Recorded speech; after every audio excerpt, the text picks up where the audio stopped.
Hello, dear explorers of myth and mystery. Before we begin, take a moment to share in the comments where you're tuning in from around the world and what time it is in your part of the day. Also, if you find yourself drawn to the timeless allure of legends and folk tales, do consider subscribing to Nightfall Myths. We traverse realms old and new, unravelling stories that whisper across the ages.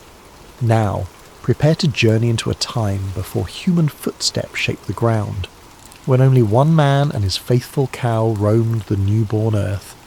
They call him Kintu, the first man to dwell under the sun, the caretaker of an untouched land. Where he came from, no one can say. It is as though the earth itself shaped him out of dust and breath, guiding his every moment with the soft hush of wind through tall grass. Kintu wanders across fields of emerald, his footprints the only mark in seas of waving green. Each morning, he awakens beside his beloved cow, the single companion who shares his solitude. Her milk nourishes him. Her presence eases the silence that envelops this pristine world. In these early days, the earth is a paradise of bounty. Rivers sparkle in the dawn light, untainted by mortal strife. The fruit-laden trees bend heavy, offering sweet sustenance.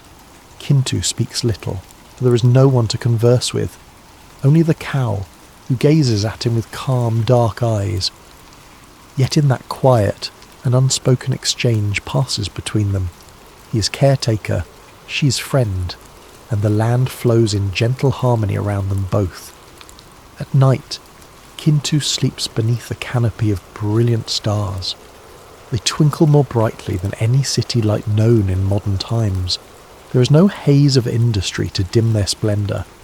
Sometimes he thinks he hears them singing, 1,000 tiny voices weaving patterns across the sky. He does not know if his imagination conjures these melodies, or if the heavens truly hum. Either way, it soothes him, a lullaby from realms above. One morning, while Kintu is guiding his cow through the fields, the sky's vast blue complexion changes subtly. A shimmer of golden light appears, as though the sun itself births a second luminary in the firmament. Gradually this radiance descends, taking on shape and motion. Kintu watches with wide eyes, more curious than afraid. He grips the cow's tether, heart pounding in a gentle rush. From that brilliant gleam steps a figure, Nambi, daughter of Gulu, the Sky Father. She is unlike any creature Kintu has seen. Her features glow with an ethereal warmth, and her hair flows like the clouds that crown distant mountain tops. She looks at him, transfixed by this lone mortal living so contentedly in a world without peers. A hushed breeze stirs, as though nature itself holds its breath. Nambi's voice, soft yet resonant, breaks the hush. Are you he who dwells here, alone with a cow beneath the endless sky? Kintu stands in awe. He has never spoken to another being of his own stature. All he has known is the earth's gentle hum and the occasional lowing of his animal friend. Yet something in Nambi's presence invites trust. He nods, a tremor in his voice. I am Kintu. This is my home. Are you from above? Nambi smiles, and the corners of her eyes reflect a tenderness that only arises in hearts unbound by earthly constraints. I am Nambi, child of Gulu, who rules the heavens. I have travelled a great distance, guided by curiosity about life below. You are different from the creatures of sky, Kintu. Your spirit feels close to the land, yet I sense a hidden radiance in you. Her words awaken a stirring in Kintu's chest. Never before has he longed for companionship, for he did not know it was possible. Now standing before Nambi's resplendent form, he realises how vast the world truly is. The sky is not an unbreachable boundary. It is a realm of gods, and here one stands before him, kind and unafraid. Together they walk the fields, speaking in halting phrases. Nambi marvels at Kintu's simplicity. He lives by the fruits of the earth, drinks from clear streams, speaks kindly to the soil. Though alone, he exhibits no bitterness or greed. Instead, he radiates a gentle patience. She feels drawn to him, a force deeper than mere curiosity, something akin to love, though neither dares name it aloud so swiftly. In these hours, a bond forms. Kintu shows her how he tends the cow, how he collects sweet grasses for feed and finds fresh water daily. Nambi, in turn, reveals glimpses of her sky home, the swirling mists, the celestial pathways, the shimmering halls her father, Gulu, has forged. She tells Kintu that Gulu seldom trust outsiders. In the realm above, purity and obedience to cosmic law reign supreme. Soon, dusk enfolds them. They sit by a small fire Kintu has made, the cow dozing contently. Flickers of gold and ember light dance across Nambi's face. She wonders if she should return to the sky. A pang of sadness tugs at her heart, for in Kintu she sees something that resonates with her own longing, a desire to unify earth and heaven. "Kintu," she says softly, "would you wish to see where I come from? My father's domain is vast beyond imagining. I believe you might find wonders that surpass any dream. Yet I warn you, Gulu's heart is not easily moved. If I bring you there, you must face many questions. Are you prepared for that burden?" He regards her by the firelight, seeing in her eyes a yearning that mirrors his own. Though Kintu lacks words for it, his spirit senses a call to something greater.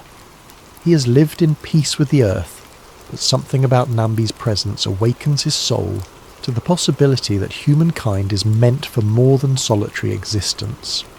"If you will guide me," he answers after a moment's thought, "I will go. If your father is a god, then I must be willing to meet him in honesty. Let him see me as I am." They decide that at dawn they will begin the journey. Yet even as they rest, Nambi's mind churns with uncertainty. She wonders how Gulu will react. Will he recoil from a mortal man? Will he grant them favour, or will he erect barriers beyond mortal ability? Her father values the perfection of the sky, believing Earth is an untamed realm, too wild for the discipline of heaven. Kintu, meanwhile, drifts into sleep with dreams of golden corridors and swirling clouds. He feels no fear, only a serene resolve. After all, he has lived alone without malice, harming no living thing.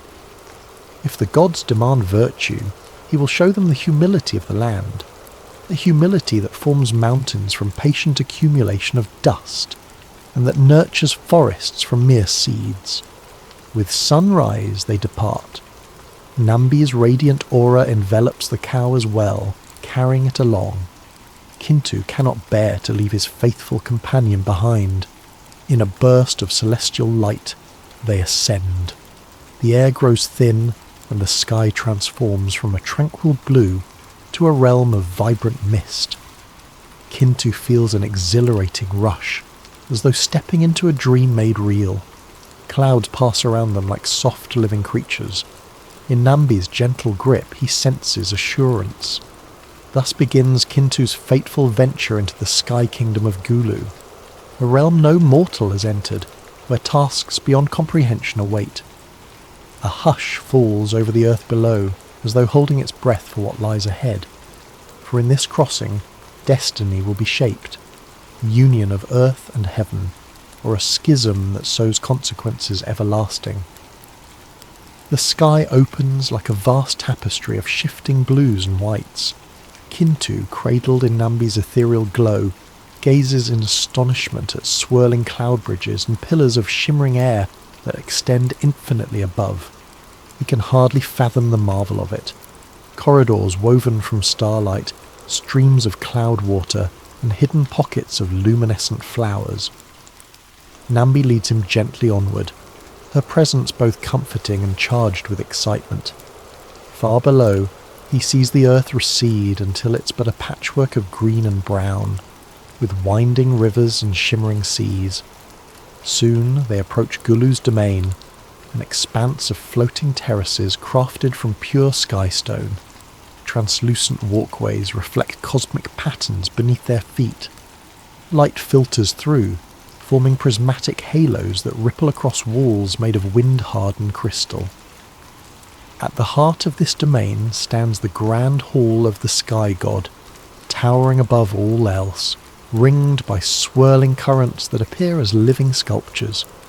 Birds of impossible beauty flutter across balconies, and lesser spirits move with quiet purpose, each one shaped by the cosmic breath of Gulu himself. Kintu breathes in the faint aroma of rare blossoms that only bloom in the sky. He senses a subtle shift in gravity, as if the laws of nature bend in this lofty realm. Nambi's hand, warm and reassuring, steadies him. At last they reach a colossal archway, guarded by 2 silent sentinels carved from storm clouds. Their eyes glow with static electricity. With a bow of her head, Nambi calls upon her father's authority to pass. The sentinels part, letting Kintu and the cowl follow her inside. Within, the hall stretches as far as the eye can see, its ceiling lost in swirling vapour overhead. Pillars carved from condensed wind coil upward, depicting mythic scenes of creation. Along the walls, luminescent glyphs shimmer, telling the story of how Gulu shaped the sky from primordial chaos. At the far end stands a throne that appears hewn from a meteor's core, dark and luminous, flecked with starlight. On that throne sits Gulu, the Skyfather, robed in shifting clouds that reflect the mood of the heavens. His gaze is stern, ancient and unyielding. Power emanates from him like an electric current. Nambi steps forward, voice trembling with reverence, yet underpinned by devotion to Kintu. Father, I bring you one from below. This is Kintu, a mortal man who lives in harmony with the earth. I love him, and I wish to unite our realms through union with him. At those words, Gulu's eyes narrow. He studies Kintu, whose heart pounds at the awe of confronting a being so formidable. The sky god speaks, and his voice resonates like distant thunder. Nambi, my child, you bring a mortal here asking acceptance. The earth is raw, savage, incomplete. A mortal's ways can be cunning or ignorant. Why should we allow such a bond, risking our realm's purity? Silence hangs in the air, punctuated by the faint crackle of static drifting through the hall. Kintu, resolute in honesty, bows low. Great Gulu, I come not to deceive or to harm. I have known only the earth's gentle bounty. I lived alone with my cow, causing no strife. I do not claim to be perfect, but I am guided by respect for all life. If you would test me, I stand ready. A flicker of surprise crosses Gulu's ageless features. The mortal's voice is calm, unwavering. Sensing a sincerity there, Gulu decides to impose conditions, for the sky must not be tainted without due proof of worthiness. He stands, robes swirling, and pronounces, Kintu, if you wish the hand of my daughter, you must complete 5 tasks. Each is impossible for a mortal, yet these tasks will prove if the harmony you claim stands true. Should you succeed, I will grant my blessing. But fail, and you shall never see Nambi again. The tasks are thus. First, drink all the waters of the earth's surface, leaving not a drop. Second, lift the mightiest mountain from its base. Third, retrieve the secret word whispered only by wandering spirits in the unseen plane. Fourth, count and name every star in the sky, by my command. Finally, endure 7 days and nights without sustenance, resisting the primal hunger. A murmur echoes through the hall. Sky dwellers and spirits gather, intrigued by the spectacle. Nambi's eyes widen with concern. She knows these tasks surpass normal mortal capacity. Yet Kintu does not shrink away.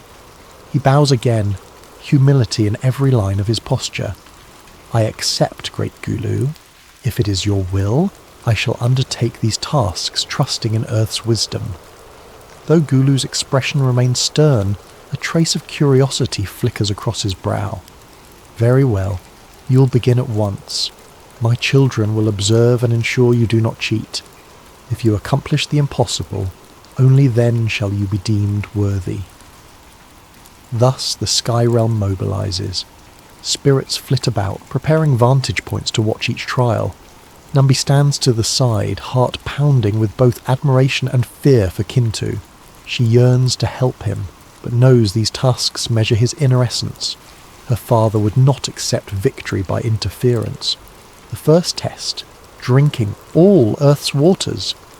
In a swirl of cloud, Gulu's power transports Kintu back to the surface world. There, lakes and rivers glisten, endless in their scope. How can one man swallow the oceans? Kintu kneels by a vast lake, confusion pulling at him. Animals approach, curious. Then, in the hush of nature, he recalls how every creature has a part to play. Summoning no force but gentle entreaty, he calls forth the fish, the birds, the beasts. He explains his plight, a quiet conversation bridging mortal and animal minds. The fish gather, the birds form lines across the sky. All life assists in moving water from place to place, channeling it into hidden caverns beneath the earth. With collaboration, the surface waters recede. In time, what was once an ocean becomes a parched basin. The water is guided underground. The sky spirits watching are baffled. Kintu did not forcibly consume the waters. Rather, he guided Earth's own creatures to redirect them into subterranean reservoirs. Yet it fulfills the letter of Gulu's test. Not a drop remains on the surface. The watchers report to Gulu, who frowns. The method is unexpected, but the result stands. The first trial is complete. Now the second, lifting a mountain. Kintu stands before a towering peak that stabs the sky. Again he contemplates brute strength. Impossible. Instead, he feels the pulse of the earth.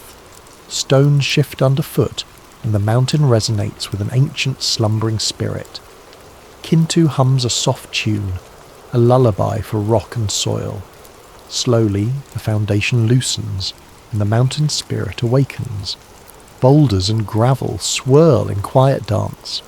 The entire massif lifts itself in place, floating a hair's breadth above the ground, as if responding to Kintu's harmonious coaxing. The watchers gasp. By subtle invocation, the mountain has indeed lifted from its base, even if by the smallest fraction. For a moment, it is weightless, before settling back with a gentle quake. 2 trials done, leaving Gulu uneasy. He sees Kintu solves each test not through godlike might, but by unity with the Earth's hidden energies. A cunning, yes, but not the cunning of deceit, rather the cunning of humility. Next, finding the secret word uttered only by wandering spirits. Kintu ventures into haunted groves at twilight, where ephemeral voices drift among ancient trees.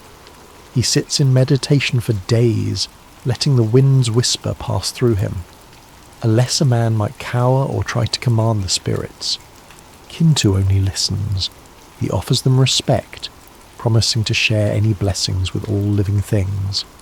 Touched by this purity, the intangible spirits murmur their hidden word, a single syllable that holds a fragment of cosmic truth. Kintu learns it, holds it in his heart. Another trial achieved. 4th, counting every star. By night, Kintu stands on a high plateau under the diamond-studded sky. Over countless hours, he points to each star, naming them in a soft chant. Sky spirits giggle, for even gods have not counted all. But as dawn nears, Kintu's recitation continues, unwavering. Birds and nocturnal creatures help track the shifting constellations. The sky transitions from night to day multiple times. Each new star, each cluster is included. A subtle glow arises in Kintu's eyes, as if starlight has seeped into his soul. By the end, he has formed a melodic record, a single, unbroken poem that embraces them all. The watchers marvel at the patience, the near-transcendent devotion. They confirm he has not missed a star. One challenge remains: 7 days and nights without sustenance. This final trial resonates deeply with Gulu's suspicion. Mortals need constant nourishment. Can Kintu endure hunger that long? Surrounded by watchers, he withdraws to a quiet spot beneath an ancient fig tree, determined to remain there. As hours turn to days, his stomach growls, weakness sets in. Yet he calls upon the earth's gentle presence. The cow remains near in silent empathy. Squirrels offer nuts, birds bring seeds, but he declines with calm gratitude. On the 7th sunrise he stands, trembling but unbroken, a faint glow in his gaze. He has survived without a single morsel. So the watchers rush to Gulu, announcing that all tasks have been met, though none in the manner the sky god expected. Kintu stands among them, physically exhausted yet spiritually elevated by each trial.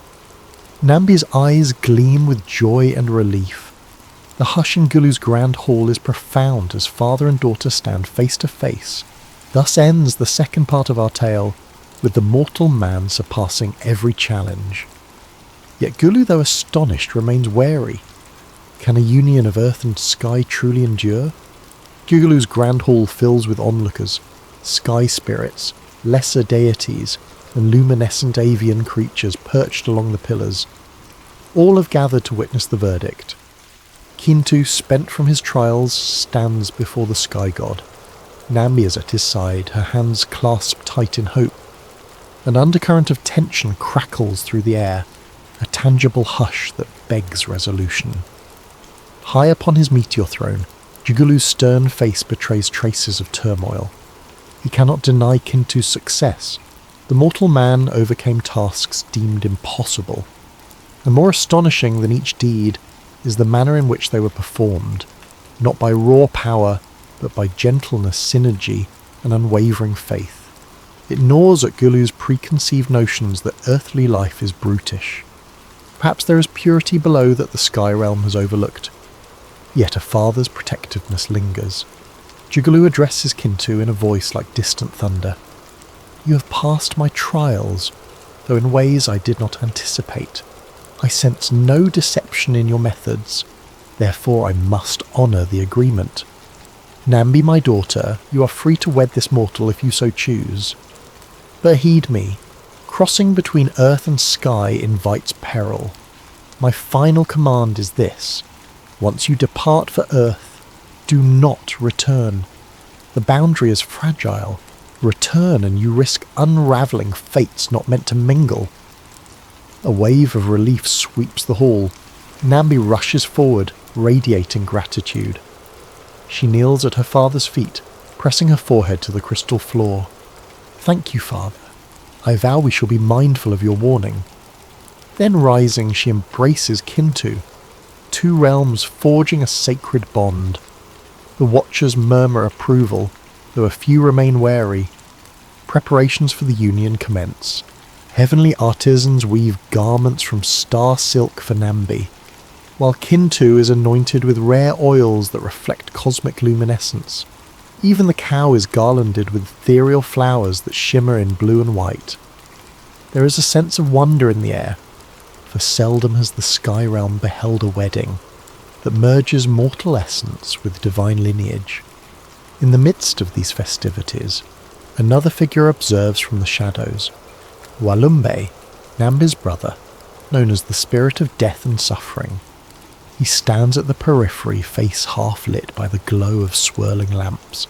The sky realm grants him a certain uneasy respect. His power is seldom invoked, for death has no domain here. Walumbe's eyes, dark and reflective, follow Kintu's every movement. He senses an undercurrent in the mortal's spirit, something that resonates with the cyclical nature of life and decay. Intrigued, he remains silent. At last, the ceremony transpires on a floating terrace draped in cloud blossoms. Gulu presides, flanked by luminous guardians.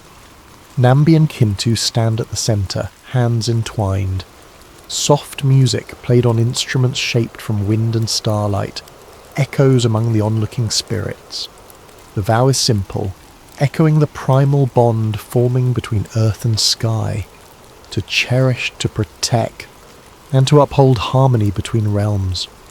Kintu's voice trembles with awe as he affirms his devotion. Nambi's vow is laced with a deep, joyful conviction, her love for this mortal, whose spirit has shown strength in simplicity. When the vow concludes, a swirl of cosmic breeze gusts across the terrace, carrying delicate petals in a spiral dance. The sky itself seems to celebrate, its shifting hues reminiscent of dawn's promise. Among the watchers, Walumbe stands silent, unreadable. Within his chest stirs an inkling that destiny is about to pivot, though he cannot yet see how. In the days that follow, Kintu and Nambi prepare to journey back to Earth. Gulu bestows upon them blessings, seeds from celestial flora, a small chest containing sky motes that might purify water or soil. The cow is transported with them, as loyal as ever. Before they depart, Gulu repeats his decree. Remember, do not return to this realm. Earth is your domain and ours is the sky. The boundary must remain closed or you will invite chaos. Farewell. With a final embrace, father and daughter part.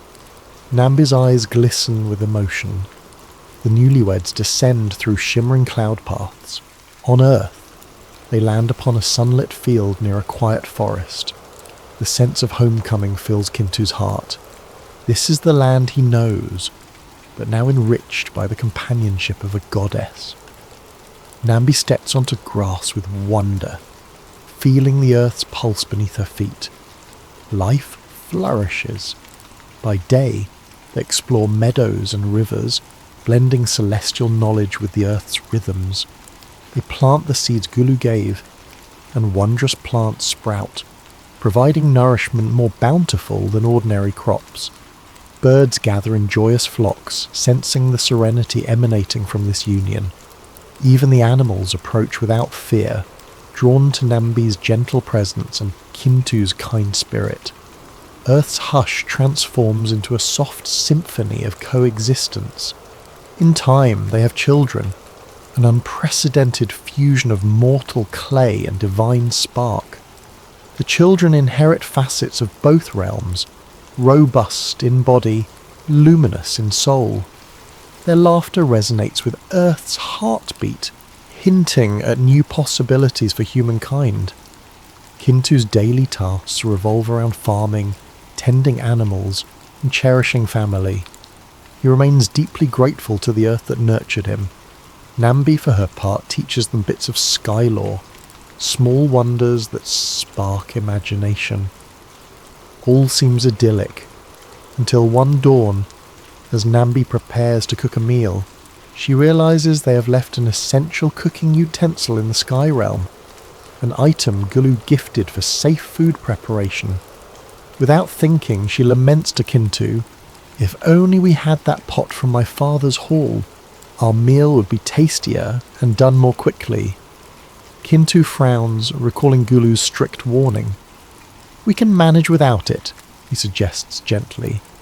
But the thought nags at him. Perhaps a swift journey up and back would do no harm. He sees how Nambi yearns for that small comfort of her homeland. Something in his heart stirs, a desire to provide for her happiness, no matter the risk.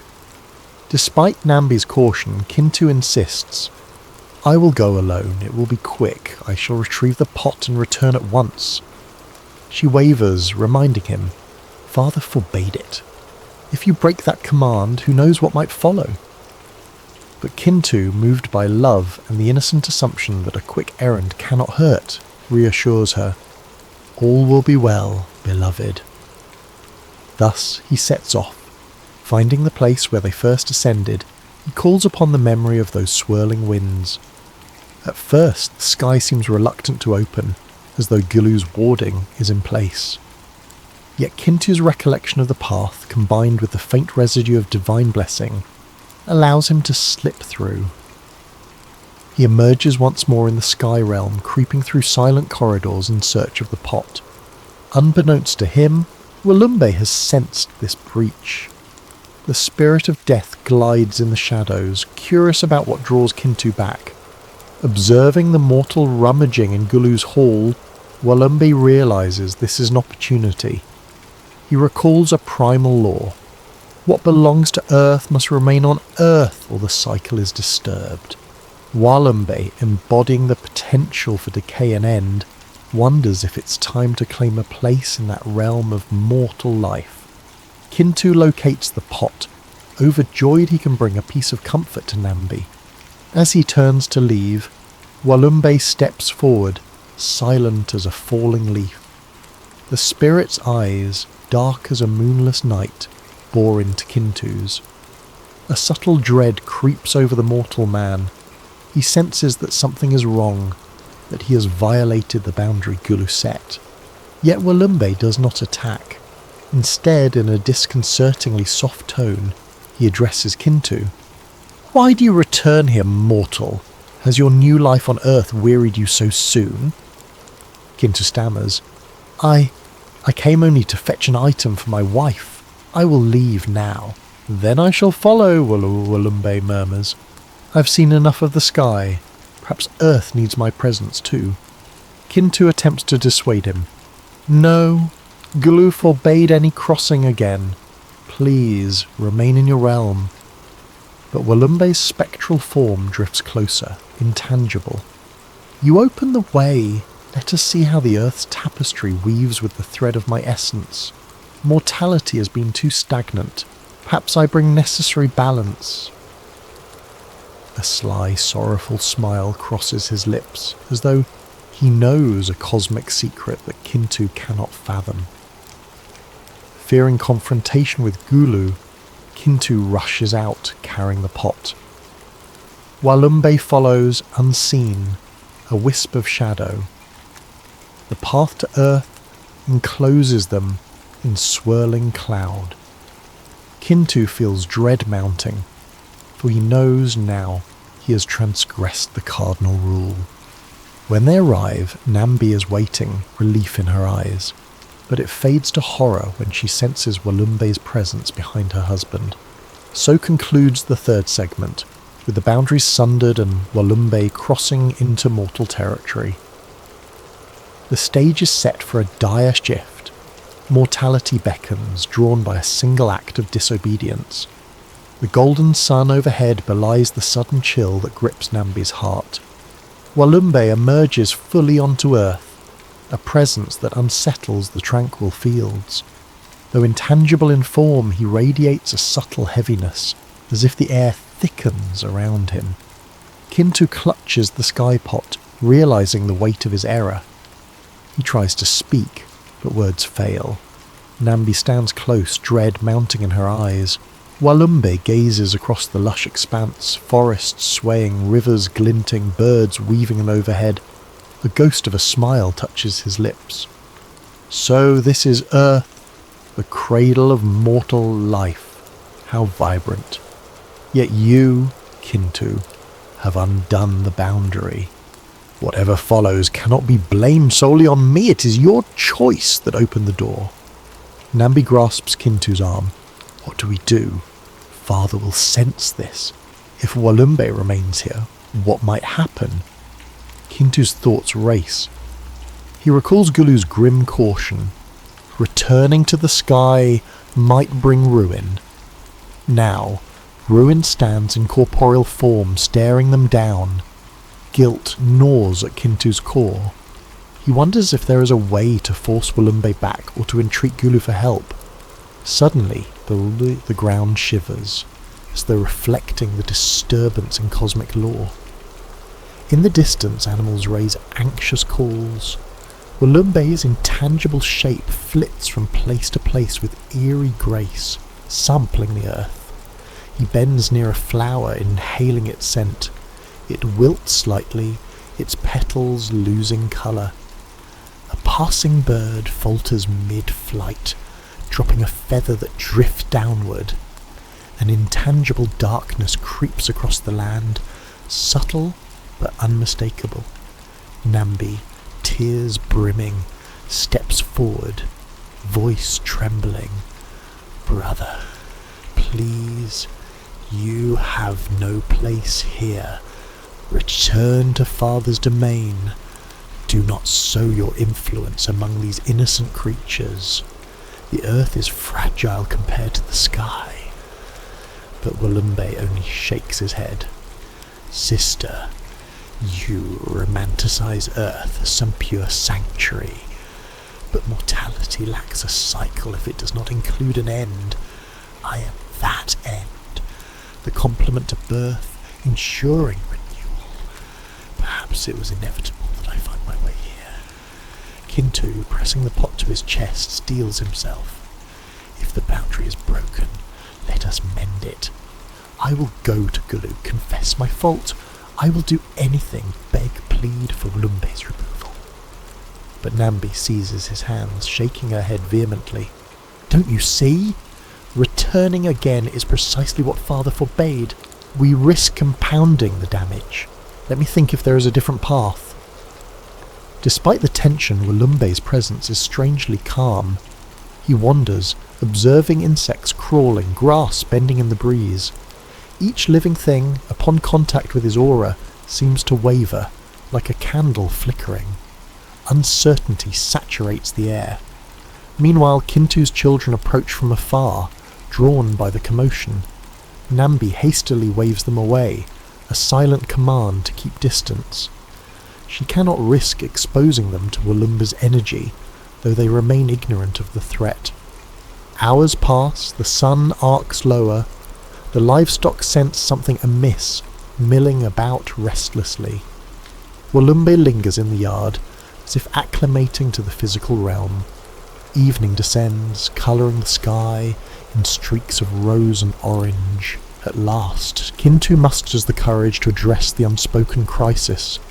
Walumbe, so you speak of endings and renewal, but Earth knows life and growth unspoiled. Must we endure your presence? I ask for your mercy. If you must remain, can you not lie dormant so that no harm befalls these beings? Walumbe's gaze is distant, almost regretful. My nature is not cruelty, mortal. Rather, I am the shadow of inevitability. But because you have drawn me here, that inevitability shall touch all. Let me show you. He extends a spectral hand. A withered leaf on the ground stirs, floating up, then disintegrates into dust. Thus, everything that breathes must one day cease. This is the balance of creation. A hush falls. In the sky, faint stars emerge. Nambi collapses to her knees, understanding the irreversible reality. Then we have brought death to earth. All that lives must die. Is there no reversing it? She glances at Kintu, tears slipping down her cheeks. They share a silent torment. One small transgression has unleashed a cosmic shift. Walumbe's voice is gentle, yet unyielding. I can no more be banished than a shadow can be severed from light. The gate is opened. Gulu from above will sense the shift, but even he cannot simply uproot me from a realm that now acknowledges my presence. You must accept me, and with me, the knowledge that life is finite. Stricken, Kintu imagines the future to animals, plants, even humans eventually succumbing to an invisible hand. Where once existence was perpetual, now there is an end. The horror of that realization seeps through him. Nambi's quiet sob resonates in the gathering twilight. They share the weight of their mistake. If only they had left the pot behind, or accepted a simpler life. So passes the night in a vigil of grief. Walumbe, oddly compassionate, remains near. He does not lash out or forcibly claim victims, but his presence is a silent herald of mortality. The first faint light of dawn breaks across the horizon, revealing the earth touched by a subtle transformation. A sense that nothing, not even the majestic trees or the bounding deer, is immortal anymore. A sibilant hush pervades, as though the land itself recognizes the new order. Days later, Gulu's voice echoes in the sky like rolling thunder. The clouds swirl violently, revealing a fleeting image of the Sky Father. Lightning arcs downward, singeing the edges of fields. The message is clear. He knows what has happened. Kintu, trembling, tries to plead for forgiveness, but Gulu's voice rumbles with sorrow and anger. You have disobeyed me, Kintu. Death now walks among the living. This is not a condition we can reverse. My powers cannot forcibly remove Walumbi, for he has found an anchor in the mortal realm. I told you never to return. Now the consequence is upon you, yet I will not destroy this world. It must continue with the new burden. Live with what you have wrought. Thunder booms, and the sky's manifestation dissipates. No further instructions or aid come from the heavens. Nambi understands her father's heartbreak, for the realm she once called home now stands distant and sealed. She and Kintu cling to each other, alone in a changed world. Their children watch in confusion, too young to grasp the cosmic scale of tragedy. Nevertheless, the days must go on. Nambi and Kintu try to restore normalcy, planting seeds, gathering fruit, caring for their livestock. Walumbe remains near, a silent observer. At first, no immediate calamity befalls them, no sudden plague, no savage slaughter. But time has begun to weave new patterns. Leaves on certain trees begin to fade after their season, drifting to the ground more definitively than before. Animals grow old. Minor ailments appear among them, once unknown. The unstoppable current of mortality flows through every living vein. Kintu finds he cannot hide this truth from his children. One evening, the cow, his oldest companion, collapses, weakened by a malady. Distressed, Kintu tries to nurse her back with all the love he has, but he senses a finality in her laboured breathing. Walumbe stands at the periphery, head bowed, as though in solemn duty. The end comes quietly. The cow exhales once, and her eyes glaze over, her spirit departing. Kintu, Nambi, and their children bury her under a gentle mound of earth. This act, the first funeral, marks a turning point. The tears they shed water the soil in heartbreak. In that moment, Kintu realises that death does not come solely out of malice. It is a passage, a hush that claims the living. Without it, perhaps the earth could never evolve, yet it is sorrow incarnate. He kneels over the grave, tears in his eyes, asking for the cow's forgiveness. He recalls their earliest days together. Oh, how she was his sole friend. In that silent prayer, Walumbe rests a hand on Kintu's shoulder, an unexpected gesture of empathy. The mortal shudders, finding a sliver of acceptance in the touch. Something in him begins to understand that life's fleetingness might also hold meaning, though. Now the Earth's cycle includes decay as well as growth. Over time, children grow older, generations pass, each mortal returning to the soil in turn. The initial horror of death evolves into a natural part of existence. Nambi grieves for lost immortality, but her love for Kintu endures, sustaining them. Walumbe drifts among living things as a necessary force, guiding souls to rest. Meanwhile, Gulu's realm stays resolutely separate, the final line severed by Kintu's choice. At length, the mortal family becomes the foundation for a blossoming lineage. They shape early communities, teach the new humans about sowing seeds, building shelters, protecting life. Yet that knowledge now mingles with the solemn truth that each person's journey will one day end. Death is no longer a rumour, but a reality. Thus ends Part 4, overshadowed by sorrow but tempered by a dawning realisation. Though mortality has taken root, life persists. Kintu and Nambi, at a terrible cost, have opened the door to an evolution no god alone could have planned. In the decades and centuries that follow, Kintu and Nambi become figures of reverence among their children's children. Stories spread through the budding villages and small communities that spring up across the land. Humanity's numbers increase, descendants venturing outward to farm, hunt and learn from the earth. These new clans eventually forget the full splendour of the sky realm, yet they keep alive fragments of the myth. how Kintu once journeyed to the heavens and won impossible trials, how Nambi, daughter of Gulu, brought divine knowledge, and how Walumbe's crossing introduced death into the mortal tapestry.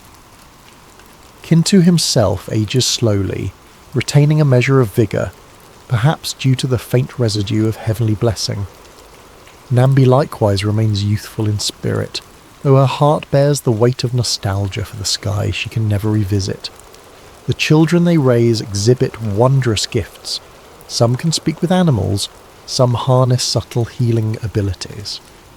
Over time, these gifts dilute as generations branch out, but the memory lingers in folktales. Despite the passing of many seasons, Walumbe persists quietly. He is neither friend nor outright foe, more an inevitable presence that greets each living being at its appointed hour. When illness or injury befalls a person, Walumbe's silent silhouette is sensed at the periphery, guiding them to an unknowable beyond. This does not diminish sorrow. Humans weep for their lost loved ones, but with repeated occurrences, death becomes accepted, painful but normal. The cycle of birth, life and passing shapes their understanding of existence. Some blame Kintu for this sorrow, muttering that had he not broken Gulu's law, they might have lived eternally. Others argue that the Earth's bounty would have eventually collapsed under endless life, leading to crowding or stagnation. Regardless of speculation, the new reality is unchangeable. Nambi, burdened by guilt, attempts to ease mortal suffering, teaching that love and compassion transcend even the final breath. She encourages her descendants to cherish each day, forging deeper bonds that offset the brevity of their years. In old age, Kintu retreats more and more into the wild corners of the land, drawn to places once untouched by the mortal hands. He feels the earth's pulse weakening in certain areas, forest belts receding, natural harmony disrupted by humans who exploit resources. While many continue living in respectful harmony, a few chase ambition, seeking power or wealth. Kintu tries to guide them, reminding them of simpler virtues, but time has distanced him from the new generation's drives. One twilight, Kintu stands beside a venerable tree near the site where he first encountered Nambi. Memories flood him, the wonder of meeting another soul, the trials in Gulu's realm, the wedding that promised unity, the heartbreak of returning for the skypot. He recalls the fresh heartbreak of losing his beloved cow, the first taste of death on earth, and all that followed. The tree's leaves rustle softly, as if acknowledging his unspoken lament. Nambi joins him, placing a gentle hand on his shoulder. Her gaze drifts upward, where the sky has deepened into a wash of indigo, starlight flickering between drifting clouds. "Do you regret our path?" she asks softly, eyes luminous with both sadness and gratitude. Kintu exhales, leaning his forehead against her. "I regret the pain we caused, yes," he admits, "but regret our bond, never. You showed me love beyond my solitude. We have children and grandchildren. Even if the cost was death's shadow, life grew richer in meaning. Without end would we appreciate each moment so deeply." Nambi's tears glisten. "I wish Father could see how humanity flourishes even amid sorrow. Perhaps he watches from afar, but the distance is unbridgeable now. I hope he forgives us." They stand quietly for a long time, the air filled with nighttime's gentle hush. Then they return to their dwelling where a family meal waits, a cluster of children, grandchildren, and neighbours. Laughter mingles with the aroma of warm food. Kintu feels a pang of mortality in his bones, a trembling sense that his life approaches its twilight. In that acceptance, he finds grace. Over the coming weeks, Kintu grows frail. The once robust man who tamed mountain spirits and counted the stars now walks with trembling limbs, breath shallow. His family gathers anxiously, unsure how to forestall the inevitable. Nambi soothes them, gently explaining that Walumbe is a guide, not a cruel monster. Kintu has lived a life full of wonder and virtue, forging a path none have walked before. When the final evening arrives, Kintu rests outside under a star-littered sky. Nambi cradles his head, tears reflecting starlight. Children cluster around, hushed. Walumbe drifts near, silent as ever, a watchful presence. Kintu gazes at the heavens, recalling the day he accepted Gulu's tests. A faint smile graces his lips. I hear the earth's lullaby, he murmurs. It welcomes me home, back to the dust that first shaped me. Nambi, thank you for everything. She can only nod, tears sliding down her cheeks. He extends a trembling hand, brushing her face softly. Then, with a last exhale, he slips away. Walumbe's intangible form envelops him gently, carrying his spirit beyond mortal sight. The children weep, yet an aura of peace settles over them.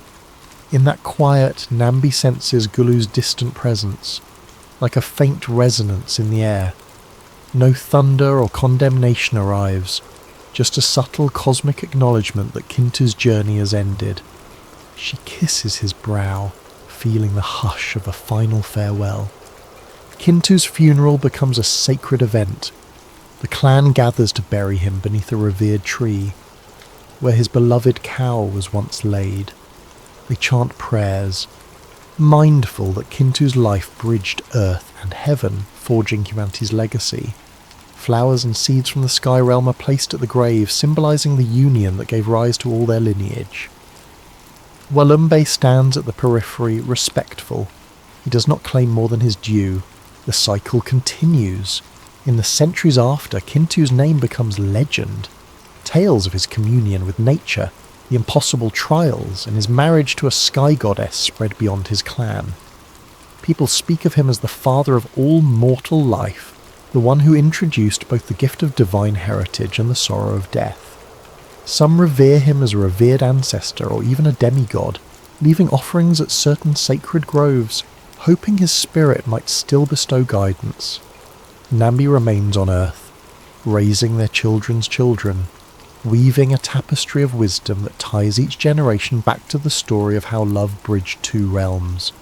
She never again tries to ascend to the sky. Perhaps she knows Gulu would not allow it, or perhaps she feels her place is now with her family, sharing in the joys and sorrows she helped create. Over time, her own luminous grace mellows into a quiet acceptance. She is still part divine, but the earth claims her heart wholly.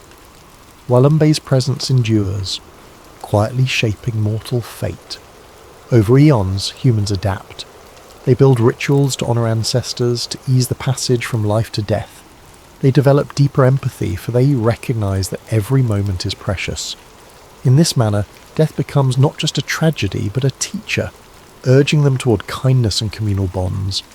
The earth evolves, no longer a stagnant paradise, but a living realm shaped by births and passings. And so the myth stands. Kintu was the first man, uniting with Nambi from the heavens, passing the impossible tests of Gulu but shattering the final decree. By returning to the sky, he inadvertently introduced Walumbe, the spirit of death, forging humanity's mortality. Yet from that sorrow was born love, purpose, and the rich depth of mortal experience. Across generations, the Baganda people speak of Kintu's story, reminding each other that life's greatest blessings and challenges can stem from a single act of devotion. In the quiet hush of a moonlit grove, some say you can still glimpse Kintu's spirit, humming softly under ancient trees.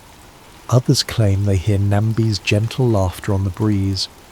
And whenever a loved one passes, the name Walumbe is whispered, acknowledging the inescapable truth that no life is eternal. It is not punishment, they say, but the balance of creation. And though the tears flow, there is also hope, for each sorrow cements the bonds of kinship forged in the footsteps of the first man who ever dared to love beyond mortal bounds.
Now, prepare yourselves for an odyssey of fire and fate.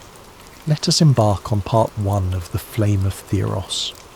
In the age before stars, when gods were still young, so begins the oldest ballad passed down by ancient bards, who once performed in firelit halls echoing with laughter and fear.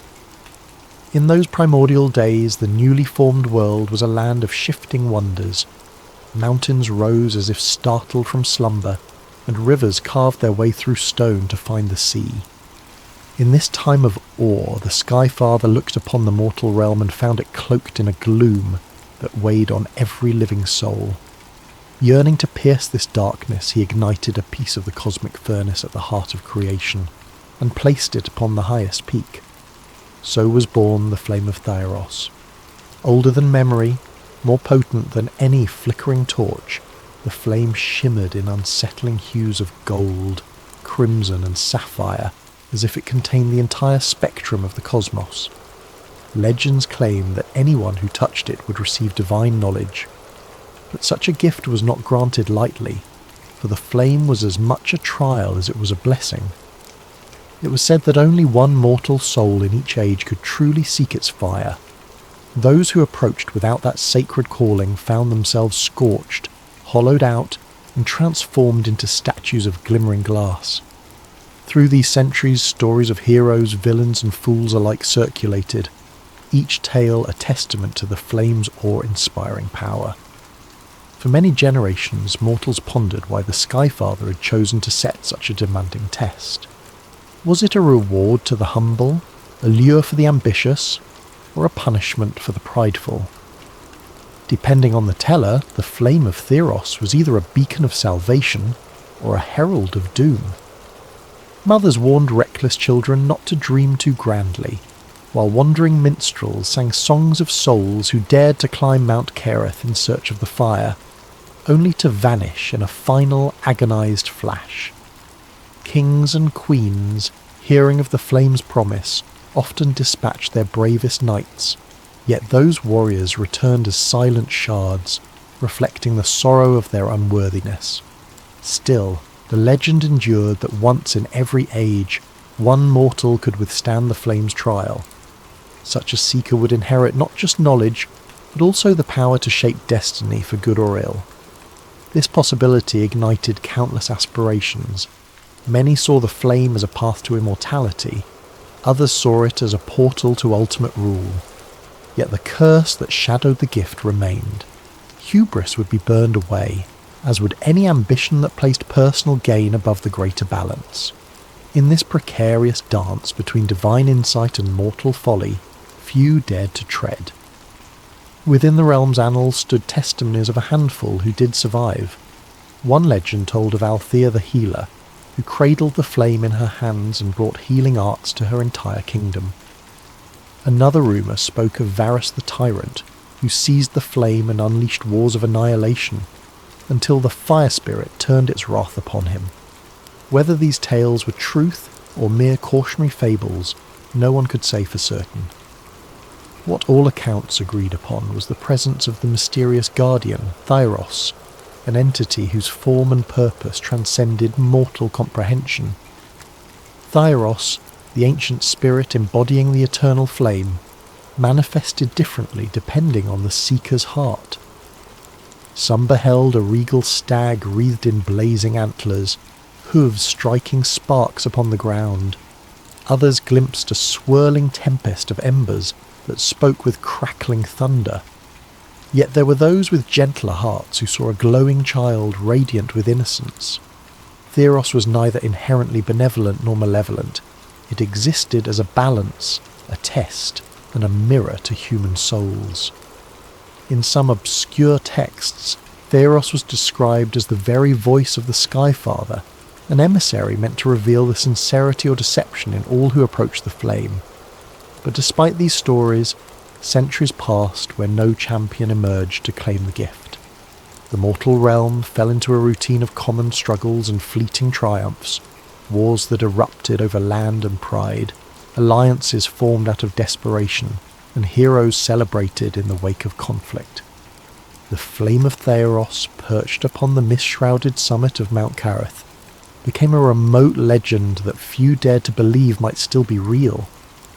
Traders spoke of the mountain in hushed tones, describing how, on moonless nights, one could see a faint shimmer on its peak, a scintilla of light that flickered like a heart's steady pulse.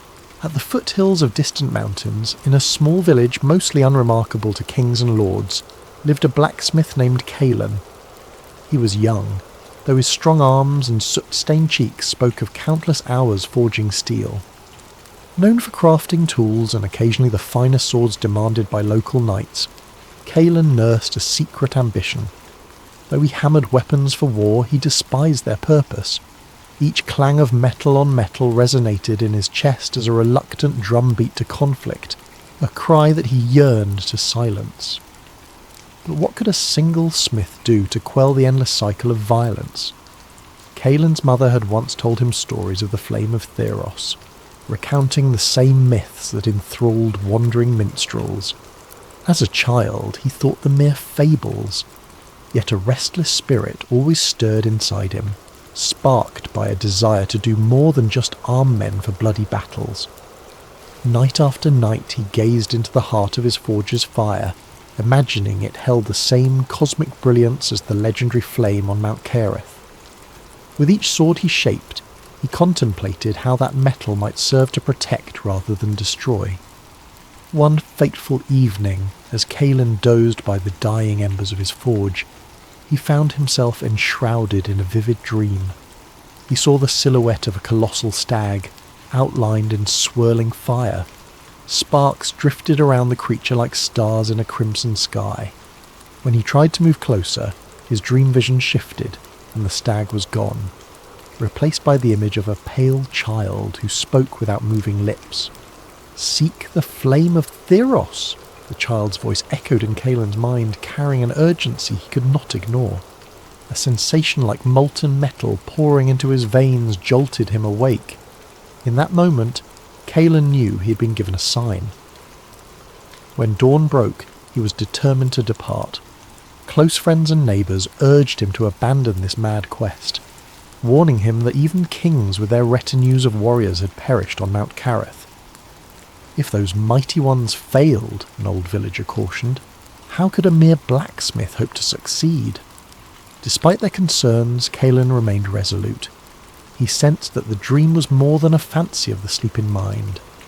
Something within the flicker of that fiery stag had spoken to his deepest longing, to end the bloodshed that stained the land. Admittedly, fear gnawed at him. The stories of men being transformed into glass effigies haunted his thoughts.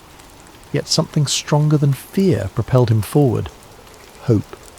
He took only what he deemed essential, a pouch of water, his trusted hammer, and a small pendant his mother had given him when he was a child. Fashioned into the shape of a tiny leaf, the pendant was said to represent renewal and the cycle of life. It was a humble talisman, but it gave him courage. Thus, Kalin set forth on a path that countless others had trod, though few returned. With each step he felt as if invisible flames licked at his heels, urging him onward.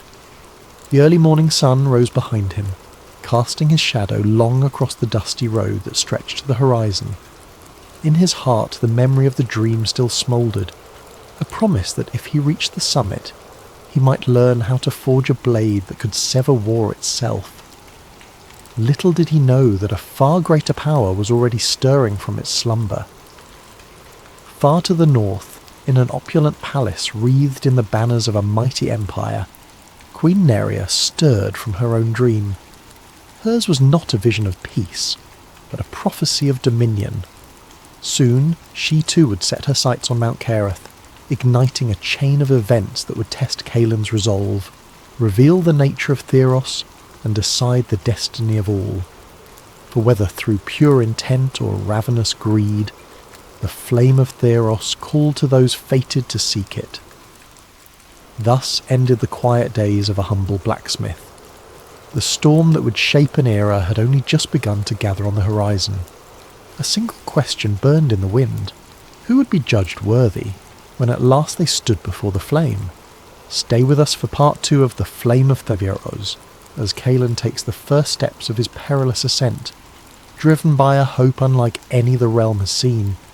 The journey has commenced, and the eternal fire waits. Kalin's boots struck the well-trodden road with a steady rhythm as he ventured away from the only home he had ever known. Though he was no knight, no famed adventurer, he carried within him an unshakable resolve. A battered cloak was draped across his shoulders, fluttering in the cool breeze of early morning, and his blacksmith's hammer hung at his belt, a comforting weight. Word of his quest had spread quickly among the villagers, and their voices echoed in his memory. Warnings, concerns, and a handful of hushed blessings. On the second day of his journey, Kalin encountered a travelling merchant pushing a creaky cart. The merchant, an elderly man with eyes as sharp as a falcon's, paused when he saw Kalin's determined expression. "You have the look of a man with a cause," the merchant observed, tapping a curved staff on the ground. Kalin simply nodded and admitted he sought Mount Careth. The merchant's face darkened. "Folly to chase the flame," he muttered. "I've seen the glass husks of the proud, but if your heart is set, there's little I can say." He rummaged through his cart and offered a small pouch of dried fruit and herbs, saying it might serve as some comfort on the perilous path. Kalin, grateful, took it and continued on his way. As the days wore on, he began to sense a shifting in the air itself. Subtle changes announced that the land of a legend drew closer. The wind carried whispers like half-forgotten songs, and the horizon was tinged with a luminous haze at dawn and dusk. On the fifth day, Kalin beheld the first view of Mount Careth, a colossal peak rising like an ancient sentinel. Its summit was cloaked in swirling clouds that glowed strangely even under the midday sun. Whether those clouds harboured lightning or magical forces was unclear, but Kalin felt certain that the flame of Theos lay somewhere beyond them. Villages near the mountain brimmed with rumours. Some locals insisted that they had seen phantom lights dancing atop the peaks, while others told stories of monstrous guardians. But the name that recurred was Theos, spoken in hushed tones. "Theos hunts those who come with ill intent," a grizzled hunter claimed while sharpening his arrows. "Mark my words, if you make it to the mountain's heart, you'll face a spirit that sees into your soul." Kalin thanked the hunter for his advice, though unease tugged at the edges of his mind. He recalled the vision from his dream, how the fiery stag's eyes seemed to pierce him with gentle but unyielding scrutiny. At last, after 2 weeks of steady travel, Kalin arrived at the base of Mount Careth. Snow dusted the higher elevations, while thick fir trees clustered near the foothills, their branches laden with frost even in the mild season.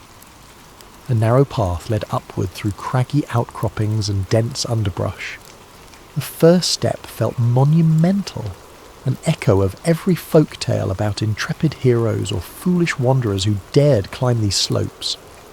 Wind rattled the needles on the firs, producing a sound like whispers urging him to turn back.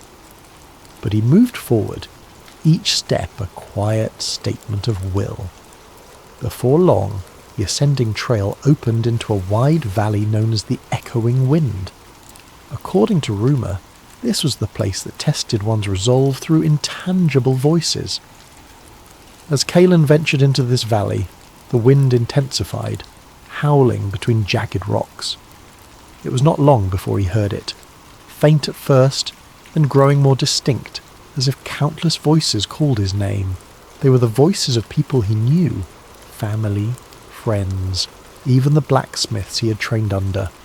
Some voices pleaded for his return, some mocked his quest, and others wept in sorrow. He paused, heart hammering. The swirling gale carried these echoes all around, and it was almost impossible to discern direction. Fear clawed at Kalin's chest. The urge to flee was overwhelming. The illusions whispered of imminent danger, painting visions in his mind of him failing, burned to nothing by the hustless flame. But he recalled the dream, the unwavering eyes of that fiery stag, and the vow he had made to himself, to end the cycle of bloodshed. Mustering his courage, he continued through the storm of voices. He spoke aloud. "I walk this path by choice. My heart is set on forging peace." Though the howling did not cease, a subtle shift occurred. The voices lost their stranglehold on his mind. Step by step, Kalin emerged from the valley. Though the wind still carried whispers, they no longer held sway over him. Beyond the echoing wind stood a breathtaking sight, the lake of still glass, its surface reflecting the sky like a flawless mirror. An otherworldly hush settled here. Even the wind seemed reluctant to stir the waters. Kalin approached the shore carefully. Legends describe this lake as a gateway to self-reflection, quite literally, if rumours of mysterious visions were true. As he knelt by the water's edge to fill his flask, he noticed his reflection wavering in the ripples. But something was off. Instead of seeing himself as he was, a tired traveller, face smudged by dust and wear, he beheld a figure clad in ornate robes, crowned and wielding a sword of flame. This mirrored Kalin gazed back at him with an air of haughty pride. With a chill, he realised the reflection was a vision of arrogance, a future self who might claim the flame for dominion rather than peace. Shock made him stumble backward. The surface of the lake shimmered, revealing flickering images, armies bowing, kingdoms trembling at his feet, a world shaped by Kalin's single will. The illusions promised him glory and reverence. If only he would seize power. For a moment, temptation coiled in his chest like a serpent. What if he could truly end war by ruling all? The voice in his mind, sweet and insidious, suggested that peace might be easier to enforce if he became an absolute monarch. But Kalin recalled his true purpose, to end conflict without resorting to tyranny. With steady breath, he placed his hand against the water. "I deny this vision," he said. "I do not seek to rule, I seek to protect." The reflection blurred and then reverted to his true image, a simple blacksmith, with determination rather than arrogance burning in his eyes. The lake of still glass fell silent once more, and Kalin sensed that he had passed a second trial, yet he knew not what other perils lay ahead. He skirted the lake, continuing to climb the winding mountain paths. The air grew thinner, and the temperature dropped, but a strange warmth flickered in his chest. It was as if the recollection of his dream fueled him, lending strength to limbs that should have been exhausted. Late in the afternoon, he reached a small clearing, where twisted pines grew out of bare rock. Here, he would rest for the night. Evening fell swiftly, and Kalin gathered wood to build a modest fire. He reflected on the trials he had endured, the echoing wind that preyed on fear, and the lake of still glass that laid bare latent pride. Both were illusions of the mind, yet they felt hauntingly real. He wondered if the final test would be more tangible, more dangerous. The flame crackled, casting fleeting shadows on the ancient stones. In their flicker, Kalin imagined shapes. Could one be Theos' stag leaping across the darkness? The night was silent save for the murmur of wind and the hiss of embers. Far below, lights glimmered from distant towns unaware of the struggles on this mountain. As he stared at those specks of civilization, Kalin felt the enormity of his mission. He was just one man against ancient forces, but perhaps that was exactly why he might succeed. Prideful armies and mighty kings had tried and failed. Maybe humility offered a path they never saw. With this thought in mind, he let sleep take him, trusting that the morning sun would reveal the way forward. Little did he know that an imperial convoy had already begun to chart a route up the mountain. Queen Naria herself was en route, carried by a palanquin adorned with gold filigree, her retinue bristling with steel. She had no intention of bowing before illusions. Where Kalin walked gently, she would march with unwavering resolve, intent on bending the flame to her will. Before the week was out, Kalin and Naria's paths would intersect in a confrontation that would decide the fate of the flame of Theos and all those living under its cosmic glow. In the dawn's first light, Kalin awoke to the crisp air and the crunch of frost underfoot. He stamped his feet to restore circulation, quickly gathered his sparse belongings, and resumed the ascent. The path narrowed further, revealing ragged cliffs and icy ledges, all leading toward the summit where the flame of Theos awaited. His breath condensed in the cold mountain air, and he was acutely aware that each step took him closer to the flame, but also deeper into the heart of its trials. Late that morning he arrived at a plateau strewn with blackened rocks. The ground bore scorch marks, as though a great inferno had once raged here. A faint odour of ash clung to the thin air, making Kalin's stomach tighten with apprehension. He had been forewarned of the final elemental guardian known as the Beast Without Fire, a living mass of smoke and cinders, rumoured to drain the warmth from living beings. Many a legend told of warriors who had thrown themselves at this beast's mercy, only to be reduced to brittle husks. Still, the path to the summit ran through its lair. Kalin steeled himself, hammer in hand, fully aware that brute force might not suffice. A rumble shuddered through the rocks, and from the blackened ground rose a shape that at first appeared amorphous. Billowing clouds of smoke twisted and coiled, gradually coalescing into a hulking creature with hollow, ember-like eyes. The Beast Without Fire exhaled a gust of choking fumes, as if challenging Kalin to approach. For a moment Kalin hesitated. Could he truly face such a monstrous apparition, armed with little more than courage and a smith's hammer? The beast lunged, swiping a smoky claw that left a trail of cinders in its wake. Kalin dodged to the side, heart pounding. He swung his hammer in a desperate arc, and though it passed through the creature's swirling form, the blow had little effect. The creature roared, a hollow, echoing sound, and advanced again. It became clear that typical combat was useless. The creature was not solid enough to be struck down by mere steel. Recalling the trials he had already overcome, Kalin reasoned that each challenge tested an aspect of his spirit. The echoing wind tested his courage to press on despite fear. The lake of still glass tested his humility in the face of temptation. Now, confronting the Beast Without Fire, perhaps he needed to demonstrate something else. The willingness to surrender, to sacrifice. Clutching the pendant around his neck, he knelt. The action felt natural, as though guided by an unseen hand. He laid his hammer on the ground, arms extended, showing no aggression. The Beast Without Fire paused, smoky limbs hovering in mid-attack. Its ember eyes flickered uncertainly. Kalin bowed his head.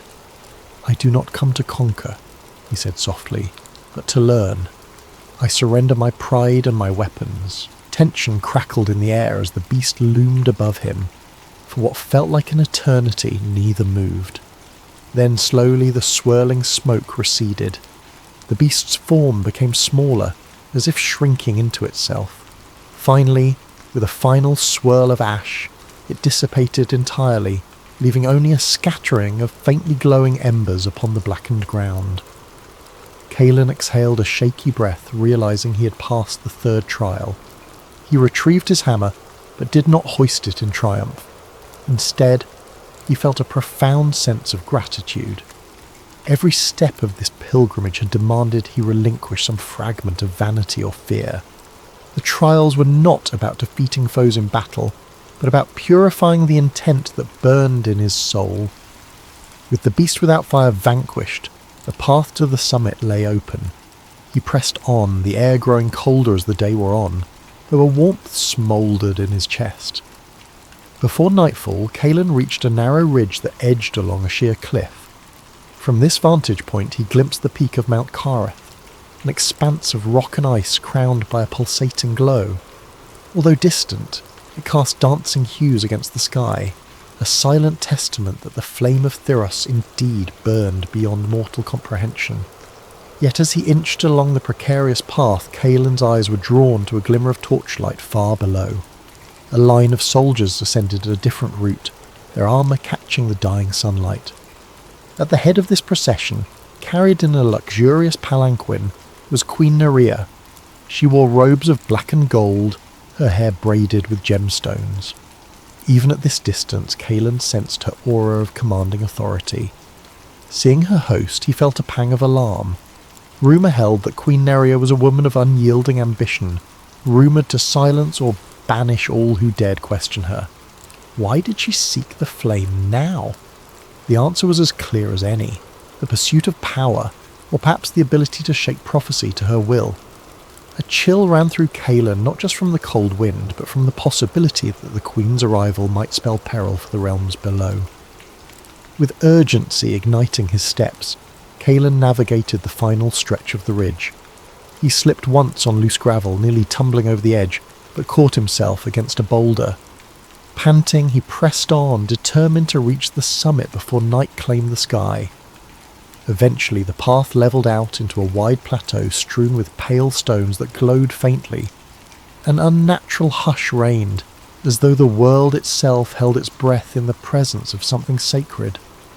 At the far side of the plateau stood a towering arch of black rock, through which Kalin could see the flicker of brilliant light.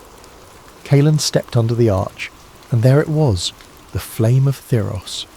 Set in a natural basin of smooth stone, the flame soared several feet high, dancing in colours no mortal forge could replicate, shifting from deep crimson at the base to radiant azure at its apex. The surrounding air shimmered, bending reality like a mirage in the desert. Gazing upon the flame felt like peering into creation's very heart. A wave of awe and reverence washed over Kalin, and he found himself momentarily breathless.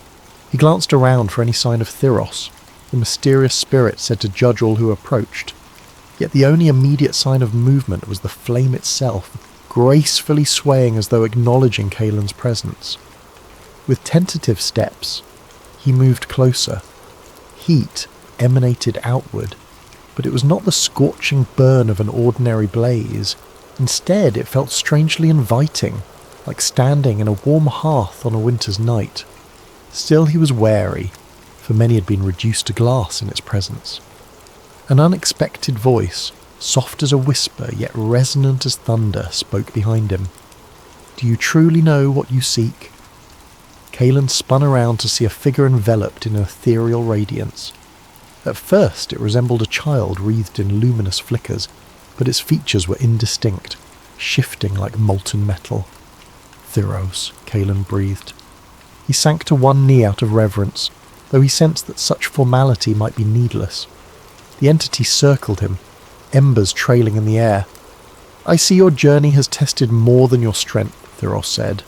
The voice chimed with multiple tones, like a chorus merged into one. "Speak plainly. For what reason have you come?" Kalin's thoughts tumbled, but he mustered the honesty he had guarded so carefully throughout this quest. "My hands have shaped weapons that wrought pain," he said. "I come seeking the power to forge a sword that can protect without slaughter, to end war, if such a thing is possible." A moment's silence passed, and then the spirit took on a new shape, a regal stag with a coat of living flame. Towering above Kalin, it stepped nearer, lowering its enormous antlers. Kalin saw entire galaxies of sparks flit within the stag's burning eyes. "Many have craved this flame for dominion," Theos spoke in a deep, sonorous tone. "Others for immortality. Few seek it to heal." The stag's eyes narrowed. "The words alone cannot hide your deeper self. Remain as you are, humble and unafraid of truth, or you will be undone." Before Kalin could respond, the archway behind him erupted in a clamour of boots and shouts. Queen Naria had arrived, flanked by soldiers bearing torches and gleaming spears. Their light was insignificant compared to the radiant blaze in the basin. The queen dismounted from her palanquin, stepping onto the plateau with the confident stride of someone who believed the entire world bent to her will. She surveyed the scene, Kalin kneeling near the eternal flame, and Theos in the form of a towering stag. Her lips curved into a measured smile. "I see I am not the first to arrive," she said, voice echoing in the still air. "No matter. Step aside, blacksmith, if you value your life." Naria's gaze flicked toward the flame, her eyes glittering with the hunger of ambition. "I have come for this power. The prophecy is mine to shape." Kalin rose. "My queen," he began, voice trembling with a mix of fear and indignation. "This flame is not to be taken by force. It answers to purity of intent, not claims of authority." Her laughter rang hollow, as cold as the winds that scoured the upper peaks. "Purity?" She raised a hand, and her guards formed a tight semicircle. "Purity is a child's delusion. Power is what rules this world, and fate yields to the one who wields the strongest arm." The stag's fiery gaze flicked between Kalin and the queen. The plateau seemed charged with energy, a tension that was seconds away from erupting. Theos's voice rumbled like distant thunder. "Know you stand on sacred ground, mortal queen. Approach with reverence, or be consumed." Yet in Naria's eyes, reverence was absent, only triumph laced with a spark of defiance. Even as Kalin struggled to find words that might dissuade her, he realised they would fall on ears deafened by ambition. The final test was about to unfold, and there would be no easy outcome. The flame flickered higher, as if bracing for the turmoil about to be unleashed in its domain. A hushed stillness clung to the plateau, as if even the wind held its breath. Both Kalin and Queen Naria faced the living flame, while Theos, manifested as a colossal burning stag, stood watchful between them. In the circle of soldiers surrounding the scene, tension rolled like thunderheads. One false move and violence would descend upon this sacred ground. With a deliberate step forward, the queen raised her chin. "Spirit of the eternal flame," she called, addressing Theos directly. "I stand before you as Queen Naria, ruler of the four realms. My lineage is of kings and conquerors. I demand your power to shape destiny itself." Her voice resounded with unshakable authority, but a faint tremor lay beneath, perhaps from the raw energy emanating from the flame. Theos turned its fierce gaze upon her, embers swirling in its eyes. "You demand what is not yours to command," it replied in a voice that reverberated through the air. "Such arrogance has been tested before." Even the stag's stance conveyed an ancient weariness, as if it had witnessed countless such confrontations. You come to the flame with pride blazing in your heart. Beware, the flame is no mere tool. Kalin's pulse hammered as he watched the queen's expression darken. "We shall see who masters whom," she spat, beckoning one of her sorcerers forward. A cloaked figure approached, staff in hand, chanting words from a language older than kingdoms. The staff's tip glowed with a sickly green light, and an arcane force crackled across the plateau, colliding with the flame's radiant aura. It was an audacious attempt to bind or channel the flame's power. Theos roared, a sound both animalistic and cosmic. Waves of heat pulsed outward. The soldiers recoiled, shields raised, while Naria's sorcerer staggered under the surge of raw energy. The green glow sputtered, threatening to extinguish. "Fool!" thundered Theos, stamping its flaming hooves. "No mortal magic can subdue the cosmic spark of creation." Sparks ignited the air in violent bursts. Sensing imminent chaos, Kalin sprang forward, placing himself between the queen's forces and the flame.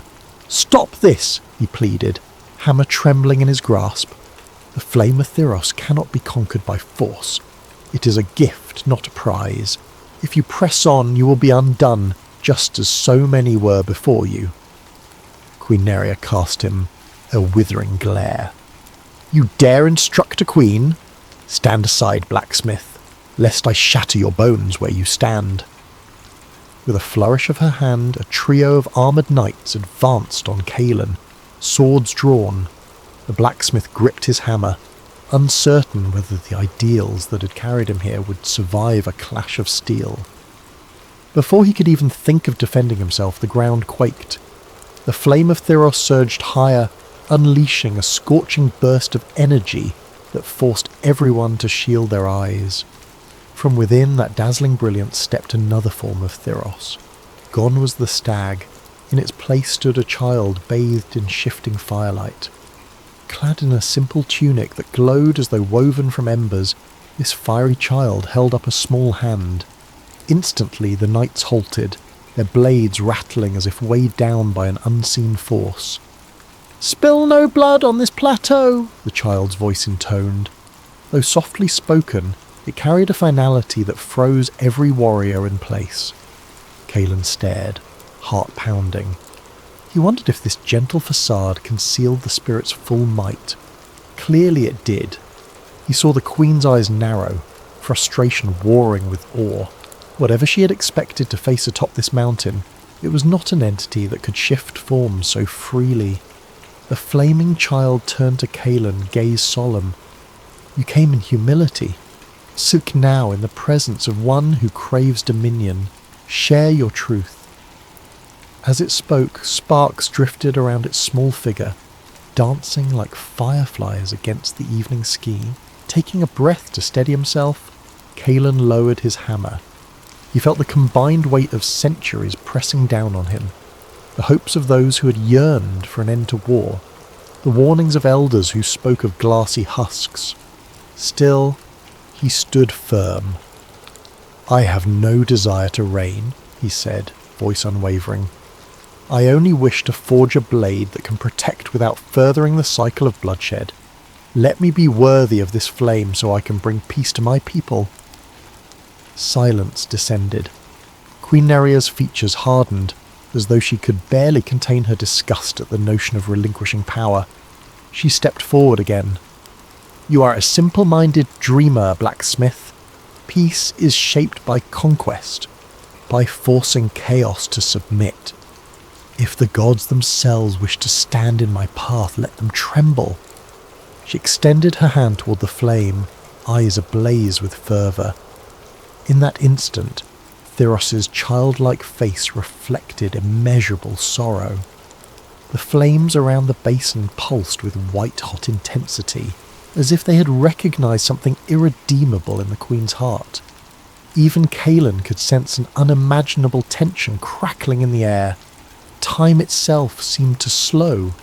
The queen's outstretched fingers neared the flame, and every soldier watched in rapt horror, uncertain whether she would triumph or be destroyed. With a desperate cry, Kalin lunged forward, aiming to pull the queen back from the brink. He managed to seize her wrist an instant before it could plunge into the writhing blaze. The contact seared Kalin's flesh, and he yelped in pain, but he refused to let go. "You don't understand," he rasped. "This is no mortal fire." Queen Naria wrenched her arm free. In that split second, the flame flickered wildly, as if revealing a fragment of her soul to all present. In the roiling light, Kalin glimpsed a vision of a young girl, Naria in her youth, cowering in a cold palace where older kings belittled her, scoffing that a queen could never hold the same power as a king. He saw her vow to seize control, to never again stand helpless. Then the vision dissipated, replaced by the adult queen's blazing ambition. "Enough of this!" she shouted, her voice cracking. The queen thrust both hands into the flame. The plateau erupted in a blinding flare of colour. Soldiers cried out, stumbling backward as wave after wave of oppressive heat washed over them. Even Kalin had to shield his eyes, though the pain in his burned wrist paled compared to the sudden scorching radiance. He fully expected Naria to be incinerated, transformed to glass like so many before her. But for a heartbeat, she remained. Bathed in swirling fire, the queen's features contorted with triumph and agony in equal measure. As if defying all reason, she held her place, mouth twisted into a silent scream. The flame roiled around her, a storm of embers tearing at her robes. Then, with a thunderous crack, the basin erupted in a pillar of incandescence that surged skyward. It seemed as though the heavens themselves might be split open. When the light dimmed, Naria stood gasping, her eyes alight with an otherworldly fire. Sparks still clung to her hair, and an unholy glow pulsated beneath her skin, as if she had ingested pure lightning. She raised her hands and laughed, a harsh, broken sound. "I have taken it! The flame is mine!" Yet even as she proclaimed her victory, fractures appeared along her arms, hairline fissures glowing like molten lines under porcelain. Her eyes widened in alarm. "No," she breathed, shaking her head in denial. "I am no mere husk. I am queen." Slowly, relentlessly, the cracks spread, tracing her body in webs of luminous lines. Heat radiated from her like a furnace out of control. With mounting horror, Kalin recognized the final phase of the flame's judgment. She was burning from within. The queen collapsed to her knees, arms raised as if pleading with the gods.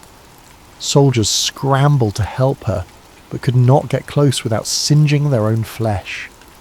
Theos, still in the form of a child wreathed in fire, advanced calmly.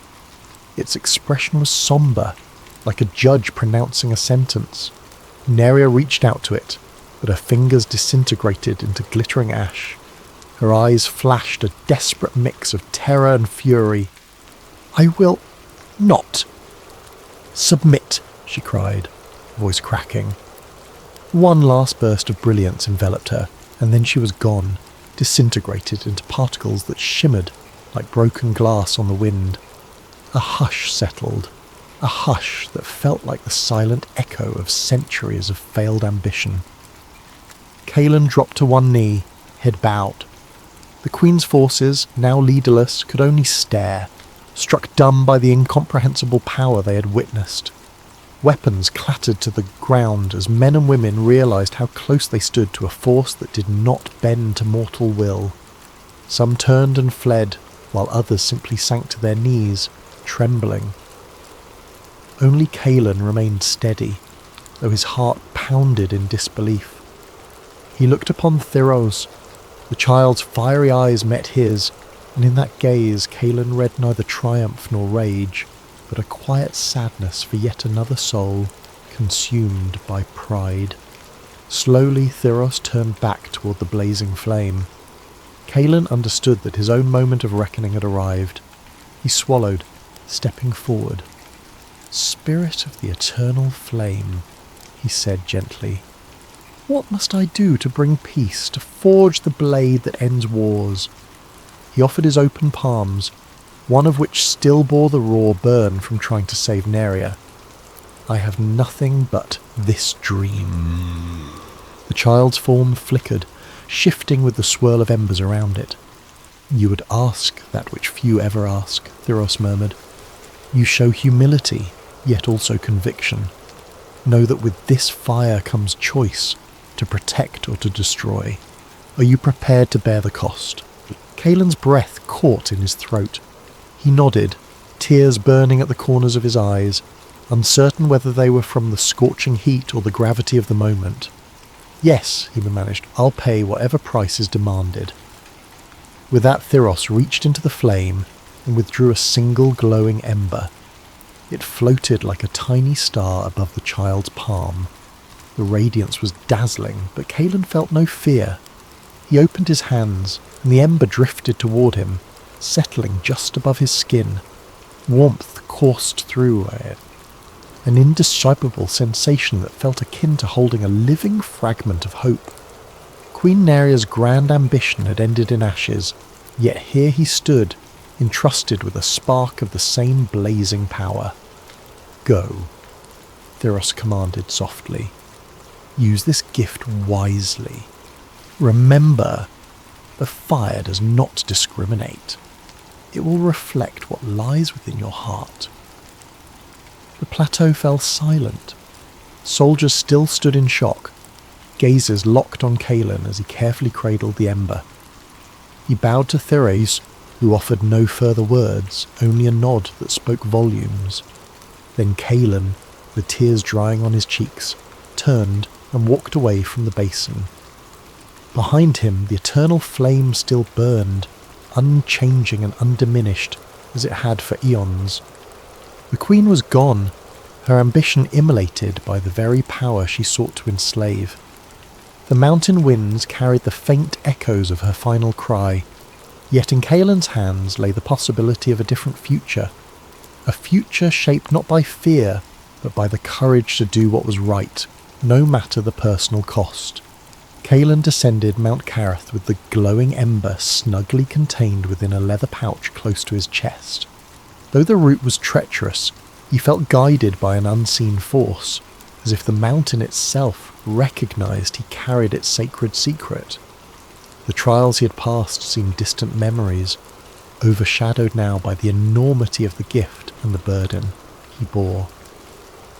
Yet each time he touched the pouch, he sensed a pulse, like a tiny heartbeat, reassuring him that there was still work to be done. Weeks turned into months as Kalin made his way back home. Word of Queen Naria's disappearance rippled through the realms, igniting rumours and speculation. Some proclaimed she had been carried off by vengeful spirits.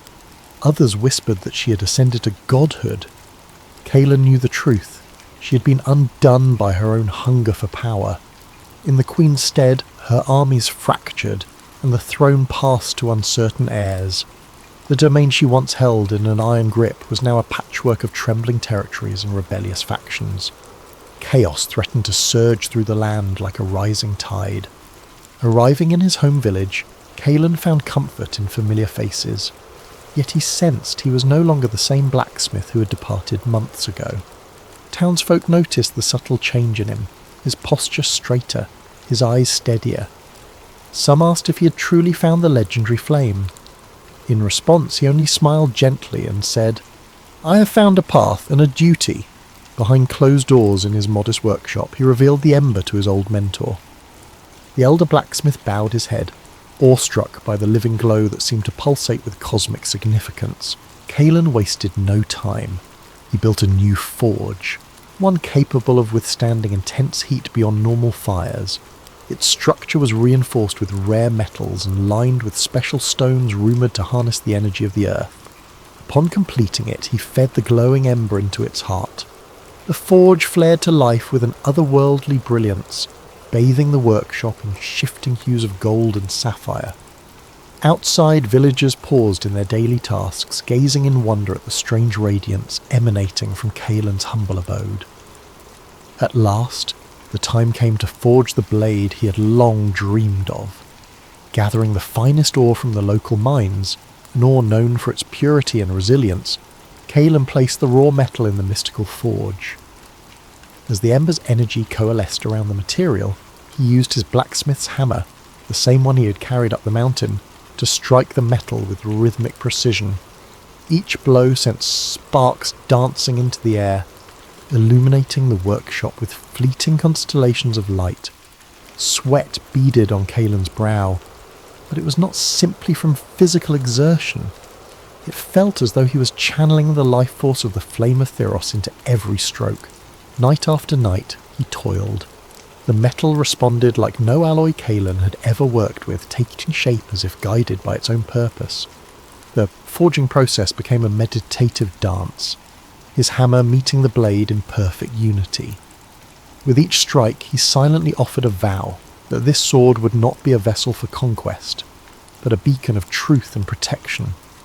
Exhaustion tugged at him, yet the ember's warmth fueled his resolve.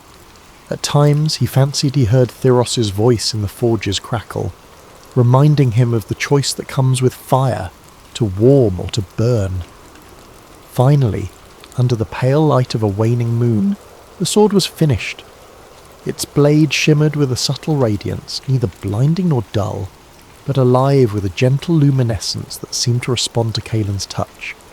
He christened it sincerity, for the sword's purpose was to reveal truth rather than spill blood.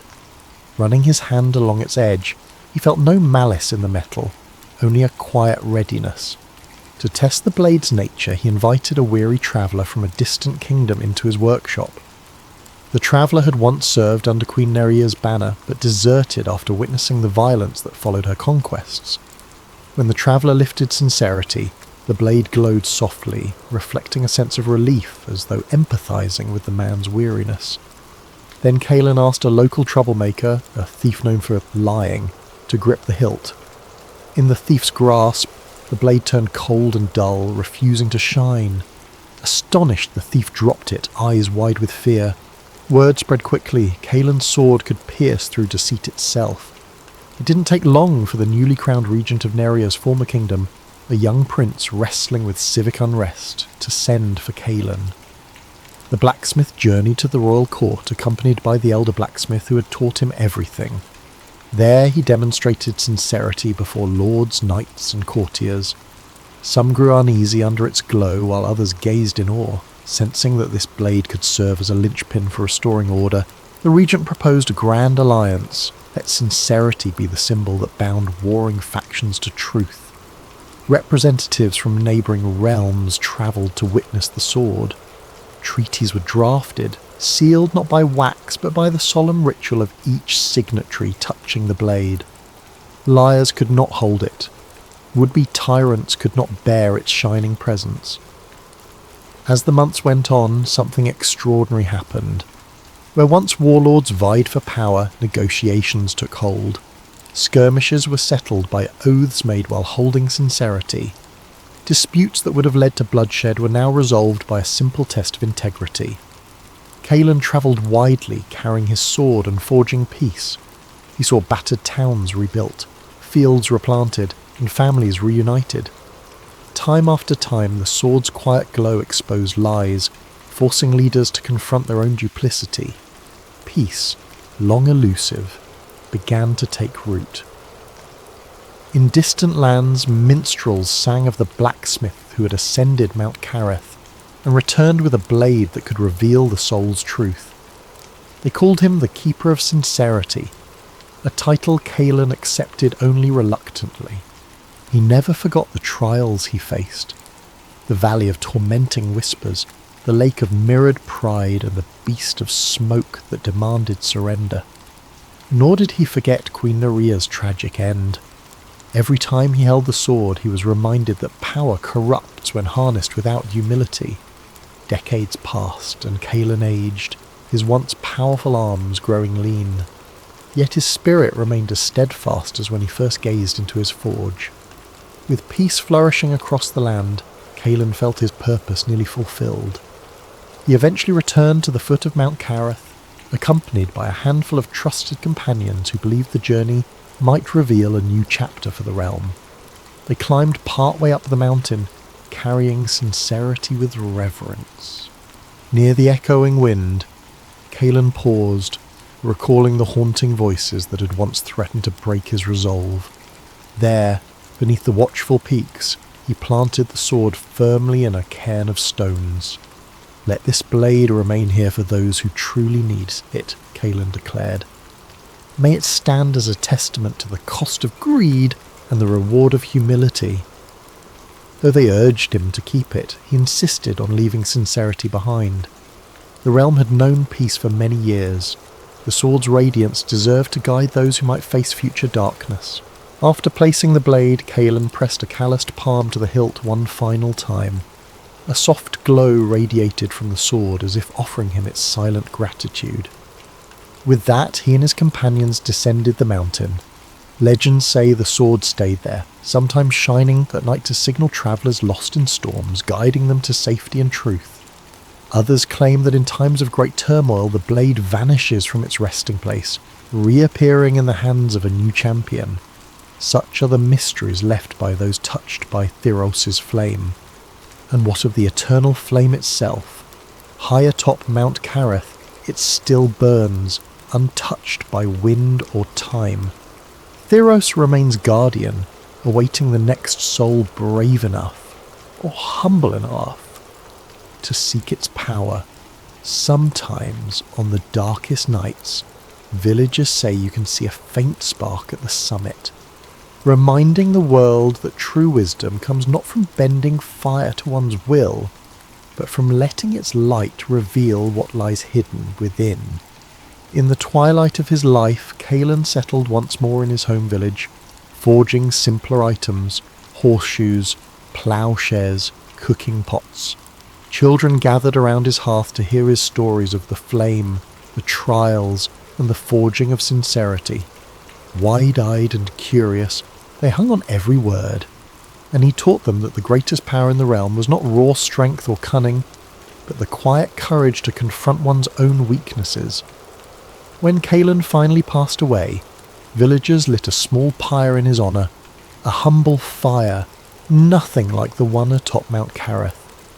Yet as the embers drifted upward, some swore they saw a fiery stag prancing in the sparks, a silent blessing from Theos, for the man who had sought not to rule, but to heal. The stories say that peace reigned for a generation after Kalin's time, carried by the memory of sincerity's glow. Every so often, a rumour arises of someone forging a blade that cannot lie, or of a traveller glimpsing a flicker of cosmic fire in the mountains, but these remain whispers, weaving into the tapestry of legend. For in every age one will rise, not to rule, but to listen, to walk the trials of humility, and to embrace the burden of true power. The flame of Theos endures, waiting for the next seeker with a pure heart, ready to grant wisdom and test the sincerity of mortal souls.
Within this myth, you'll meet immortals who guard the flame, watch a mortal undertake a harrowing journey into hidden realms, and see how an act of pride or kindness can shape the cosmos. By the time we close the final page, I hope you'll be lulled into a sense of wonder, perhaps with a gentle moral that might guide your own midnight reflections. So find a comfortable spot, maybe your bed or a warm chair. Let your shoulders loosen, take a slow breath, and imagine the hush of an ancient world where gods walk the earth and mortals see only one source of light in the sky. Feel the tension of cosmic balance, the hush of an all-encompassing dusk, and the flicker of a single glowing lantern far above mortal reach. Then step into the story with me and let the Skyfather's lantern guide you into a dreamy realm of starborn transformations. Are you ready? Let us begin. Remember to keep your eyes soft, your mind open, and your heart receptive to the gentle lessons that might emerge. For in these quiet hours, a myth can cradle us just as kindly as a lullaby, leading us deeper into the sweet depths of rest and imagination. Long ago, the world existed beneath a single soft glow, neither fully bright nor truly dark. Each dawn and dusk were one gentle twilight, thanks to Orion the Skyfather, an immortal who floated above all realms with his lantern of radiance. The lantern hung in the sky by invisible threads, bathing the landscape below in a perpetual golden hush. Crops grew steadily, though never in blazing sunlight, and mortals navigated the terrain without the harsh extremes of day or night. In this era, the gods had shaped land and sea to their liking. They carved mountains that touched the clouds and valleys where rivers curled like silver ribbons. But they had never created a true sun or moon. Why bother, they reasoned, when Orion's lantern offered just enough light for order without the unpredictability of day or night cycles. Indeed, the entire realm was tranquil, if somewhat uniform. Mortals worked their fields in subdued amber light, resting when they felt tired, often losing track of time's precise flow. High atop the world's mightiest peak, the Mount of Orion, stood a tall spire carved from pale stone. At its summit was a small dais upon which the lantern hovered, glowing with a gentle brilliance that never wavered or dimmed. Each evening the gods would gather to admire the uninterrupted hush of the world, praising Orion for sustaining a perfect equilibrium. Mortals have no reason for rebellion or fear, they said. All is as we intended. Though war rarely troubled the land, and famine was almost unknown, mortals gradually lost curiosity. The absence of day or night left them without the sense of seasons, or the impetus for exploring beyond their enclaves. Why wonder if the light never changes, if the sky remains the same mild gold? They lived in a comfortable stasis, rarely challenging boundaries or discovering new arts. In short, a blanket of complacency draped over them. Among the immortal, some whispered mild dissatisfaction. A lesser deity of craft sighed, "Without the sun, how shall colour and shadow truly dance?"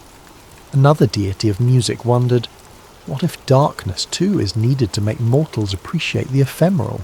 Yet these concerns were overshadowed by the majority who cherished the stable hush. Orion, serene in his conviction, believed he had given the world the greatest gift, constant, unwavering illumination. But in a small village at the foot of a cypress-studded hill, an unusual child was born. Caliros, whose eyes glowed faintly with a silvery sheen, reminiscent of the moon that did not yet exist. No one understood why his eyes shone so, as no mortal possessed luminous features. Some in the village murmured fearfully about a child marked by the gods, while others insisted it was merely a trick of the ever-present lantern light. Caliros grew up an orphan, his parents lost in a flood that struck years back. He tended sheep alone, quietly and diligently.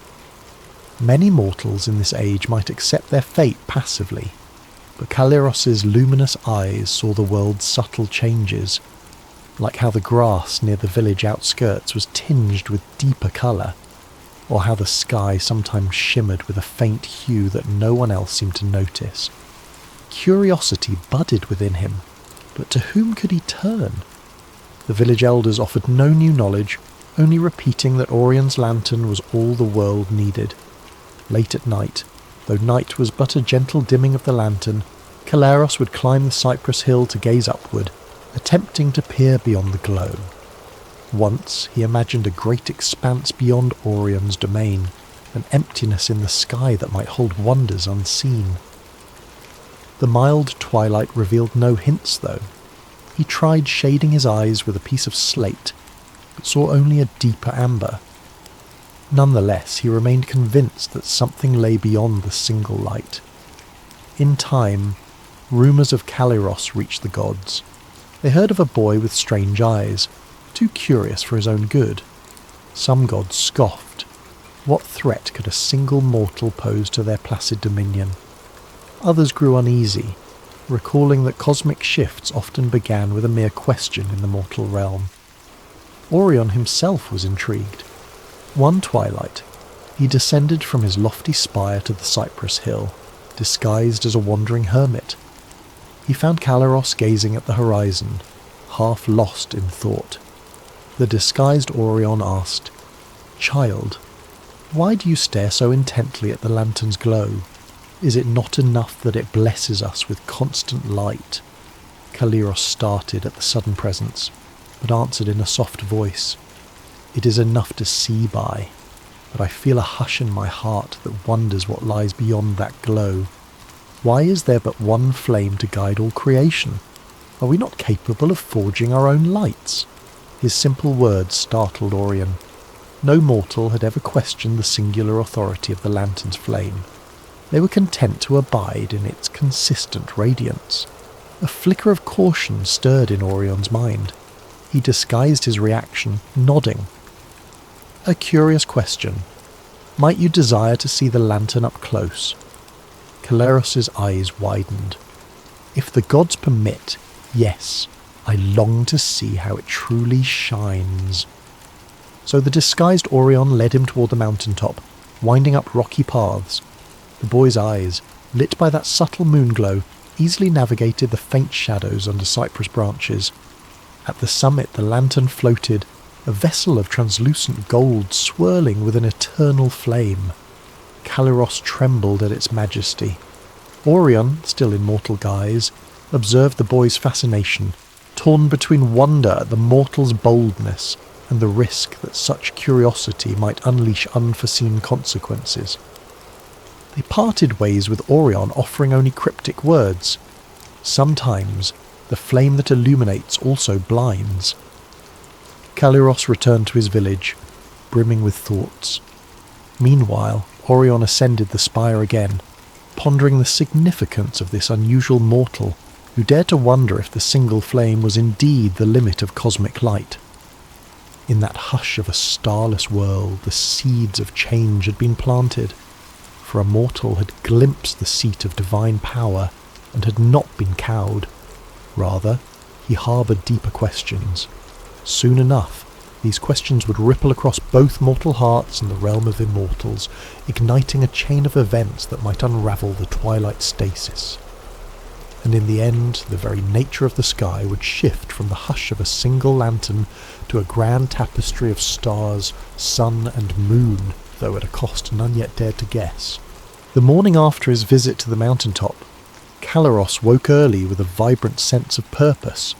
His brief look upon the Skyfather's lantern continued to echo in his mind, stirring not just curiosity but a yearning for something greater, like a half-remembered dream of distant lights.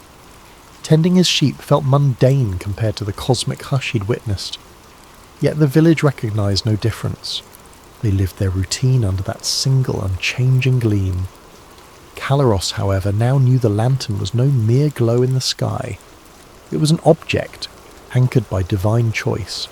And if it was an object, perhaps it could be studied, or even replicated.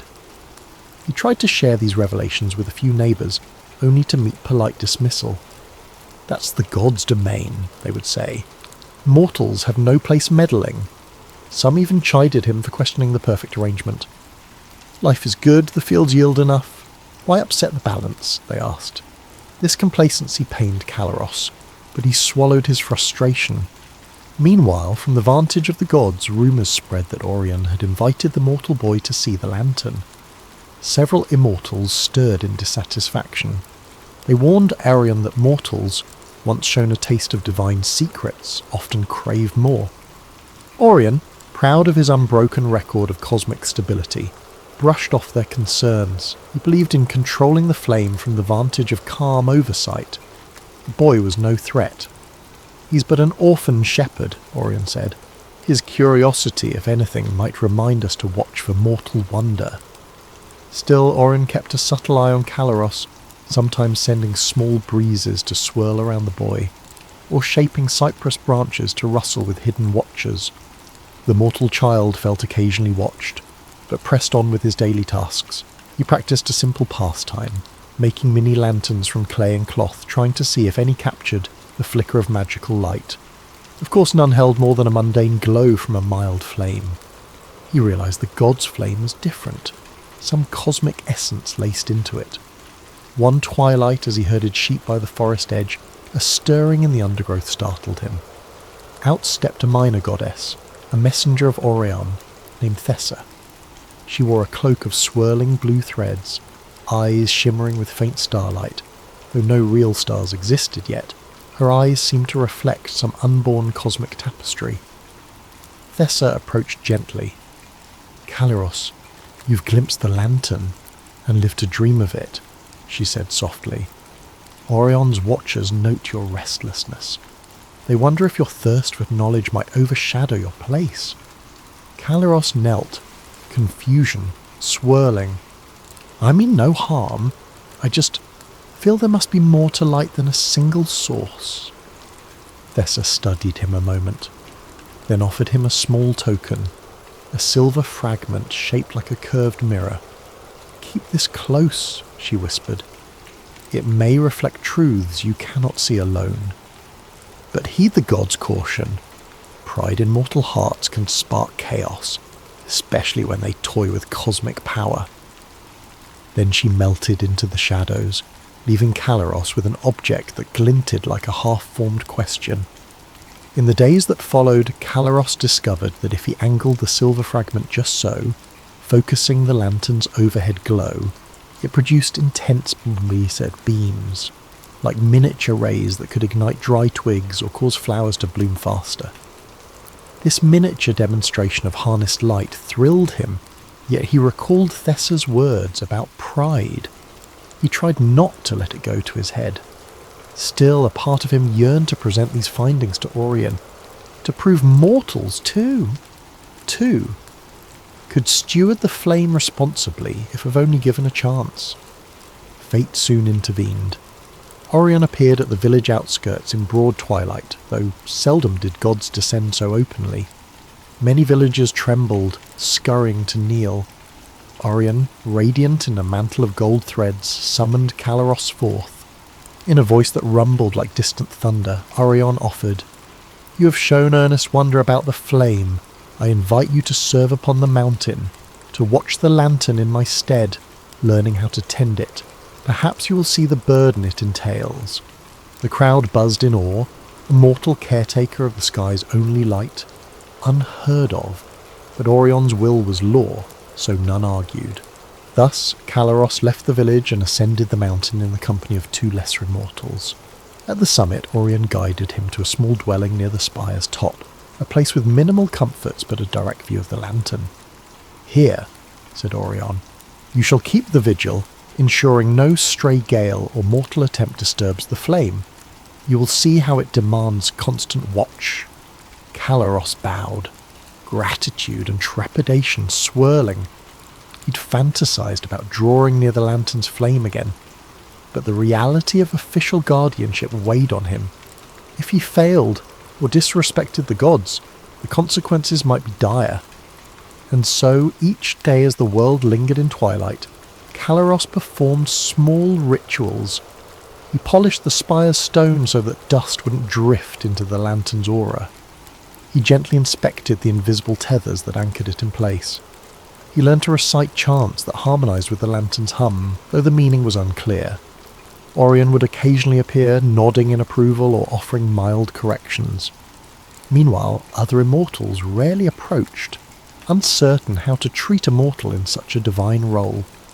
Though the boy's tasks were humble, each duty gave him intimate insight into the lantern's nature, how its flame pulsed with a cosmic heartbeat, how a faint swirl of prismatic colour always danced at its core. He realised it was more than just a simple light. It was the central flame that balanced creation, bridging mortal and immortal realms. Yet behind the scene his curiosity only grew. He wondered, if the Skyfather's lantern so thoroughly shaped existence, what if mortals could share that flame, distributing smaller sparks across the world, giving each region a piece of that luminous magic? Would it not lighten Orion's burden?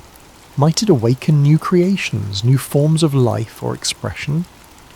One dusk he worked up courage to pose a mild version of these questions to Orion. "Great Orion," he said, "the flame is magnificent, but does it not weigh heavily on you to hold it alone? Could it be that mortals or other gods might help carry the load if only given part of the flame?" Orion's expression darkened, as though a thundercloud passed behind his eyes. "The flame is singular. If spread among lesser beings, chaos might reign. It is best kept concentrated." The finality in his tone left no room for debate. Caliros bowed, outwardly obedient, but inside a quiet ember of dissatisfaction smouldered. He saw no reason mortals should remain in near-pitch subservience, reliant on a single cosmic lantern they had no say in. Wasn't there a possibility of synergy of multiple lights? The boy's moonlit eyes lingered on the dancing flame. One day, he silently vowed, he would test the question, a vow that soon would catapult him into a chain of events altering the very sky above. As the months rolled on, Caliros continued his watchful service at the summit. He polished the spire, recited the caretaker's litany, and performed small ablutions to keep the lantern undisturbed. Yet inwardly, his curiosity only deepened. Each time he looked into the lantern's shifting glow, he sensed endless potential, as though thousands of flickers lay dormant within a single flame. He recalled the silver mirror fragment gifted by Thessa, which he kept hidden. On rare nights, he used it to focus a small beam from the lantern onto a stone, marvelling how it slightly melted the surface or caused shimmering patterns. One evening, the hush of twilight settled across the land as usual. Orion had left the spire for a realm beyond mortal sight, trusting Caliros to maintain the vigil. The lantern hovered a few feet from Caliros's outstretched hands, serene in its cosmic glow. Suddenly, a wave of restlessness overcame him. Why must the sky remain so singularly lit? Why no sun, no stars, no moon? Could the realm not flourish under a tapestry of lights? Caliros found himself voicing these thoughts aloud, though no mortal or immortal stood near. If this flame is for the world, does the world not deserve to share it? Must one deity alone preside over such power? He trembled at his own boldness, yet the question lingered in the silent air. In that moment, without fully realizing, he reached out. His fingertips brushed the lantern's surface, an action strictly forbidden. The caretaker's role was to guard, never to touch the flame, yet curiosity and a sense of half-dream overcame him. The instant his hand contacted the golden outer shell, a current of energy surged through him, exhilarating but overwhelming. The flame inside flickered wildly. Panicked, he yanked his hand back, but it was too late. A hairline crack had formed where he touched it. Softly at first, then with a building hum, the crack spread around the lantern's sphere. The humming turned into a high-pitched whir. A swirl of bright arcs shot from the flame's core, forming swirling lines that hammered at the shell from within. Caliros gasped. He tried to brace the lantern, as though to keep it together, but the energies inside spiraled too powerfully. In a flash of brilliance, the lantern shattered. Shards of golden material flew outward, each radiating a piece of the flame. The initial explosion flung Caliros back onto the spire's floor. Stunned, he looked up to see that the single flame had dispersed into countless motes of light shooting across the sky in all directions, like fireflies scattering from a jar, except each spark was bright as a miniature star. Indeed, that was exactly what they became, flickers of cosmic fire suspended far above the land. In mere heartbeats, the horizon transformed. Instead of one consistent glow, the sky now hosted myriads of tiny lights twinkling at various distances. The once uniform twilight gave way to patches of deeper darkness dotted with shining specks, the first stars. Simultaneously, a blazing orb soared from the shattered flames, swirling into a massive ball of fire that soared across the horizon, forming what would become the sun. Another portion spun away, forming a gentler orb that glowed pale silver. The moon. The world's sky was no longer a single luminescent hush, but a realm where day and night, stars and moon, would cycle. For a moment, Caliros was both awestruck and horrified by the beauty he had unleashed. The land below, freed from the constant amber hue, reeled in partial darkness, or found itself suddenly washed in bright sunlight as the new sun soared overhead. Mortals cried out in alarm or wonder. The gods, feeling a cosmic shift in their domain, roared with shock, but the immediate effect on Orion was dire. The consolidation of his power was in that single lantern, and with it shattered, his essence flickered. He rushed back to the spire to find Caliros sprawled on the stone floor, the remnants of the broken lantern around him. Orion's face twisted in a mix of fury and dread. "What have you done?" he thundered, voice shaking the mountain top.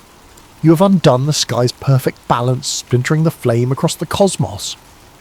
Caliros, trembling, tried to speak. I only touched it for a moment. I wanted to see if mortals could share—" Orion cut him off with a glare so fierce the clouds rumbled. "You have destroyed centuries of careful design. Now the realm is chaotic. Day cycles will blind some. Nights will become blackness, dotted with distant sparks no one asked for." He pounded a staff upon the spire's floor, cracks forming. The truth was that many mortals across the land exulted in the new lights. The sun's bright warmth gave plants a new vigour. The nights of scattered stars and a silver moon enthralled them. But Orion saw only that his single dominion was lost. The shattering had left him weakened, his cosmic flame no longer consolidated. Some portion of him felt relief that the world might flourish in new ways, but pride overshadowed that. In a swirl of divine wrath, Orion pronounced punishment upon Caliros. "Mortal child, you have stolen what was not yours to hold, fracturing the cosmic order. For this, you are cast down from the spire, stripped of any caretaker's role. May the mortals you champion see you scorned, and let your name be a cautionary tale." Thunder boomed. A swirl of golden wind encased Caliros, hurling him off the summit. He crashed down the mountainside, battered and bruised by rocky ledges. With trembling limbs, he finally tumbled to the foothills, losing consciousness among scrubby bushes. Overhead, the newly formed sun circled, bright and unyielding, while the fresh mosaic of still lingered behind the daylight's veil. Gods across the pantheon scrambled, uncertain how to handle this new cycle. Some recognized the potential for growth, but Orion's fury overshadowed all else. Storms brewed, seas churned. The world teetered in confusion, adjusting to sunrises and sunsets for the first time. Crops that had grown steadily in constant twilight now faced scorching midday heat or dark nights. It was a revolution in daily life. As the day turned to the first real night, men and women across the realm looked up at the swirling tapestry of countless sparks. Awe filled them. It was mesmerizing. But as they prayed or worshipped, the gods responded with silence or thunderstorms, uncertain whether to bless or curse this shift. Orion retreated to the battered spire, trying to gather remnants of his energy to form a stable seat of power. The flame was gone, scattered into stars, sun, moon. He was left a fraction of his prior might. Caliros lay unconscious in a small grove at the mountain's base. Gentle breezes rustled the leaves overhead. A faint star-shaped glow hovered in his palm, some leftover spark from the lantern that refused to abandon him. In the next days, he would awaken to find himself alone, exiled from the mountain, yet burdened with a new sense of responsibility. The world's cycle had changed forever, but the god's wrath was not sated. Trials awaited the boy who shattered the sky, father's prize lantern. When Caliros regained consciousness, the world felt simultaneously familiar and alien. The sky was not the uniform amber he'd always known. It had brightened into a robust morning sun that made him squint, and when twilight fell, a tapestry of stars glimmered overhead along with a silver moon. Birds in the region seemed confused, some chirping at odd hours. Villagers from the foothills noticed the new daily cycle. Some marvelled at the warmth of direct sunlight, while others complained about the abrupt darkness at night. Agriculture, sleep patterns, and worship all began shifting in response to these previously unknown rhythms. Though battered and bruised, Caliros managed to stand. He realised he was near a small orchard at the mountain's base. Stumbling into the orchard, he found an old orchard keeper who recognised him familiarly from the caretaker's gossip. The orchard keeper offered him water and a place to rest, though confusion lit the man's eyes. "Aren't you the caretaker boy? What happened on the summit?" Caliros stammered a partial explanation that the lantern had shattered, releasing new cosmic lights. The orchard keeper was awestruck, uncertain how to respond. He gently patted Caliros' shoulder, urging him to stay hidden. Rumours said Orion was furious and had commanded the lesser gods to find the mortal who upended creation. Over the next days, Caliros gathered his strength. He also discovered an unsettling phenomenon. Each night, storms or quakes rattled parts of the realm, as if the gods unleashed their anger, or tried to recapture the lost flame. Harvests, previously stable under constant mild glow, now faced scorching midday or complete nighttime. Some soils withered faster, while others grew abundantly in real sunlight. The realm was in flux, and the gods' influence felt uncertain. People debated whether this was a curse or a new blessing. Despite the swirl of changes, Caliros sensed the burden of guilt. He had unleashed a cosmic shift no mortal had the right to attempt, apparently harming Orion. Yet part of him believed the outcome was not wholly negative. Mortals seemed more alive, forced to adapt, forging new ways to measure time. He saw children delight in the glimmer of stars overhead, and farmers discovering new planting cycles. The realm might eventually flourish under this cyclical day and night, but the gods' wrath was real. If they found him, they might demand retribution. Then, in a dreamlike vision, Thessa, the minor goddess who once warned him, appeared by his bedside. She whispered of Orion's fading power. The flame that was once concentrated in the lantern is scattered across stars, sun and moon. Orion can't unify it alone. The realm is shifting into an uncharted future, but the gods are not so easily forgiven. They blame you for the chaos and want you punished. She also mentioned a rumour. If the realm's new cosmic lights remain uncontrolled, they might unbalance everything. Only the echo flame hidden in the underworld can restore or stabilise this new cosmic arrangement. Go find it or face the gods' endless wrath. Then she vanished, leaving Caliros shaken awake. The echo flame, an ember from the first fire that shaped matter, older even than Orion's lantern. Legends whispered it resided deep in the underworld, guarded by secrets and illusions. If Caliros could retrieve it, perhaps he could appease Orion, or harness it to calm the violent cosmic shifts. This quest seemed impossible for a mortal boy, but given that the gods now hunted him, going underground might be safer than wandering the surface. He resolved to attempt it, hoping that success might lead to peace, or at least a measure of forgiveness. From the orchard keeper, Caliros acquired a simple cloak and a staff. He used the silver mirror fragment as a guiding token, noticing that in certain angles it glowed faintly, pointing him southeast, perhaps indicating the route to the underworld's hidden entrance. Setting out at dawn, he travelled discreetly across fields and hills, avoiding villages rife with rumours or watchers. Days turned into nights, each cycle a new revelation of the sky's wonders. The sun rose with brilliance. The nights displayed swirling constellations of starlights that once lay trapped in Orion's lantern. Caliros felt awe at how many soared overhead. Thousands upon Theos, and thousands. The moon, majestic and pale, sometimes was full, sometimes crescent, though the cycle was too new to be recognised as a pattern yet. He recognised that mortal cultures would soon revolve around these cycles, forging new mythologies and calendrical systems. A sense of heartbreak and pride mingled in him. Heartbreak that he caused Orion's anguish. Pride that new possibilities opened for the mortal realm. Eventually he reached a desolate plain rumoured to contain an old labyrinthine fissure leading underground. Storm clouds boiled overhead, as if the gods themselves tried to block his path. Lightning forked across the sky.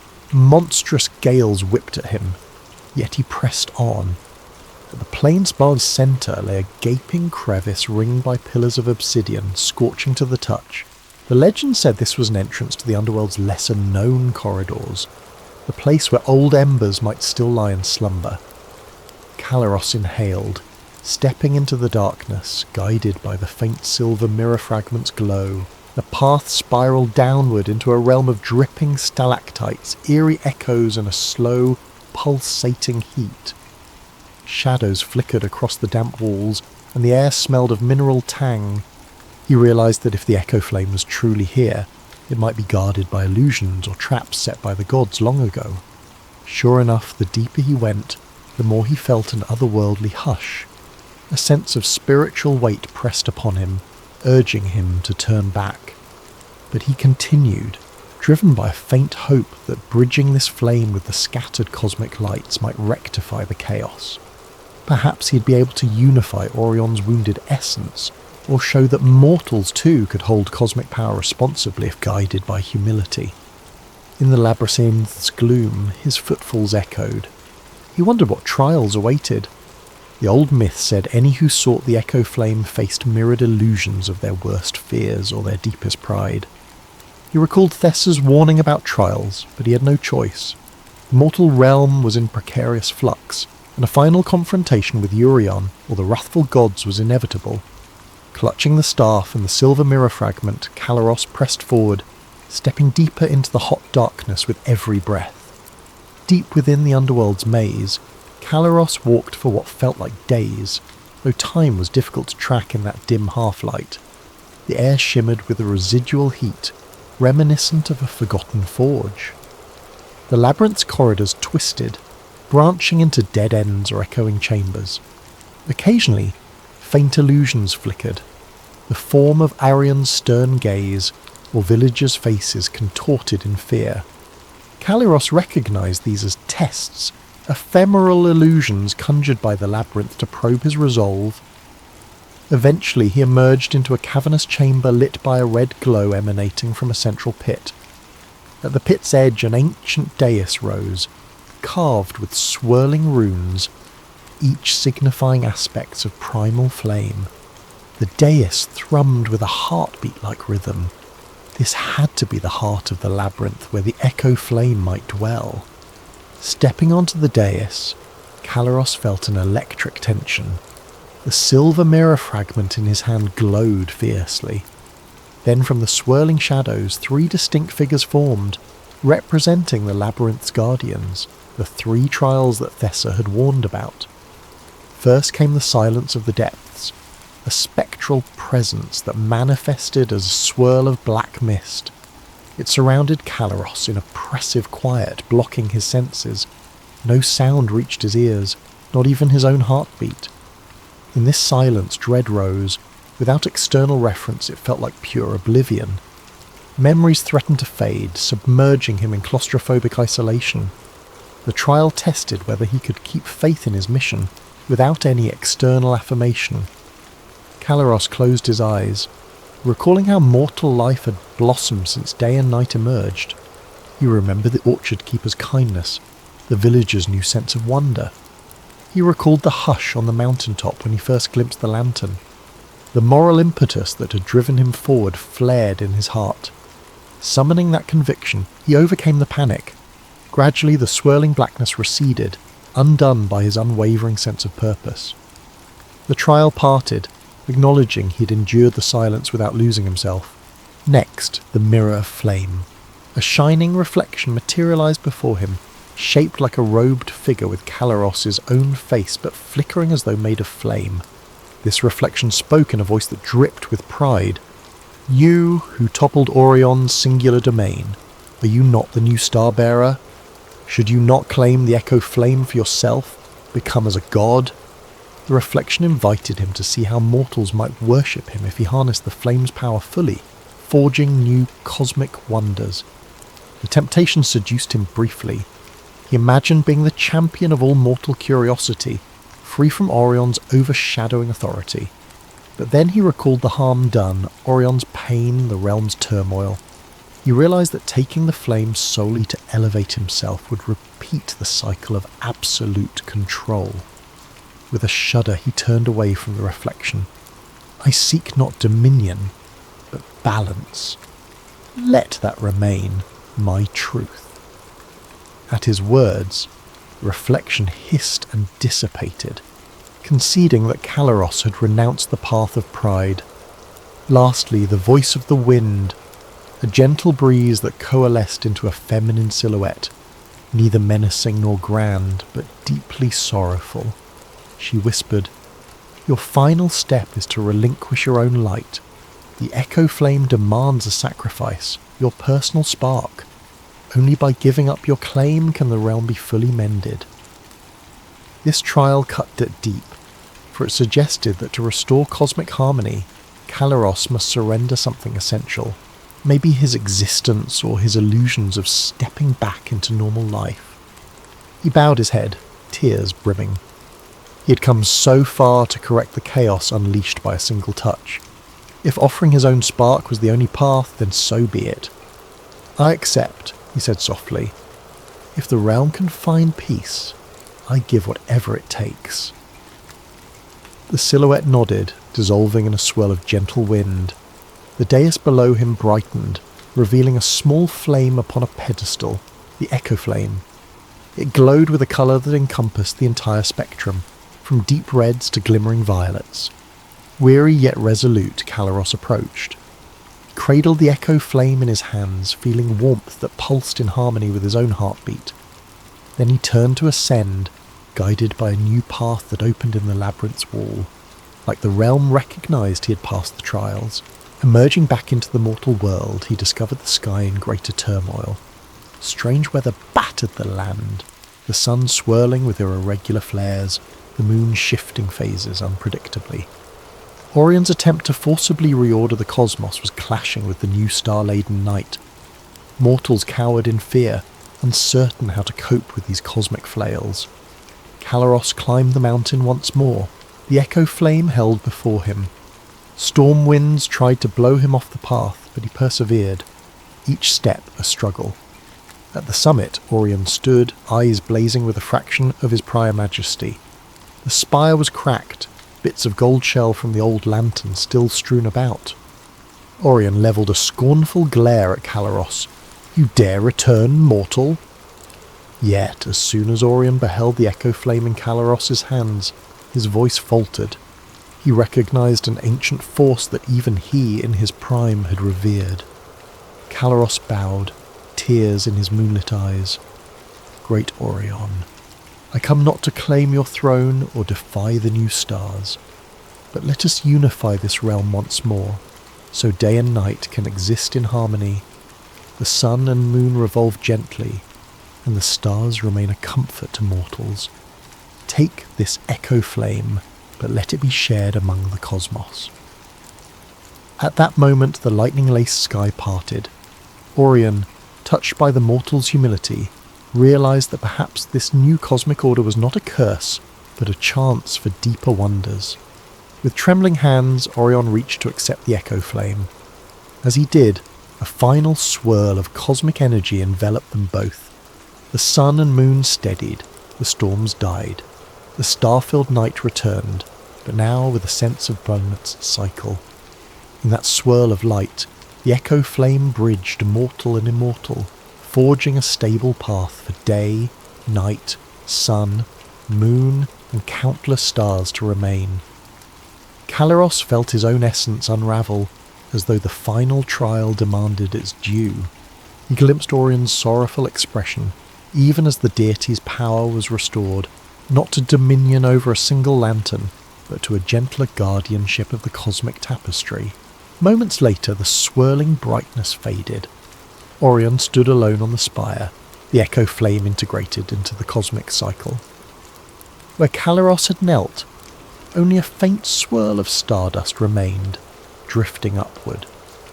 Far overhead, a new constellation formed, a humble figure holding a lantern.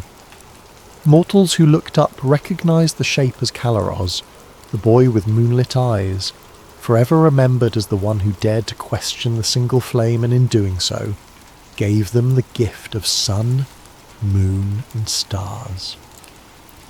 In the land below, life gradually adapted to the sunrise's warmth, the gentle respite of moonlit nights and the shining tapestry of stars overhead.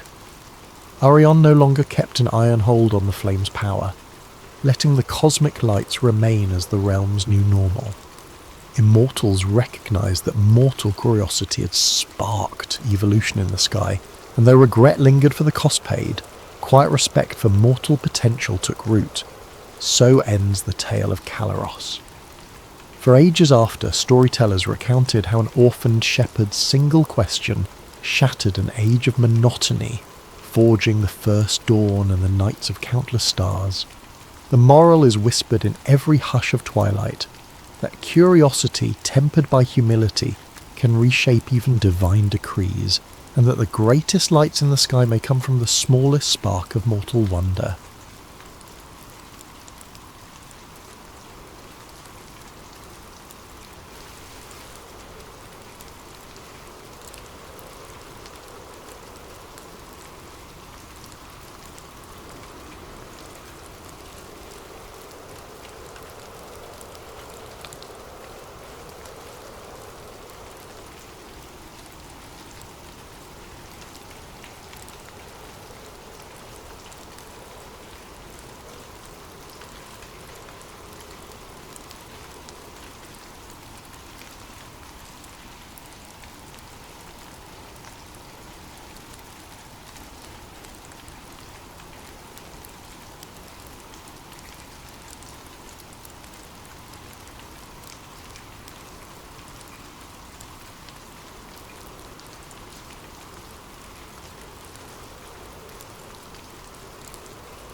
Welcome, dear listeners and seekers of late-night tales, to Nightfall Myths, where stories of myth, mystery and magic merge with the soft hush of midnight.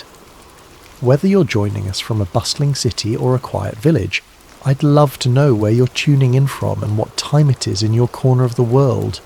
Feel free to drop a comment below. It's always fascinating how stories can unite us across time zones, oceans and continents. And while you're here, don't forget to subscribe to Nightfall Myths. Your subscription helps keep this cozy storytelling haven alive, ensuring you'll never miss another foray into the realms of legend, history and possibility. Tonight's tale is called The Serpent's Gift, a mythological fantasy that delves into the tragic yet awe-inspiring life of Aesclepius, the mortal son of Apollo. Raised by the wise centaur Chiron, Aesclepius becomes the greatest healer in all of Greece, his skills bridging the gap between mortals and gods. But when he dares to resurrect the dead, he challenges the divine laws upheld by Zeus and Hades.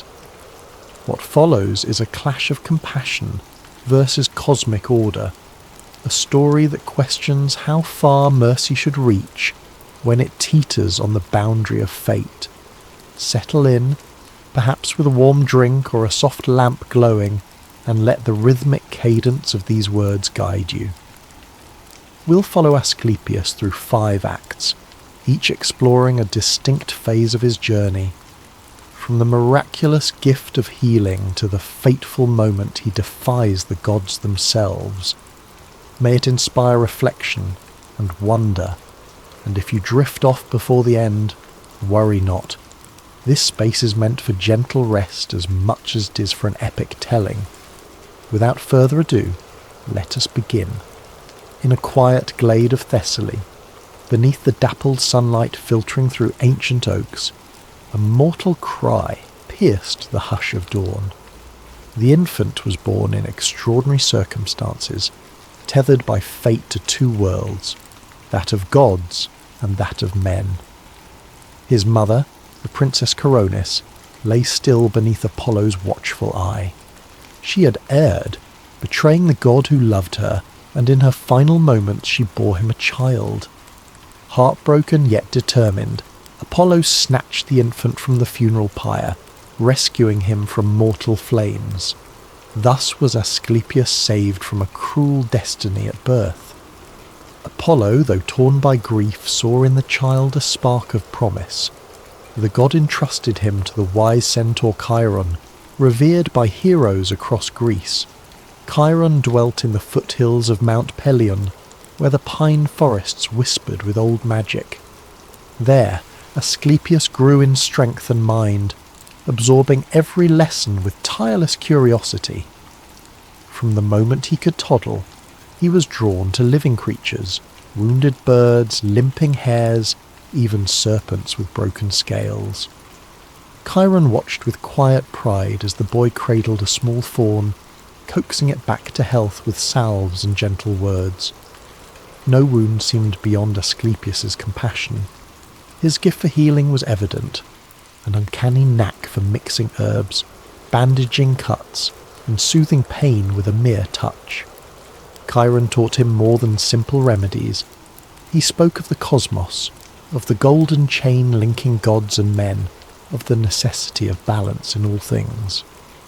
Medicine is a sacred art, the centaur would say, but it must be guided by wisdom. The mortal body is ephemeral, and even the best cures cannot halt the march of time. Respect the boundary that the fates have woven. Yet Aesclepius's thirst for knowledge was boundless. By his teenage years he had mastered advanced treatments once known only to gods and famed herbalists. Word spread through Thessaly of Chiron's adopted son, the prodigy who could set bones with a glance and brew potions for deadly fevers. Pilgrims came from neighbouring regions, each hoping for a miracle. Aesclepius welcomed them with humility, seldom asking for reward. During those blossoming years, a quiet question took root in his heart. If I can cure all manner of diseases, why must men still die? He had watched an old villager slip away despite his best efforts. He'd seen a child succumb to a wasting sickness no mortal herb could reverse. His compassion warred with the reality that death inevitably claimed all. The tension simmered in his soul. One day, under a blazing noon sun, Apollo visited his son. The god arrived in a shimmer of golden radiance. Aesclepius bowed, though his father bid him rise. They spoke not as father and child, but as teacher and student, each proud in their own domain. "Apollo," Aesclepius ventured, "why must mortality be so frail? If the gods can heal, can they not grant immortality?" Apollo's voice carried a tender edge. "We are bound by laws older than Olympus, my child. Even gods cannot shatter the tapestry of fate. Our blessings have limits. Life is precious precisely because it is finite." Aesclepius pressed his lips into a line. He understood the words, yet felt their emptiness. His father's love was evident, but so was the boundary that kept them apart. In that moment, Aesclepius realized that though half divine by blood, he remained mortal in the end. Soon after, Chiron took Aesclepius on a journey across Greece. They visited plague-stricken towns and kingdoms ravaged by war. The young healer tested his skill using salves to treat battlefield injuries, incantations to quell fevers. Each success fed his conviction that no malady lay outside his grasp. People hailed him as a saviour, crowding around with pleas for healing. Some, in tears, kissed his hands and prayed to him as though he were a minor god. It was on this journey that Aesclepius encountered a gravely ill noblewoman. Her breathing was shallow, her limbs trembling with fever. Despite the best potions and incantations, she slipped beyond the threshold of life, exhaling her final breath in a quiet hush. Despair clung to the onlookers, yet something in Aesclepius refused to accept it. With unwavering focus, he pressed his palms to her chest and recited a half-remembered rite, gleaned from old papyri that had once whispered of energies bridging life and death. Under his trembling hands, the woman's eyes fluttered open. She gasped, heart lurching back to life. A stunned hush fell. Chiron observed from the corner of the makeshift ward, his ancient eyes fearful yet amazed. The woman looked upon Aesclepius with reverent awe. The crowd fell to their knees. A rumour sparked that Aesclepius could undo death itself. He, meanwhile, felt only exhaustion, and the curious sense he'd grazed a forbidden realm. Though outwardly triumphant, a weight settled in his heart. What if he was meddling in powers not meant for mortal hands? When the tale spread to the ears of the local priesthood, a quiet alarm stirred. "This is no mortal healing, them," they whispered. "If it is true, it defies the natural order. The gods alone govern death. He must be favoured or cursed." From that day onward, a faint shadow of destiny trailed Aesclepius. He continued curing the sick with unwavering empathy, but now the question of life's boundary occupied his every thought. In the hush of night, as he prepared potions under the moonlight, he recalled the nobleman's revival, a surge of raw energy that threatened to tear something in the very fabric of existence. The memory made him tremble, uncertain whether he'd committed a holy act or an abomination. So began Aesclepius's path to greatness and calamity. For though he sought only to ease suffering, he carried within him a seed of rebellion, the dream that perhaps, just perhaps, death need not be final, and in a world governed by divine law, that dream would shake Olympus to its core. In the months following his miraculous revival of the noblewoman, Aesclepius wandered Greece with a growing retinue of followers, each hopeful for a cure no one else could grant. Despite his reluctance to claim any special divinity, pilgrims brought offerings and prayers, venerating him as a living conduit of Apollo's grace. Wooden shrines appeared in remote villages, small idols shaped in his likeness. Yet these displays felt alien to the humble healer, who insisted he was but a mortal with an unusual skill. Chiron watched from a distance, torn between pride and concern. He recognised the seeds of hero worship that had ensnared many a figure of myth. Aesclepius handled it with modesty, but the crowd's devotion only escalated. The centaur warned him quietly. Power, especially over life, can tempt even the best of hearts. Remember that every cure must honour the balance set by the fates. We are not lords of the cosmic cycle. Though Aesclepius nodded in agreement, his curiosity about that cycle deepened with each such tragedy he encountered. The memory of reviving the nobleman haunted him. If such a feat was possible once, why not more often? Why let good people die of fevers or plagues when they could be restored? He wrestled with the moral dilemma, uncertain whether the boundary was absolute or if the gods' decrees might be challenged. Then, one twilight eve, fate delivered a sign. A serpent wounded on a dusty road. Serpents had always intrigued Aesclepius. In them, he sensed a symbol of both poison and healing, life and death. This particular snake was coiled in agony, scales torn by a cartwheel. Pity welled in Aesclepius's heart. He gathered it gently, ignoring the risk of venom. By the light of a small campfire, he cleaned its wounds and applied herbal poultices. Softly, he chanted incantations taught by Chiron, coaxing the creature to cling to life. Hours passed. Under the starlight, the snake's trembling eased. Its eyes, once dulled, glimmered with renewed vitality. A quiet hush enveloped them as if the world paused to witness. Aesclepius felt an uncanny communion, a sense the serpent recognised his compassion, as though some primal knowledge flitted between them.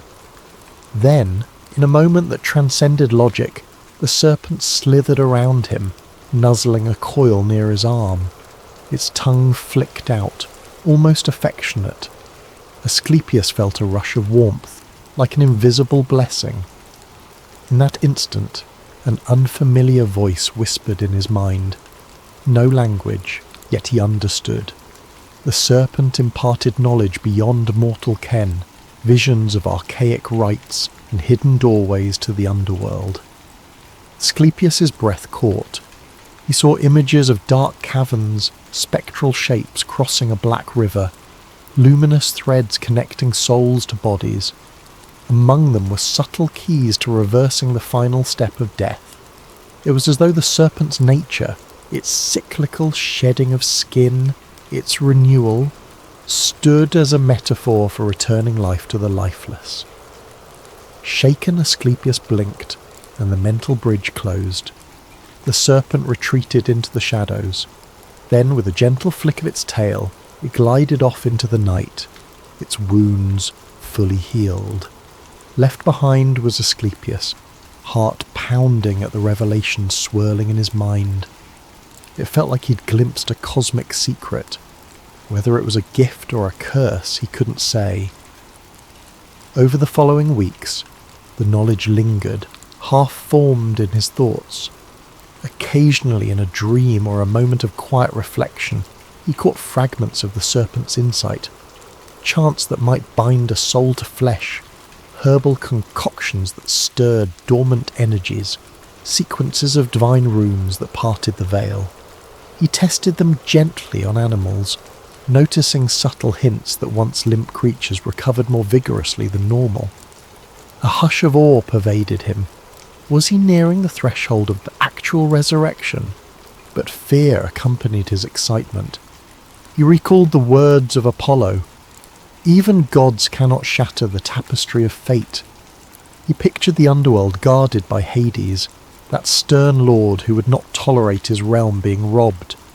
The risk was immense, yet compassion drove Aesclepius onward. If a mother of young children fell mortally ill, or if a valiant hero died unfairly, was it not righteous to restore them? Who benefited from an unbending rule that left innocence in the cold grip of death? One moonlit night, he confided in Chiron, Softly he revealed glimpses of the serpent's revelation. The centaur's face darkened with alarm.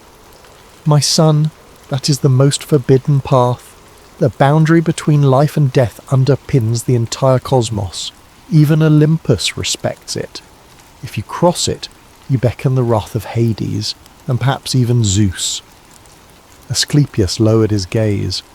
"Are we to watch good people die when we hold the key to saving them? Is that truly justice?" Chiron's eyes glistened with sympathy. "Justice is not always soft, child. The cycle of life and death has held since time immemorial. Tread carefully." Still, Aesclepius's soul churned.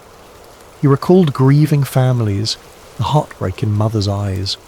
Could the gods truly want such misery? If the serpent's gift was entrusted to him, perhaps the gods had chosen him as an instrument of mercy. That night, sleep eluded him. In dreams, the serpent coiled around him once more, whispering half-formed incantations. He awoke certain that he'd been singled out to wield this hidden art. Quietly, he began to test the boundaries. He sought out those on the brink, applying advanced cures that hovered just shy of the miraculous. Each time he saved a life presumed lost, townsfolk whispered that Aesclepius defied death. But he refrained from resurrecting anyone truly gone. That changed when he arrived in a small coastal village, where a young mother had succumbed to drowning. Moved by the sight of her children weeping, Aesclepius steeled his heart. Kneeling by her still form, he performed the serpent's incantation, used specific herbs that seemed to hum with otherworldly power, and invoked a subtle force that made the air hum around him. In a surge that felt like crossing a threshold, the mother gasped, water spilling from her lungs. She opened her eyes to a new dawn. The villagers stared in disbelief, then erupted in wails of joy. Aesclepius, trembling with adrenaline, realized he had indeed pulled a soul back from the underworld. Boundary was not absolute. He had done it. He had undone death, if only for one soul. As the joyous scene played out, a creeping dread seized him. He sensed invisible eyes upon him, as though the gods took sudden notice. Some might hail him as a saviour, but what would the realm of Hades say? Fate itself might recoil from such defiance. In that moment, the serpent's gift felt both wondrous and terrifying. He had broken a taboo older than Olympus, and in the heavens forces began to stir in response, as though dark clouds were gathering on a bright horizon. The rumours of Aesclepius bringing the dead back to life spread like wildfire across the Greek peninsula. Kings, priests and common folk alike marvelled at such an impossible feat. Word drifted into the hallowed halls of Delphi, where the oracle whispered that a mortal now held the power to rewrite fate's loom. Temples dedicated to Hades rumbled with uneasy prayers as devotees sensed a profound disturbance in the flow of souls. Some watchers bowed in reverence to Aesclepius, while others shrank away in fearful awe. Within weeks, the matter reached the ears of Hades himself, lord of the underworld. From his domain of shadows and silent groves, Hades seethed at the mention of souls returning topside. Each resurrected mortal robbed him of a rightful subject. But more than that, it threatened cosmic stability. His eyes burned with grim anger. In his palace built of sorrowful stone, he summoned wraiths and shades, commanding them to keep watch for further transgressions. Meanwhile, he sent a message to Zeus, demanding immediate action. Zeus, seated upon the pinnacle of Olympus, weighed Hades' complaints. He looked down upon the mortal realm with thunderous brows. For centuries, mortal heroes had tested divine boundaries, yet none had so flagrantly overturned the cycle of life and death. Even the gods seldom pulled mortals from Hades once they'd arrived, save for special exceptions. Now, a mere demigod dared such an act repeatedly. Before deciding Aesclepius's fate, Zeus convened a small council of gods. Apollo, father to Aesclepius, stood among them, uneasy. Athena watched with calm wisdom, while Hera peered suspiciously. Hades appeared as a flickering shade, a remote presence from the underworld. Tension crackled in the air. "Hades accuses your son of theft," Zeus intoned gravely, facing Apollo. "He claims Aesclepius robs the underworld of souls. Is this true?" Apollo's voice tightened. "My son is a healer, not a thief. He seeks only to save the suffering. Where is the crime in mercy?" Hades' shade flared with cold fury. "Death is a law of nature. Even the gods abide by it. Shall we let mortals cheat their destinies because one man has found a trick? This imbalance cannot stand." Zeus nodded, solemn. "The mortal realm depends on the flow of souls.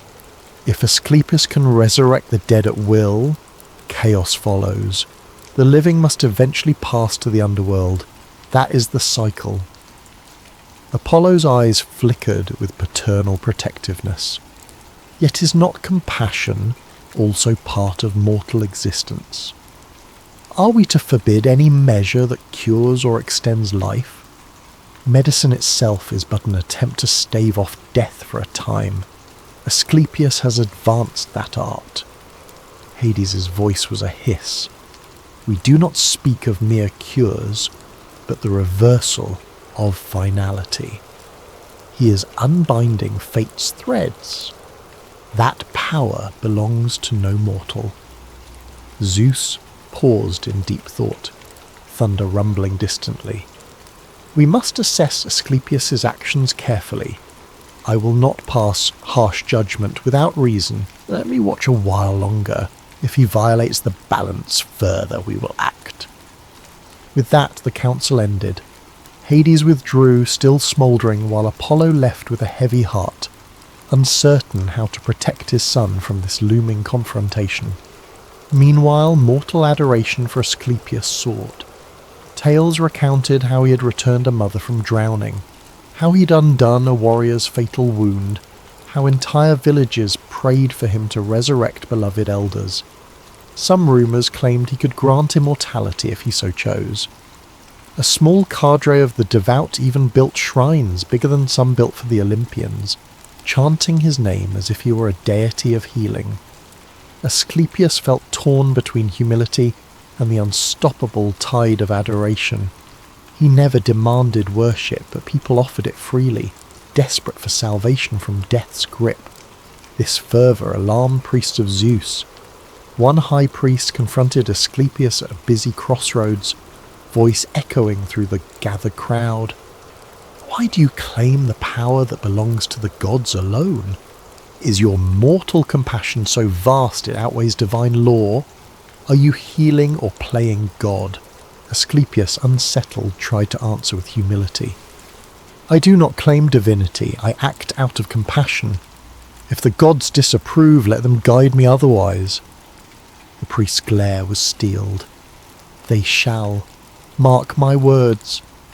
He turned away, convinced that Aesclepius was dangerously close to hubris. That evening, while Aesclepius worked in a quiet temple, applying a salve to a dying child, Apollo appeared in mortal guise. The father took him aside, eyes conflicted. "Son, you must be cautious. Hades rages, and Zeus is listening. I fear what may come if you keep raising the dead." Aesclepius's heart clenched. "How can I refuse those who beg for life? I swore an oath to heal all who ask. Sickness is cruel enough. Why must I obey an arbitrary line the gods Apollo sighed. "That line is not arbitrary. It maintains cosmic order.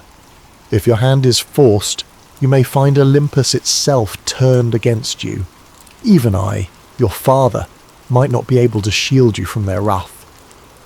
But the sincerity in Aesclepius's eyes was unwavering. "If I have the power to save, how can I not use it? I cannot watch innocents die simply because Hades claims them. Let him be angry. Mortals shouldn't be pawns in the gods' politics. Apollo couldn't refute the moral logic. He embraced his son, whispering, "Tread lightly. The moment draws near when Zeus must choose. I will stand by you as best I can, but be prepared." With that, the god left in a swirl of golden light, leaving Aesclepius bracing for the storm. Shortly thereafter, an opportunity to test his resolve emerged. A great war erupted between rival city-states, a bloody conflict that left fields stained red. Aesclepius travelled to the warfront, determined to offer medical aid. He found the carnage overwhelming, broken bodies, shattered hopes. Amid the chaos, he saved countless lives, soldier and civilian alike. But in one grim corner, he discovered a renowned warrior, beloved by many, mortally wounded. The soldier's heart had ceased minutes before Aesclepius arrived, and grief spilled across the battlefield. Overcome by empathy, Aesclepius invoked the serpent's incantation once more, coaxing the flame of life back into that warrior's body. Gasping, the soldier returned from the threshold, eyes wide with gratitude. Warriors who witnessed this bowed in reverence, rumour spreading among the armies that not even death could stand before Aesclepius. The next day, an ominous swirl of thunderclouds gathered overhead, a sign that the cosmic order trembled beneath the weight of these resurrections. In his tent that night, Aesclepius wrestled with a haunting sense of destiny. The lines were drawn. He had rescued souls from Hades' domain, and the underworld's lord would not let that stand. The final confrontation with the Pantheon loomed like a distant storm, inevitable yet unclear in outcome. Would the gods truly strike him down for an act of mercy, or might they too see that life's sanctity overshadowed the rigid laws of death? The question hammered at him under the strobe of distant light. In his pocket he carried a small serpent amulet that he had fashioned, a reminder of the creature that bestowed him the secret. He held it close, determined to follow his path of compassion, even if the gods themselves demanded a terrible price. The pivotal day arrived under a sky streaked with gold and grey. Crowds had gathered before a makeshift temple on a war-ravaged plain, longing for Aesclepius's healing touch. Among them were soldiers, peasants, women carrying children. Yet tension crackled in the humid air.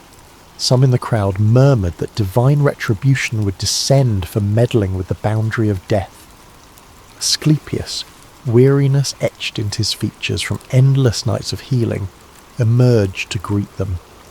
Despite exhaustion, his compassion shone bright as he consoled the wounded, reassuring them that no affliction was beyond hope.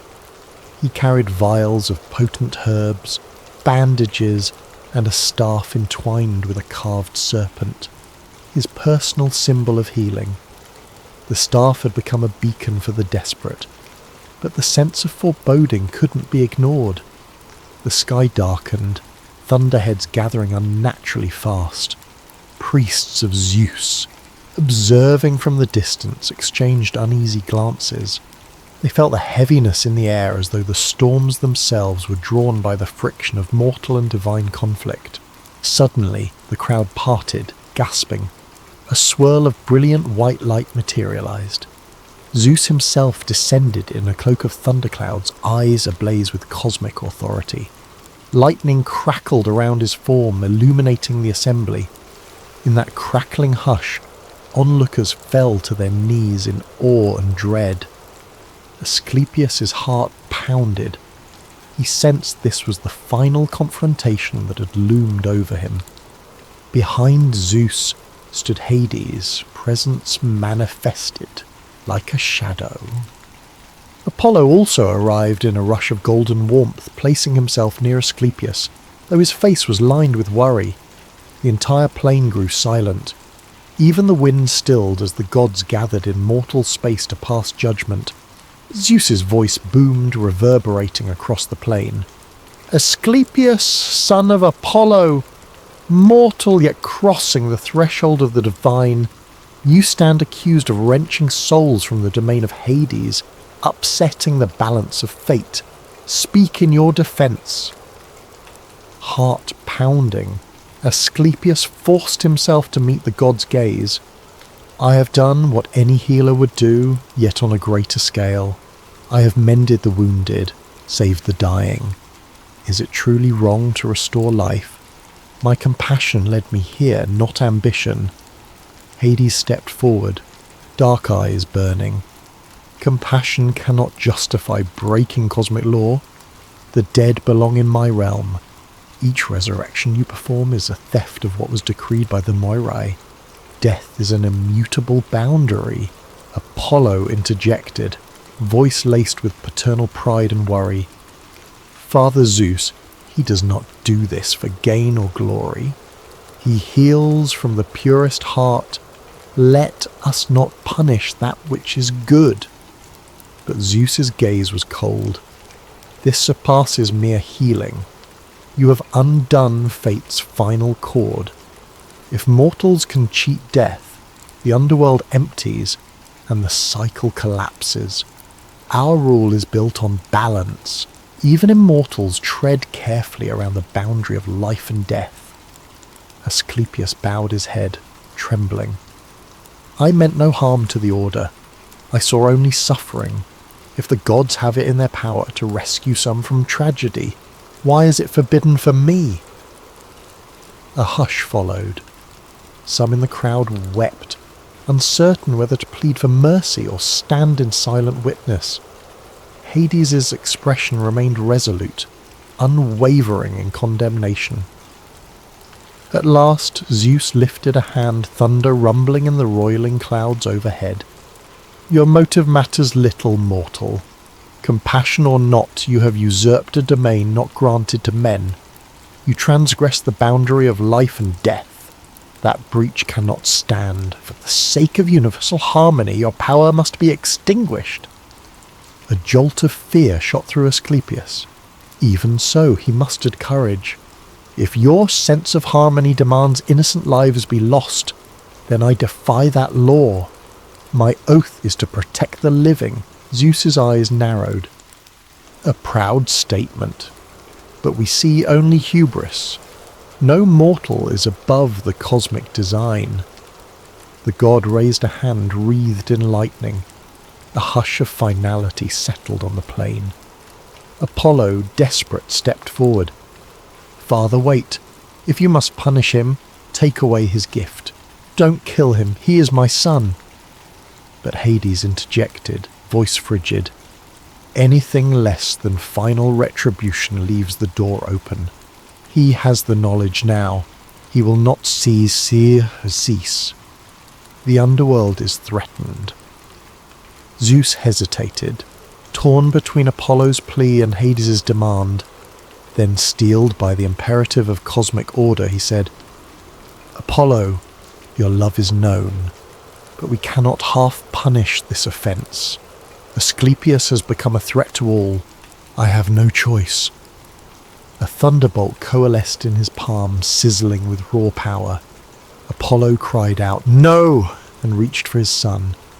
Aesclepius gazed at his father with sorrow, but acceptance glimmered in his eyes. He realized there was no escape from the wrath of the king of gods. Then, with a flash of blinding brilliance, Zeus hurled the bolt. It struck Aesclepius with unstoppable force. A shockwave tore across the plain, toppling onlookers, scorching the earth. Aesclepius collapsed lifeless, his mortal frame unable to withstand the divine onslaught. A wail of anguish rose from the crowd. Apollo sank to his knees, tears burning with the brilliance of the sun, while Hades watched impassively, his domain's equilibrium restored. In that moment of heartbreak, Apollo's grief ignited into fury. In a mad rage, he soared to the Cyclopes' forge, those who had crafted Zeus's thunderbolts, and unleashed vengeance upon them. slaying them for forging the weapon that killed his son. The aftermath sent tremors through Olympus. Even the gods who had not spoken felt a deep pang of regret. None had desired the mortal's death, but the laws stood above personal sentiment. As the dust settled and clouds parted, only Cernunnos lingered. On the ground lay Aesclepius, a mortal undone by divine power, the world robbed of a healer who had glimpsed the key to immortality. In the heavens, Zeus stood pensive. A sense of tragedy weighed on him. Yes, the cosmic balance was safe, but at a terrible cost. Thunder rolled softly, as if mourning. The crowd dispersed, some cursing the gods for their cruelty, others lamenting that mortal men cannot surpass the boundaries set by immortals. In the hush of twilight, a single serpent slithered onto the scorched earth beside Aesclepius's body, coiling around the staff he had carried. Its green eyes gleamed, reflecting a sorrowful wisdom. Then it vanished into the shadows. That day, the mortal realm learned that even the greatest compassion can meet a brutal end when it challenges the immutable law. Death, it seemed, was truly sacrosanct. Yet the echo of Aesclepius's healing art would not vanish so easily. His staff, entwined with the serpent's memory, remained a symbol of the healing craft he had perfected, a testament that mercy, though punished, could never be fully silenced. A hushed stillness fell over Greece in the days following Aesclepius's demise. Temples that once exulted in the presence of the mortal physician now draped themselves in black, offering solemn prayers for the man whose compassion had threatened the cosmic order. Some cursed the gods for their harshness, while others lamented the unstoppable nature of fate. Aesclepius's followers scattered, hearts heavy with grief. Rumours flickered that the hero's body had vanished, seized by Apollo before mortal hands could bury it. Amid the swirling sorrow, Apollo wandered, overcome by guilt and rage. He had lost his beloved child to the unyielding strictures of Olympus. In a fit of wrath, he'd slain the Cyclopes, a dire act that tested even Zeus's patience. Yet the father's anguish was tempered by a glimmer of paternal love, a desperate wish that Aesclepius's goodness should not fade into oblivion. Moved by this, Zeus, in a rare gesture of remorse, chose to honour the mortal's legacy. He ascended to the night sky and placed Aesclepius's spirit among the constellations, forming Ophiuchus, the serpent-bearer, a cluster of stars depicting a man grasping a snake. From that vantage, Aesclepius would forever watch over mortals, a silent guardian of the healing arts. It was a small concession, but it ensured that the memory of his compassion would echo for eternity. Below, the mortal realm felt his absence keenly. Wars continued, plague still struck, and death remained the final boundary that none dared cross again.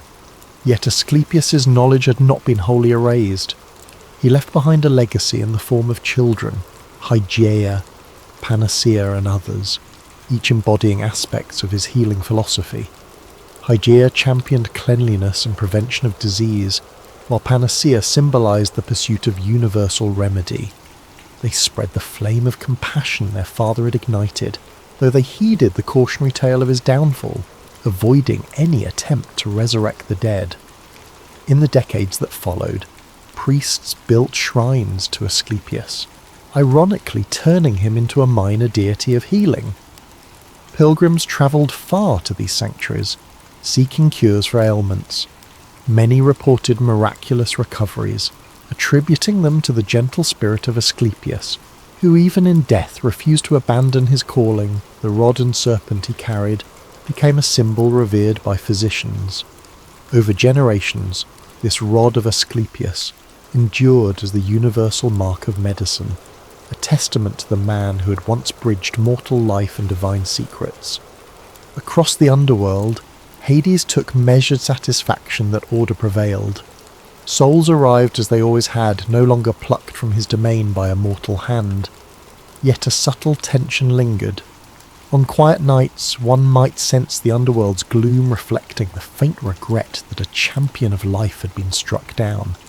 For though Hades enforced the law, he was not incapable of admiration for the bravery that defied him. Chiron, the wise centaur, mourned exhausted solitude. No pupil had ever matched Aesclepius's potential or heart. Still, he took solace that the memory of his student inspired others to deeper compassion and skill. The centaur told travellers who sought him that Aesclepius was never truly gone. Look at the stars. Ophiuchus stands among them, shining. So long as men hold hope for the sick, his spirit remains. When mortals gazed upon Ophiuchus, they wove new myths. They said the constellation pictured a man gently restraining a serpent, the creature that once gifted him the knowledge of resurrection. This star figure served as a reminder that the line between life and death is slender, and that healing is a divine craft in mortal hands. Some nights the constellation glowed bright enough to be mistaken for a sign from the gods, urging the living to care for one another as Aesclepius had done. Apollo, restless with heartbreak, spent time wandering the mortal realm incognito. He listened to hushed stories in taverns and villages of how Aesclepius had resurrected a mother or saved a child. He heard them speak of his son not with fear, but with gratitude and awe. Over time, Apollo found a measure of peace, seeing that Aesclepius's gift hadn't been wiped away by a single thunderbolt. Instead, it took root in the hearts of medics, midwives, herbalists, and all who believed in the power of healing.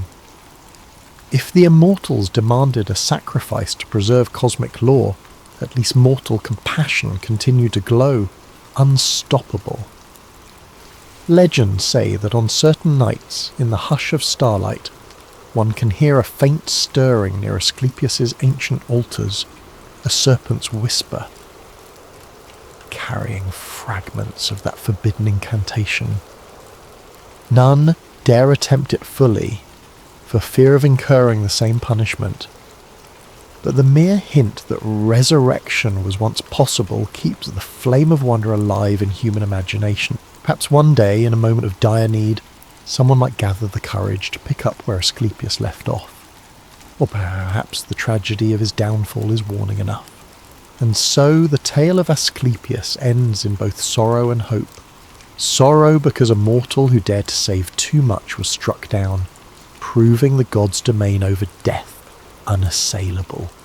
Hope because his lessons outlived him, shaping entire traditions of healing. Men and women who practiced medicine carried forward his gentle spirit, blending skill with compassion. Over centuries, the staff and serpent remained a potent emblem, reminding the world that healing is a sacred bond between mortal and divine, bridging the fragility of life and the compassion that sustains it. In time, the name Aesclepius faded from daily speech, replaced by new heroes and new myths. But each time a physician saved a life, or a midwife guided a newborn into the world, the spirit of the serpent-bearer flickered anew. Mortals discovered that while they couldn't conquer death entirely, they could lessen its toll through knowledge, kindness, and perseverance. And in that gentle push against the final boundary, they honoured the memory of the mortal who tried to carry the burden of the gods. So ends the serpent's gift, a story of a man whose love for life led him into direct conflict with the pantheon. May it inspire reflection on the delicate balance we hold between compassion and cosmic design. And if you find yourself looking to the night sky, perhaps you'll see Ophiuchus shining overhead, a silent testament that sometimes in reaching beyond mortal limits, we discover a legacy that outlives even the wrath of the heavens. Welcome, travellers of myth and shadow, to Nightfall Myths, your home for stories that emerge from the deepest corners of ancient lore. Before we begin, I'd love to know, where are you listening from? And what time is it as you dive into this story? Let me know in the comments below. Some of you might be in the quiet pre-dawn hours, with the moon still glowing overhead.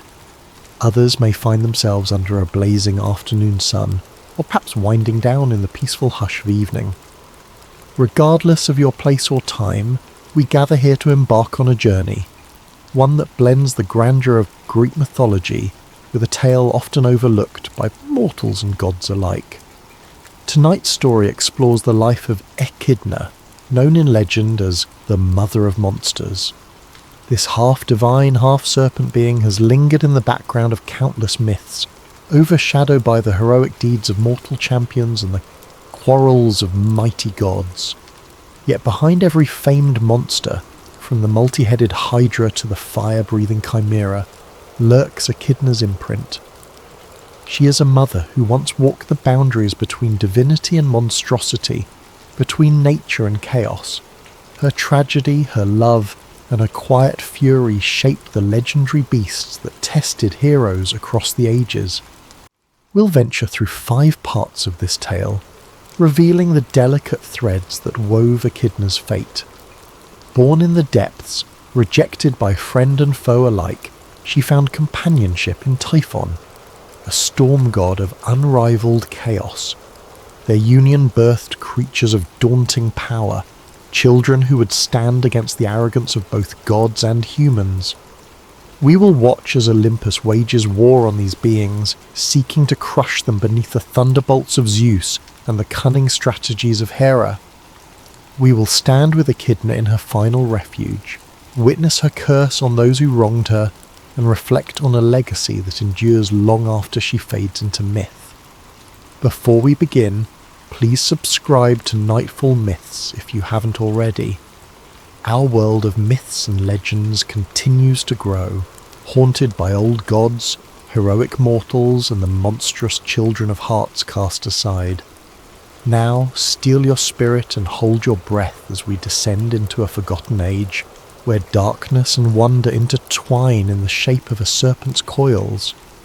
At the far edges of the primeval sea, where the sky seemed to fold into limitless ocean, Ceto, the ancient sea goddess, laboured in the throes of a strange birth. The moon floated high above, pale and glowing, while gentle waves rolled under its enchanted light. In the hush of that evening, overshadowed by the cosmic hush of time's earliest epochs, a shrill, near-silent wail heralded the arrival of a being unlike any other. From the foam and brine, Echidna emerged, a newborn with the upper body of a young woman and the lower form of a powerful serpent. Her hair hung in damp tendrils around a face too fair for mortal comfort, yet her eyes flickered with an otherworldly gleam. She bore the faint aura of godhood inherited from her parents, Ceto and the primordial deity Forces, but her form was so strange and unsettling that even her parents shuddered. Without ceremony or tenderness, Ceto and Forces glimpsed this half-serpent child and felt an unfamiliar wave of revulsion and fear. They were ancient powers, used to shaping seas and birthing sea beasts. Yet the magnitude of their creation, the fusion of a divine maiden and a serpentine tail, brought them a nameless dread. Refusing to raise the abomination, they retreated into the ocean depths, leaving the newborn shrieking on the ragged shore. Thus began Echidna's existence, a half-goddess left to fend for herself.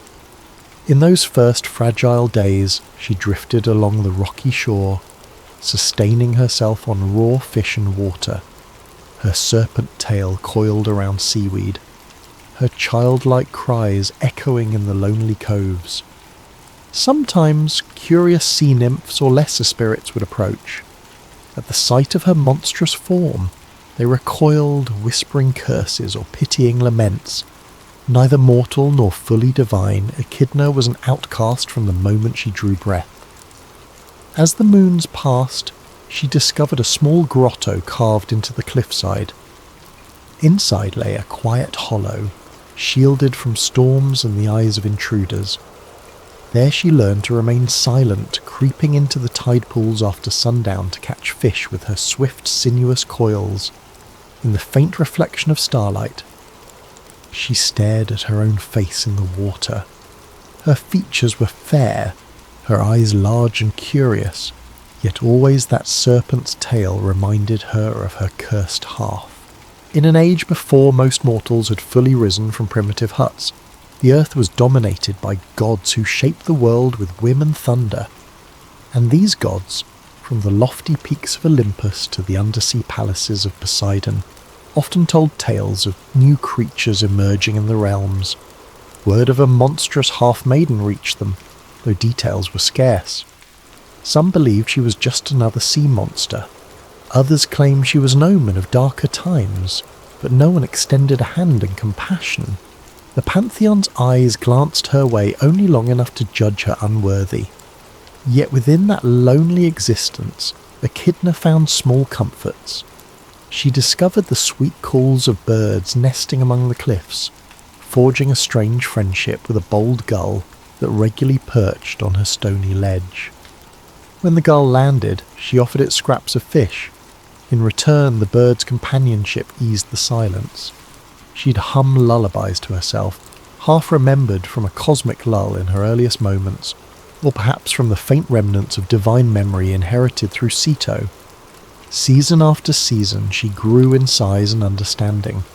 Her serpentine tail lengthened, muscles coiling beneath mottled scales, her human torso matured, arms growing strong from climbing sea-wet rocks and hauling up catches from the ocean. Though she'd never known true parental love, an ember of curiosity and gentleness kindled in her heart. She had no illusions about her acceptance by gods or mortals. Any time she glimpsed a passing human boat she hid, for she knew that in the mortal mind a monstrous shape was reason enough to brand her as a beast. In her isolation, visions visited her dreams, shadows of an ancient world older than the Olympians. She dreamt of swirling cosmic waters, of Gaia the Earth Mother forging land from the primal chaos. She dreamt of titans forging mountains, and starry-eyed gods waging war. Sometimes, in the throes of these dreams, a voice whispered, "Echidna, you are more than your form. Your destiny lies beyond the edges." Yearning for meaning, she left her seaside cave behind, slithering inland across dense forests and rolling hills, always travelling by moonlight to avoid detection. Occasionally, travellers stumbled upon her tracks, wide serpentine trails through dusty roads, and hurried to temples, telling frantic tales of a monstrous creature prowling the countryside. Priests interpreted these as ill omens, urging the local folk to pray for deliverance. Echidna watched from afar as mortals knelt before statues of Zeus or Hera, offering sacrifices to gods who would despise her. Each offering, each prayer carried the faint tang of fear. The mortals dreaded forces beyond their control. Raging storms, shifting earth, savage beasts. They revered the Olympians with devout ceremony, trusting them to protect the realm from chaos and monstrous abominations. In time, that fear would turn toward her, fueling hunts and heroics that aimed to kill creatures of uncertain origin. Still, the outcast wandered. Weary in spirit, she sought a place to call home. Eventually, on the far side of a shadowy mountain range, she discovered a yawning cavern, a place rumoured to be the mouth of the underworld. The wind howled eerily at its entrance. The trees beyond twisted in odd shapes, and their bark felt cold even in sunlight. She sensed something primeval in that gloom, a hush that welcomed her, as if it recognised a kindred presence. Within its darkness, she found a corner to rest, free from the pitying or scornful stares of the outside world. But as she settled there, a low rumble of distant thunder caught her attention. The air trembled with the promise of something monumental stirring in the heavens. Though she did not know it, this was the faint warning of an event that would change her lonely path forever. A power was rising, one that would shake Olympus to its core and bring Echidna face to face with another outcast whose rage rivaled the roar of storms. Unaware of the approaching cataclysm, Echidna closed her eyes, lulled by the drip of of water from the cave stalactites. For the first time in memory, she dared imagine a future that held something more than mere survival. In that dream she sensed a chaotic presence, a living tempest who might look upon her not with revulsion, but with understanding born from shared exile. A single thought flickered at the edge of her consciousness.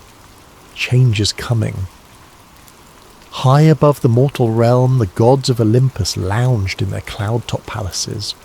Zeus reigned over them with a thunderbolt in hand, lording supreme from his throne of polished marble. Hera, his queen, presided at his side, regal and calculating. The lesser deities paid tribute, feasting and chattering about the daily affairs of mortals, the shape of the seasons, and the maintenance of cosmic order. Yet on one fateful night, the sky erupted in chaos. Bolts of lightning tore the heavens asunder, and black storm clouds congealed into a colossal form.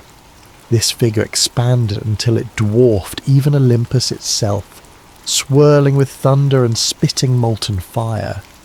The gods watched in horror as the monstrous shape took on details, a giant of swirling smoke crowned with writhing serpents, each scale shimmering like molten rock in the night. Typhon was born. Some said Gaia unleashed him in vengeance for old wounds inflicted by Zeus upon the Titans. Others claimed he emerged from the darkest corners of the cosmic sea. Whatever his origin, Typhon was a force beyond mortal comprehension. His roar reverberated across the heavens, and with each breath he conjured hurricanes that lashed the coasts and storms that flattened entire forests. The Olympians scrambled to defend their sacred peak. Zeus hurled lightning, forging arcs of pure energy that ripped through the air. Poseidon summoned tidal waves while Athena and Ares led armies of divine spirits. Yet Typhon swatted aside their assaults as though dismissing pesky gnats. Mountain peaks crumbled under his fists. Lakes boiled at the mere brush of his passing. For a moment it seemed that the Olympus, so proud, so unassailable, would fall in a single night to this living tempest. In the midst of that cataclysm, a distant echo reached the remote cave where Echidna dwelled. The ground shook beneath her coils, sending tremors down every tunnel. Alarmed, she crawled to the mouth of the cavern. The horizon glowed a furious red. Thunderheads towered in the distance, swirling like an angry vortex. Curiosity warred with caution within her. The terror of encountering gods or mortals again pulled her back, yet an undeniable call lured her forward. Something in those distant flashes spoke of kindred fury. She slithered across the land, guided by the flicker of stormlight. Rivers overflowed their banks, fields lay flattened. Along the way she hid when travellers screamed about the monstrous war in the heavens, describing Typhon's unstoppable rampage. Echidna found herself gripped by a strange mixture of awe and sympathy. Could there truly be another being hated by Olympus as much as she was? At last she came upon the rim of a valley bathed in smoky gloom. In the centre stood Typhon, his colossal form racked by lightning. He roared into the sky, eyes full of cosmic hatred. Wounded gods circled overhead, battered but determined. Echidna gazed in wonder. Here was a living storm, so powerful it made the earth tremble at each step. Yet beneath the rage she sensed a heartbreak, an ache that mirrored her own longing for a place in a world that shunned him. Hiding behind a crag, she watched the tides of battle swirl. Zeus let loose a final barrage of lightning that smashed into Typhon's chest, driving the monster to one knee. Fire exploded from the giant's wounds, scorching entire acres of farmland. Realizing the war might reach its peak, the Olympians rushed forward in a final attempt to seal Typhon beneath the earth, summoning cosmic chains hammered out by Hephaestus. But Typhon unleashed one last deafening cry that sundered the sky. A violent wind gale hurled the gods back, scattering them. In the confusion, the monster retreated, battered yet undefeated, flooding the valleys and toppling mountains in his path. As the night wore on, Typhon's monstrous shape reduced in size, becoming something akin to a towering titan, still immense but no longer overshadowing the horizon. He fled far from Olympus's vengeful eyes, collapsing near a hidden gorge that cut through primeval forests. There Typhon rested, his breath laboured, arcs of lightning dancing along his scorched flesh. By happenstance, or perhaps fate, Echidna found him. Summoning courage, she approached, coiling her serpentine tail around fallen branches. At her approach, Typhon's arms snarled, expecting an enemy. But when his burning eyes met her own, something stayed his wrath. She stood with half-human grace, half-serpent caution, gazing upon his wounds with dismay. In her reflection, he saw another outcast shaped by forces older than the Olympians. "Why do you come?" Typhon's voice rumbled, quaking the air. Echidna swallowed her fear, heart pounding. I have no place in Olympus or among mortals. I saw your battle. I felt the earth shudder, and came to see for myself. You are like me in a way." He watched her, eyes flickering with lingering storms. The pride and fury in him welled, but so did curiosity. "You do not flee from my form. You do not tremble before my rage." She touched the scorched earth with her fingertips, noting how flowers wilted at the edges of the giant footprints. "I know what it is to be alone, hated for being different," she said. "If you need refuge, I can offer what little I have." Typhon let out a harsh exhale that rattled the branches overhead. "The gods have wounded me. I must heal. Then I will tear them from their lofty thrones." A hint of shared resentment flitted through Echidna's gaze. She recalled the pitying stares of nymphs, the scorn of mortals, the silent condemnation of the pantheon. But deeper than that anger lay a pang of empathy. "Come with me," she said softly, turning her back to lead him. Curious, Typhon rose, his massive shape crackling with residual lightning. He followed at a distance, each footstep leaving a smouldering mark in the grass. By dawn, they returned to the cavern that had become Echidna's sanctuary. In the half-light of morning, she offered him water from a nearby spring, and, using scraps of cloth scavenged from deserted settlements, tried to bind his lesser wounds as best she could. Though Typhon's size diminished somewhat to fit the cavern's expanse, he remained a towering presence, capable of crushing boulders in a single grip. But in Echidna's presence, a calm settled over him. For the first time in his existence, he beheld a creature unafraid of him. She listened with rapt wonder as he recounted how he had been born to challenge Zeus, his fury shaped by eons of oppression the gods inflicted upon older primordial powers. She in turn spoke of her lonely life, her heritage as a scorned daughter of sea gods, and her yearning for purpose.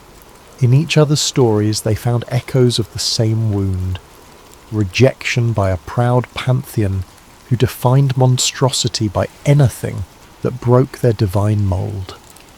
As days bled into weeks, a bond grew between them, one forged through mutual scars and a shared defiance.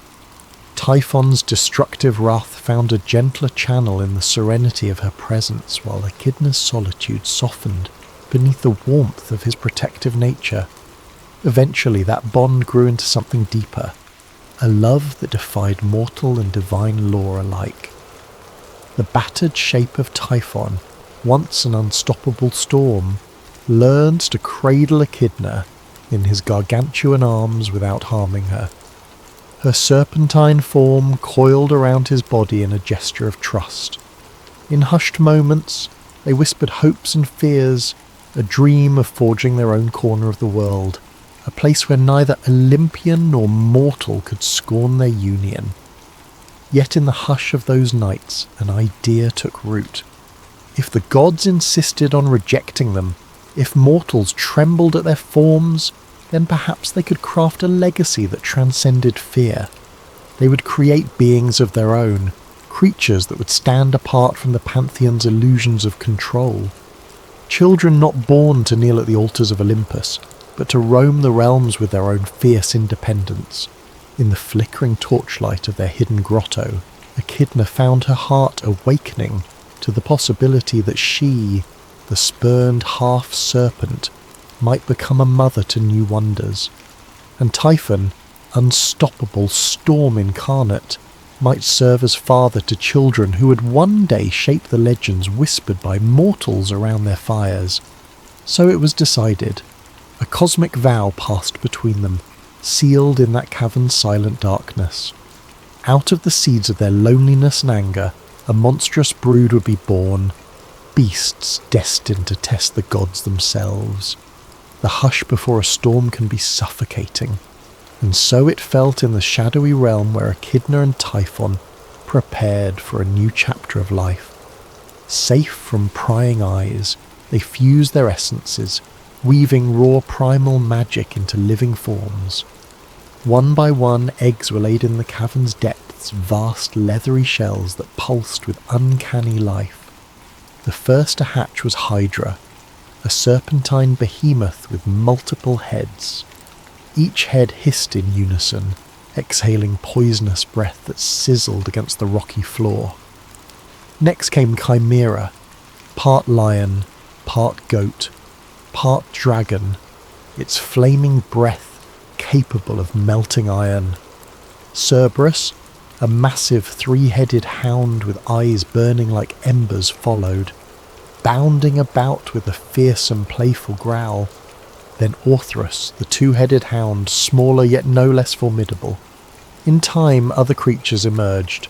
The Sphinx, wise yet deadly, and additional spawn whose descriptions would haunt mortal imagination for centuries. Echidna watched these hatchlings with awe and maternal pride. She taught Hydra to feed on venomous reptiles, forging its resilience. She soothed the snarling Cerberus, who waged playful wars with Orthrus, each determined to prove its primal strength. Typhon, still healing from his battle with Olympus, grumbled stormy lullabies that lulled these monstrous offspring to rest. In those moments, Echidna felt a sense of belonging she had never experienced. The time of her solitude was over, yet beyond their hidden lair, the world shuddered at rumours of monstrous births. Shepherds vanished along remote mountain passes, scorched hoofprints and enormous serpentine trails littered the land, leading villagers to quake before altars in search of divine intervention.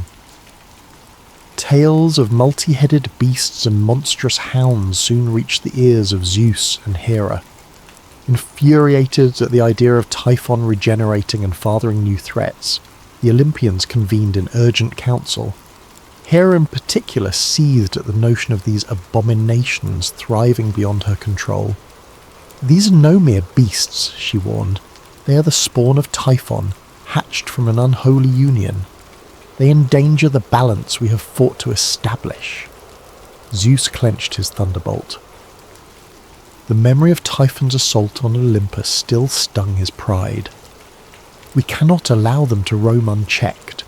Each one of these creatures must be destroyed or subdued, else the mortal world and our domain will be consumed in chaos. With Hera's cunning guidance, the gods selected champions from among mortals, demigods and lesser divinities. Hermes whispered rumours of how these champions might locate the lairs of each monster. Athena granted strategic insights. Mortals like Heracles, destined for heroism, were guided into tasks that would see them cross paths with Hydra or Cerberus. Apollo composed oracles that prophesied the downfall of monstrous creatures, fueling mortal courage to stand against them. Unaware of the full extent of the plot, Echidna and Typhon were busy raising their brood. Within a few short years, the creatures had grown beyond the cavern's capacity. Hydra slithered into a nearby swamp, forging an eerie domain of stagnant waters. Chimera prowled blazing canyons, sowing fear in any village that ventured too close. Cerberus, playful yet immense, was lured by subterranean caves rumoured to lead into the underworld. Each child found its domain, carving territory in the wilderness. Inevitably, mortal champions arrived. First, Heracles marched into Hydra's swamp. The monstrous serpent's many heads, each spitting venom, rose to meet the challenge, unleashing a battle that shook the marsh. At first, Hydra seemed invincible. Any severed head would regrow, and the creature's venom corroded Heracles' weapons. But the hero, guided by Athena's wisdom, used fire to cauterize each stump. One by one, the heads stopped regenerating. Mortally wounded, Hydra sank into the muck with a final hiss. Heracles carried away its deadly blood, an ironic trophy for his subsequent labours. When word of Hydra's death reached Echidna, grief and anger overwhelmed her. She prowled the outskirts of her cavern, tail lashing, lamenting her child's destruction. Typhon roared his fury at the sky, conjuring storms that blackened the horizon. "Olympus seeks our end," he snarled. "No more hiding. We must unleash our wrath upon them." But Echidna, mother at heart, hesitated. "If we leave, we expose our other children. They will be hunted down. Let us stand guard, and perhaps together we can defend them." Alas, their brood was scattered, each child forging its own path. The Chimera was challenged by the hero Bellerophon, mounted on the winged horse Pegasus. With cunning and a spear tipped in molten lead, Bellerophon subdued the fire-breathing beast from above, choking its flames with the searing metal. Another child lost. Cerberus fatefully caught the attention of Hades, god of the underworld. Sensing the hound's power, he bound Cerberus to guard the gates of his realm. Though the monstrous dog remained alive, it was enslaved in service to the underworld's gloom, away from Echidna's reach. Orthrus was similarly captured by mortal kings, used as a guardian beast until eventually slain in some lesser-known battle. One by one, the monstrous siblings fell or were harnessed. Only the Sphinx, cunning and cloaked in riddles, survived longer, plaguing the city of Thebes with her cryptic challenges until a mortal solved her riddle. She too perished, throwing herself from a cliff in despair. All the while, Typhon raged, thirsting for vengeance. The time to confront Olympus again finally arrived, but this time the gods were better prepared. Using cunning tactics, trickery, and powerful relics, they cornered Typhon near the shores of the Mediterranean. Zeus, channeling the combined might of his pantheon, unleashed a cataclysmic storm of thunderbolts, pinning Typhon's gargantuan form beneath the earth. With spells woven by Hera and Hermes, Typhon was sealed under Mount Etna, doomed to struggle forever in a prison of molten rock. When Echidna learned of her beloved's imprisonment, her screams reverberated through the mountains. She slithered to the site, but the gods drove her back with spears of celestial fire. Wounded and grieving, she fled, forced to watch from afar as everything she cherished was torn away. The hunts continued. Many lesser-known offspring vanished, never to be seen again. Some became footnotes in the heroic myths mortals told. The world now knew the names Hydra, Chimera, Cerberus, Orthrus, the Sphinx, yet rarely spoke of their mother. For Echidna was not a trophy or a legend worth praising in the mortal mind. She was simply a vague horror, a presence that overshadowed them in half-forgotten nightmares. In time, the battered mother found herself alone, cowering in the darkest corners of a new refuge. She had no illusions left about any truce with Olympus. Typhon was lost to her, entombed by Zeus's might. Her children were either slain, chained, or stood. The weight of her sorrow festered, transforming from raw pain into a fierce desire for retribution. In hushed nights she roamed deserted trails with her serpentine coils scraping the earth. Her tears formed silent paths through thick dust. No more illusions of acceptance or hope. If the gods demanded a monster, she would be one. albeit a mother whose brood had paid a steep price for daring to exist. In the aftermath of the monstrous hunts, the mortal realm found a fragile peace. No longer did farmers fear fiery roars echoing over their fields. No longer did travellers vanish into a swamp of hissing serpents. Olympus too rested easily, confident that its sovereignty had been upheld. The surviving monsters had been leashed or driven to the fringes of existence, just enough to maintain the mythic challenges so dear to epic poetry, but not enough to threaten the dominion of the gods. For Echidna, the world felt smaller than ever. Every mountain range seemed haunted by the memory of her children's defeat. Every valley smelled of burning ash or rotting serpentine flesh. The intangible link to Typhon, once a comforting storm in her mind, lay silent, replaced by an ache that gnawed at her. She sensed him beneath Mount Etna, raging against molten shackles, but she could do nothing to free him. Pursued by the relentless will of Hera and the bow of Apollo, who never missed a mark, Echidna retreated to a cavern at the edge of the known world. This place, rumours claimed, was so distant that not even sunlight lingered for long. The cave opened into blackness so profound it felt like the belly of the night itself. Strange fungi glowed along the walls, casting pale luminance over jagged rocks. Ancient bones littered the floor, as though some prehistoric creature had once laired here and died in tormented slumber. Exhausted and wounded, both in flesh and spirit, Echidna ventured deeper, half hoping the cave might swallow her whole. She craved rest, or perhaps an end to her suffering. Memories flashed behind her eyes. Heracles slaying Hydra, Bellerophon striking down Chimera, Hades binding Cerberus. Each recollection tore at her heart. Crouched by an underground pool, she gazed upon her own reflection. She saw not a vile monster, but a mother twisted by sorrow, her once lustrous hair matted, her scales chipped from desperate flights. Even her divine lineage offered no solace. The gods would never grant her a seat among their ranks. Lost in despair, she did not at first hear the quiet footfalls echoing through the corridors. A sudden glimmer of torchlight made her raise her head, eyes narrowing. Strangers were approaching, likely mortals seeking trophies, or minor gods eager to claim her demise. Fear and fury flared. If they wanted a monster, they would find one. She coiled her powerful tail beneath her, preparing to strike. Torchlight flickered against the walls as the intruders drew near. There were two, a tall archer with keen eyes and a lithe figure bearing a torch. The faint symbol of Apollo glowed upon the archer's quiver. Indeed, these must be huntsmen in service to the gods.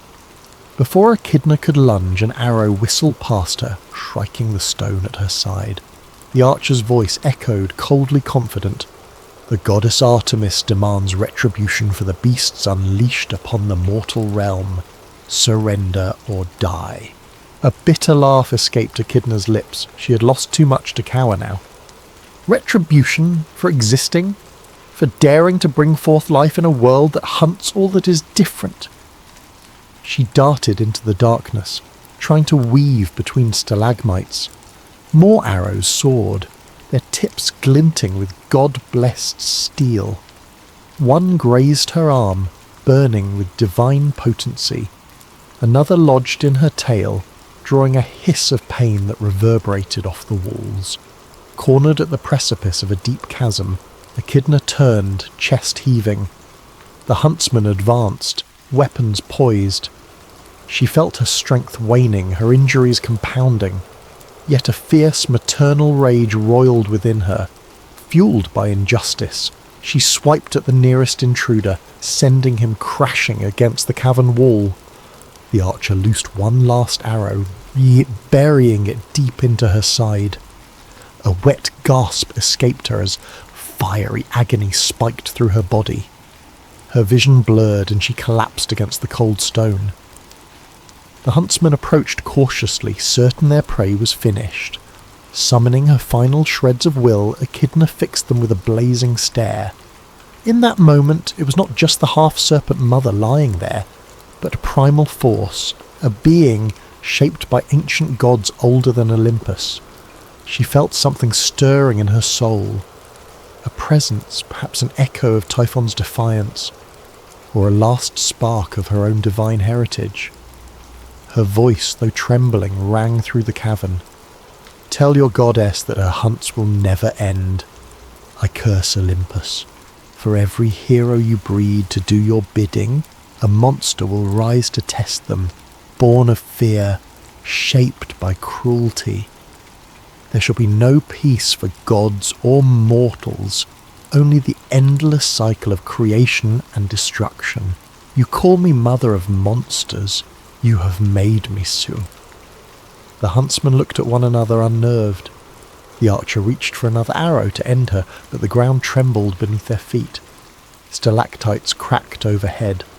A sudden fissure yawned across the cavern floor, swallowing boulders and sending them crashing into a subterranean void. The huntsman recoiled, stumbling for stability. Amid the quake, Echidna slipped from the ledge. Her body plummeted into the darkness below.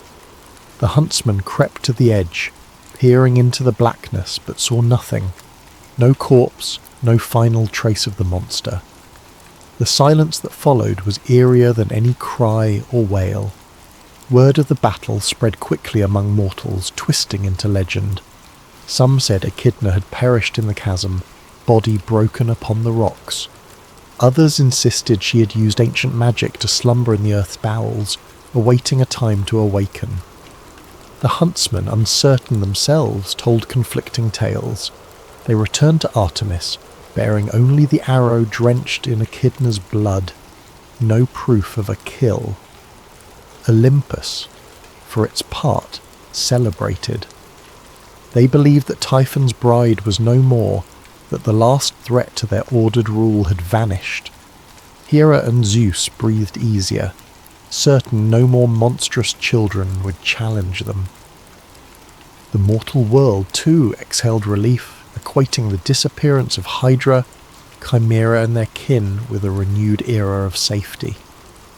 Yet in the minds of some, a question lingered. Could a being so closely tied to primordial powers truly die? Could the mother of monsters vanish without leaving some lingering imprint on the cosmos? Travellers along remote pathways occasionally spoke of serpentine shadows in the moonlight, or of distant roars that seemed to echo from deep beneath the earth. Scholars wondered if the cycle of monstrous births truly ended, or if the world simply awaited the next terror to rise. Only the empty wind in that cave, sighing over the deep chasm, held the secret. Somewhere below, in a realm beyond mortal sight, the last vestige of Echidna might have drawn breath, waiting for a time when the world needed darkness to challenge its complacency once more. Centuries rolled forward like tumbling pebbles down a mountain slope. Mortals built cities, invented new arts, worshipped new gods, or continued venerating the old ones in revised forms. Empires rose and fell, each forging legends of heroic conquests and monstrous challenges. Through it all, echoes of Echidna's children persisted. Hydra's name was invoked to symbolize battles that multiplied in adversity. Chimera became the byword for impossible hybrids. Cerberus guarded the underworld in countless mortal imaginations, yet the figure of Echidna receded into a half-forgotten memory. Where her children emblazoned the tapestry of myth, she lingered in footnotes or obscure lines in older scrolls. Even among scholars who delved into ancient mythology, details of her existence seemed contradictory. Some called her a cursed sea-spawn. Others named her a monstrous titaness. Some believed she was a minor goddess of the earth, devoured by the rocks themselves. In the famed library of Alexandria, a young scribe named Nicander laboured day and night, cataloguing scrolls. he possessed an insatiable curiosity for lost lore, particularly stories of the Titanomachy and the subsequent war of gods and monsters.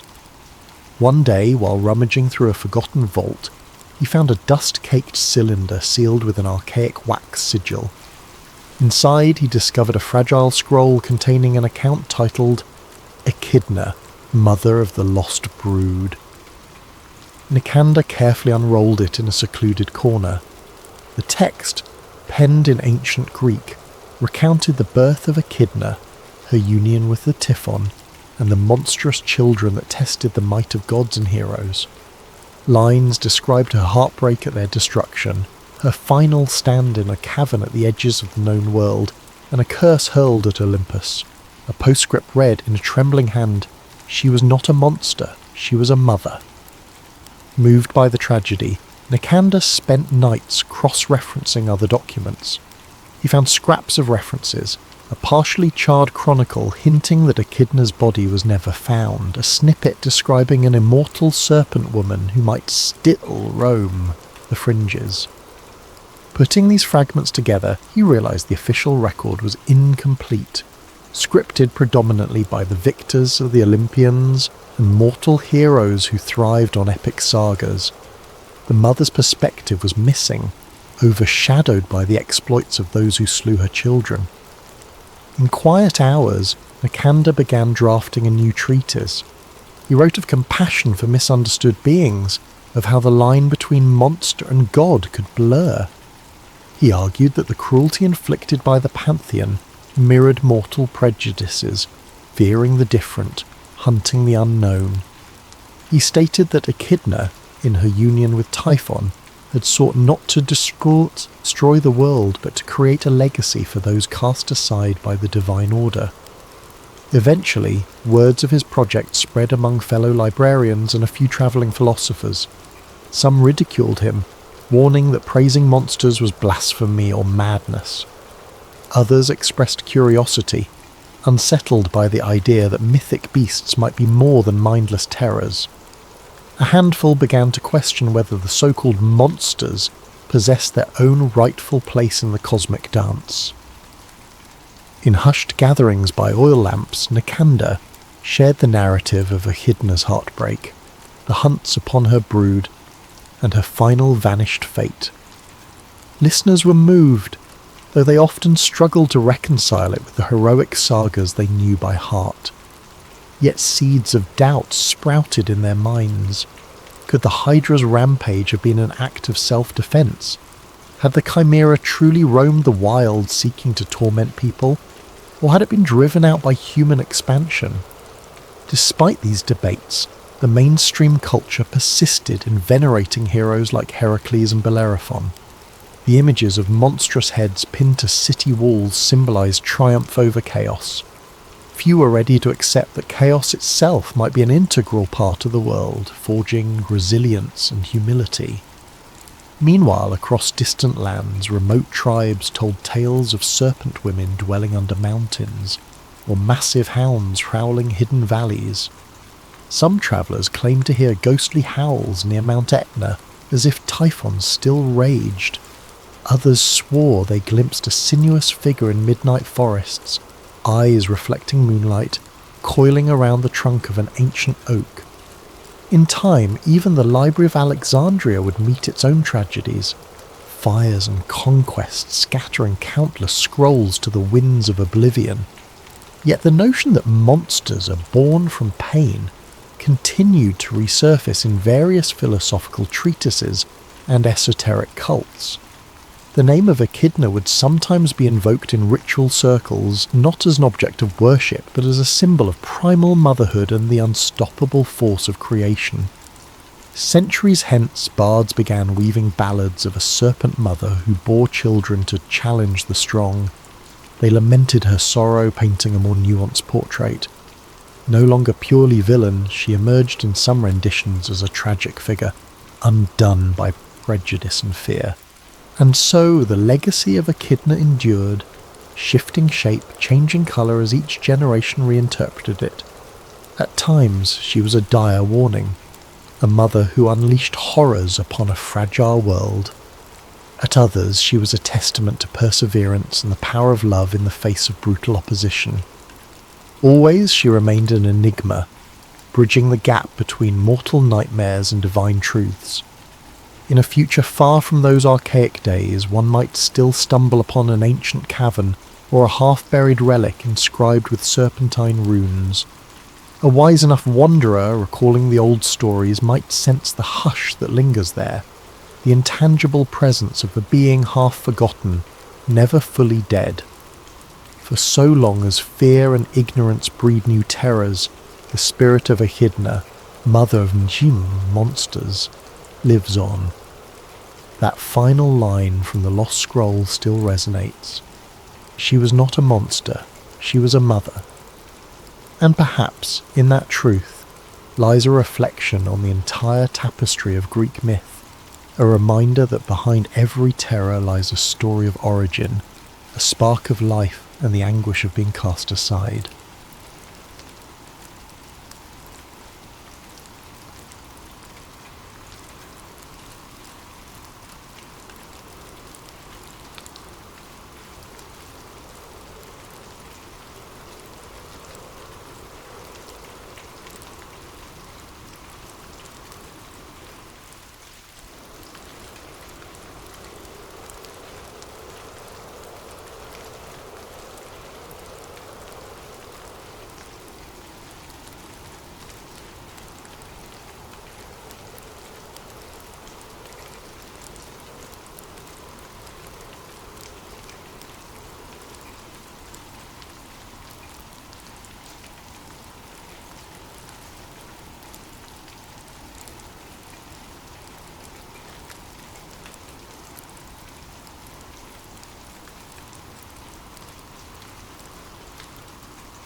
Hello fellow nighttime adventurers, mythology lovers and curious souls.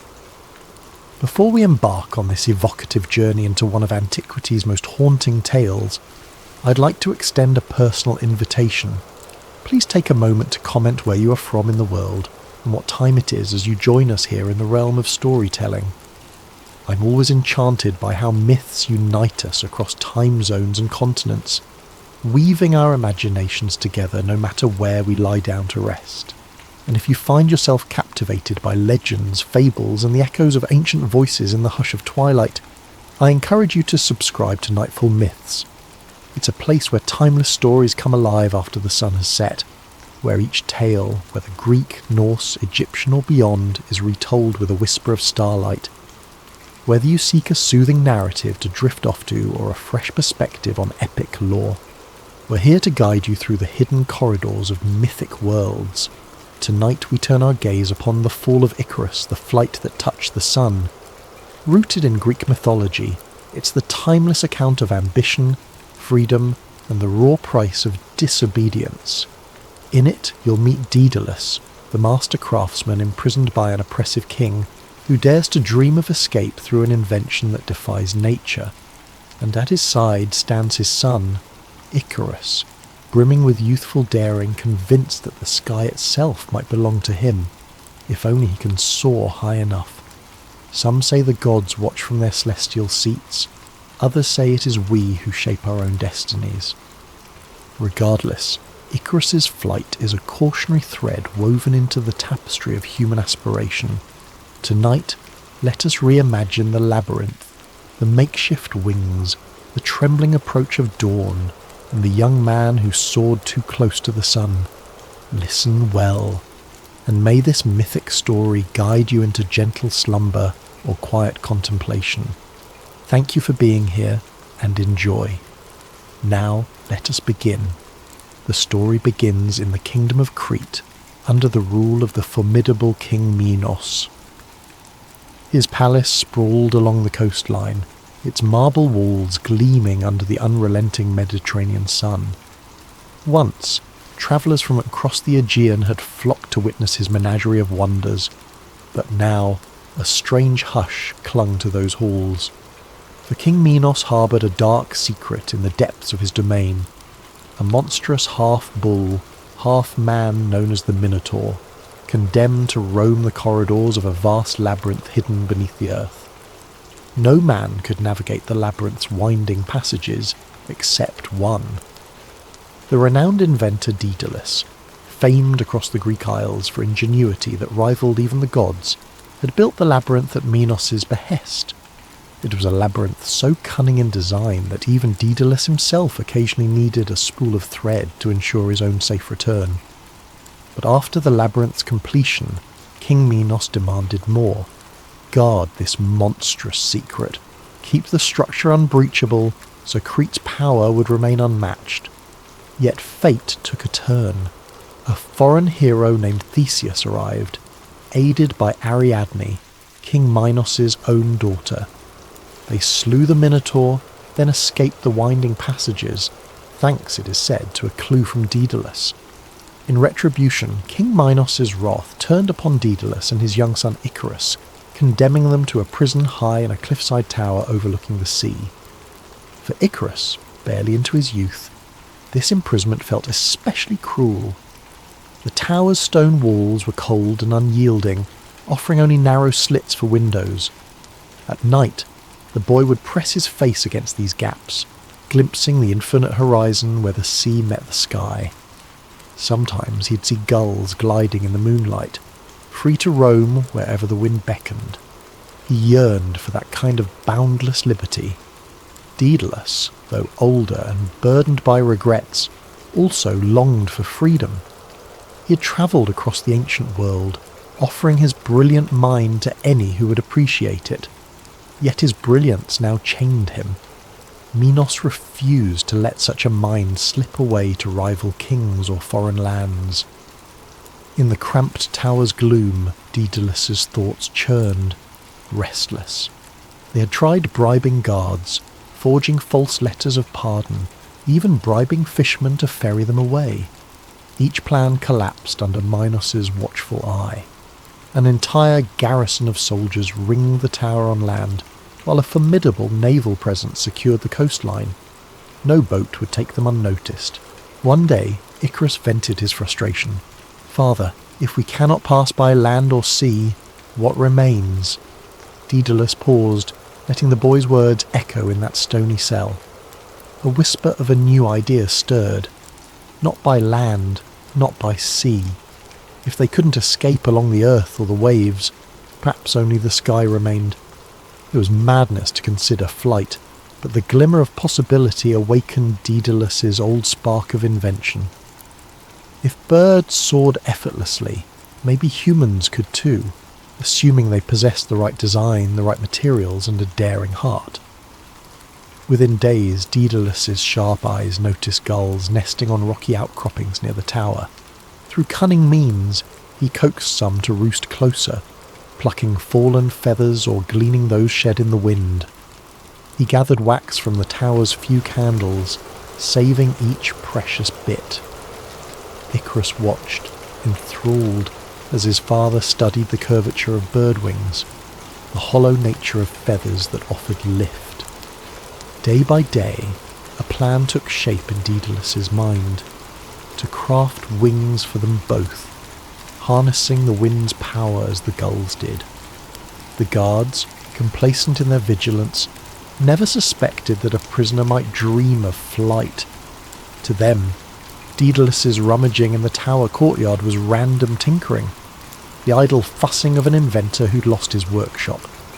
They had no notion how feathers and wax could be combined into something lethal or rebellious. The beginnings of their escape plan lay hidden in plain sight. At night, father and son whispered by moonlight, their hearts pounding with excitement.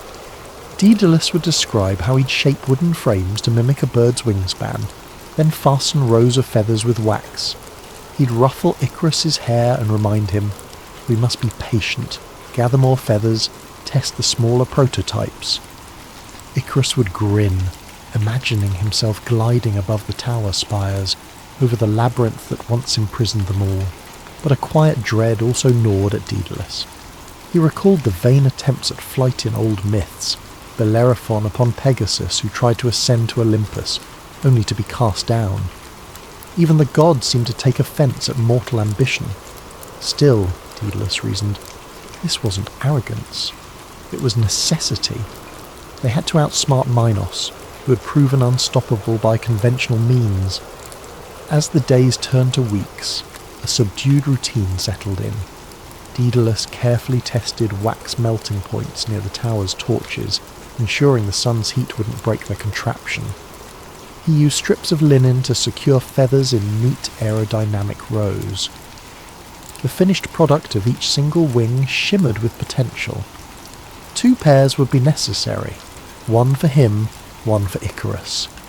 From the tower window they could see the open sea, no land barrier to hamper them once airborne.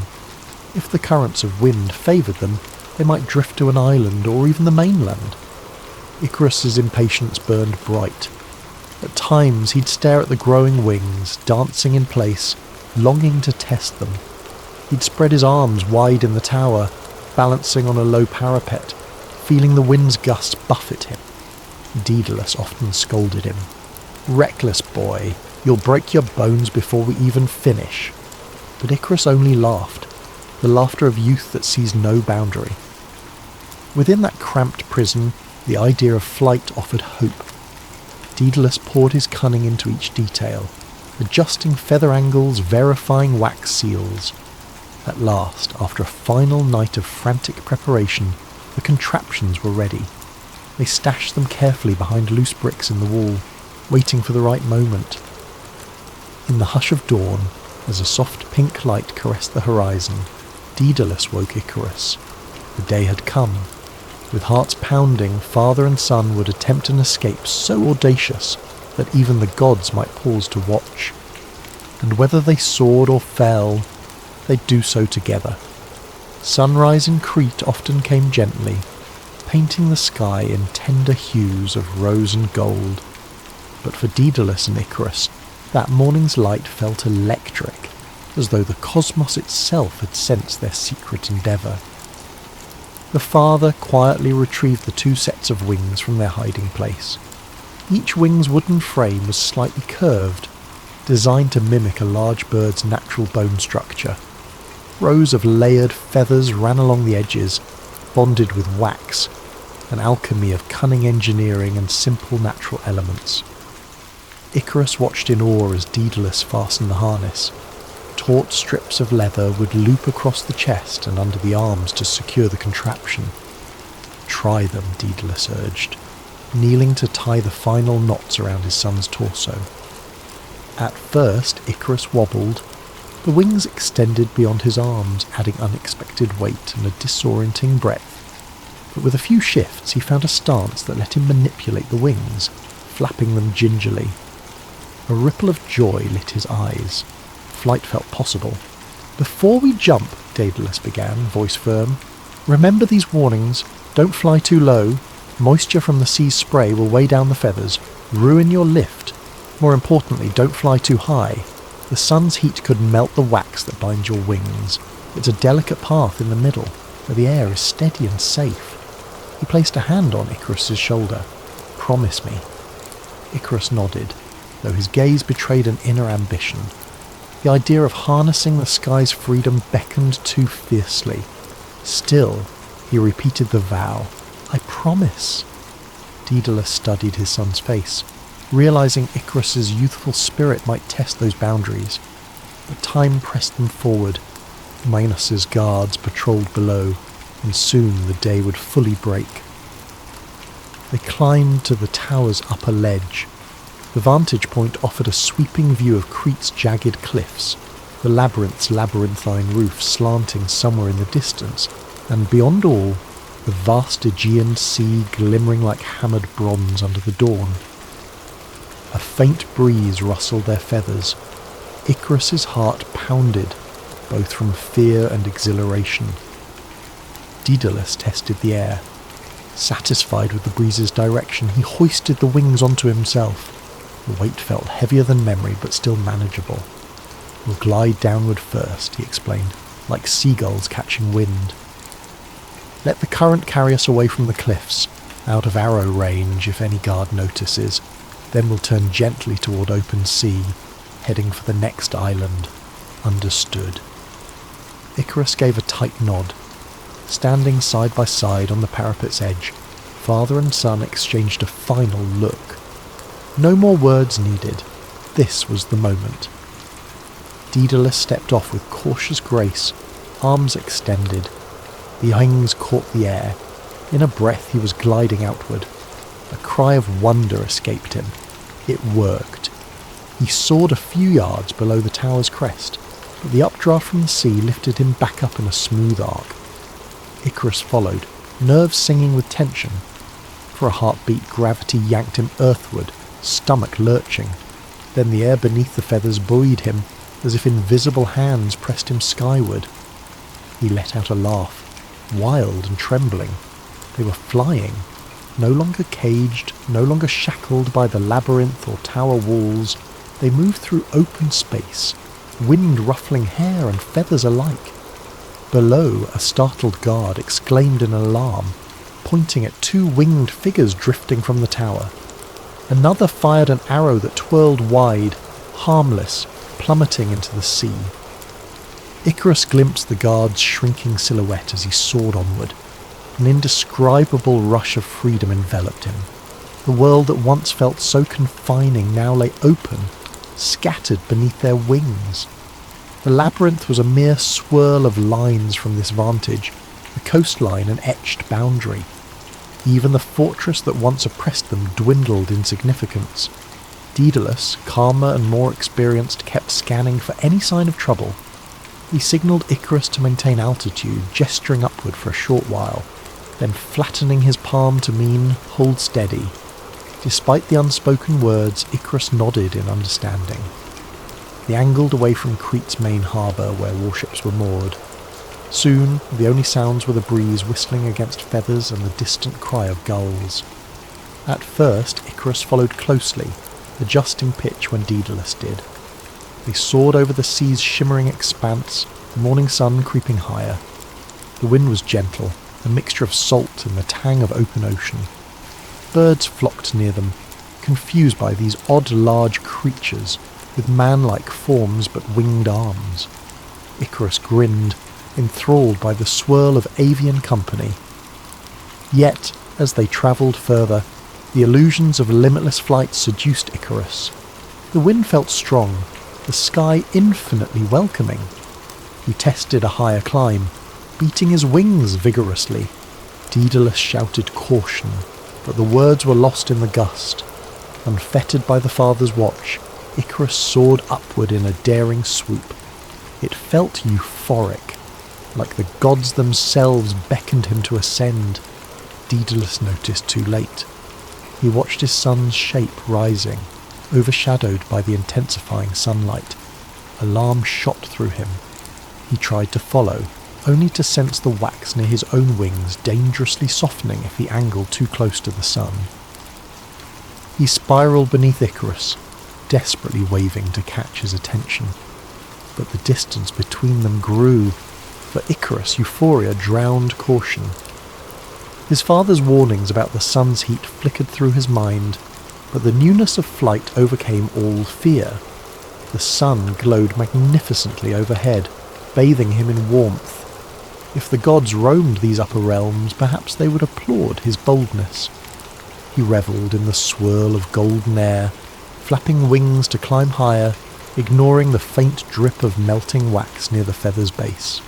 Below, Daedalus's heart hammered in dread.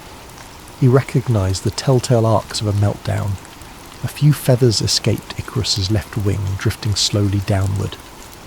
Daedalus shouted, voice ragged, "Icarus, descend! The wax!" The younger man turned his head, too high to hear. Another tuft of feathers drifted away, trailing behind him like falling snow. In that fateful instant, Icarus glimpsed the first real sign of doom, the inner edge of his wings warping. Wax dripped along the wooden frame. The upper layers peeled loose, fluttering in the bright air. An icy knot twisted in his gut. He tried to steady himself, slowing his flaps, but the structural damage was done. Panic consumed him. The wings, once so buoyant, began unravelling. He jerked downward, grappling for stable flight. The battered wings responded unevenly, half broken. A final wave of heat from the sun overcame them. In a split heartbeat, the entire left wing's feathers sheared off, leaving a skeletal frame. Without the symmetrical lift, Icarus tumbled. His screams sliced the air. Daedalus, powerless, watched as the bright figure of his son spiraled away from the heavens, arms flailing. The leftover feathers scattered around him like a broken halo. Then, with a distant crash that resonated across the water, Icarus struck the sea surface. The sound was lost among the waves, swallowed by the endless blue. Daedalus hovered, torn by anguish. He circled desperately, calling out for Icarus, but there was no sign of his son's form. The waters stilled, murmuring in a hush that offered no comfort. High above, the sun shone with indifferent brilliance, as though it had never felt a mortal's wings near its domain. The impetus of flight had carried them both far from Crete's immediate coastline, so when Icarus fell, it was into a broad expanse of open water. For Daedalus, the next few moments blurred in a storm of emotion. Fear, heartbreak, a desperate wish that he could reverse time. His wings, though intact, trembled with his sobs as he circled lower, searching in vain for any trace of Icarus in the rolling waves. But the sea, in its vastness, offered little mercy. No floating feathers, no bobbing figure. If Icarus had survived the impact, the undertow might have pulled him under. If the waves were calm, perhaps Daedalus could land and search. But the ocean was choppy, restless, as if unsettled by the sorrow unfolding above. Each crest shimmered with mocking sunlight, each trough a deep valley of indifference. Eventually Daedalus recognized the futility of scanning the sea's surface from above.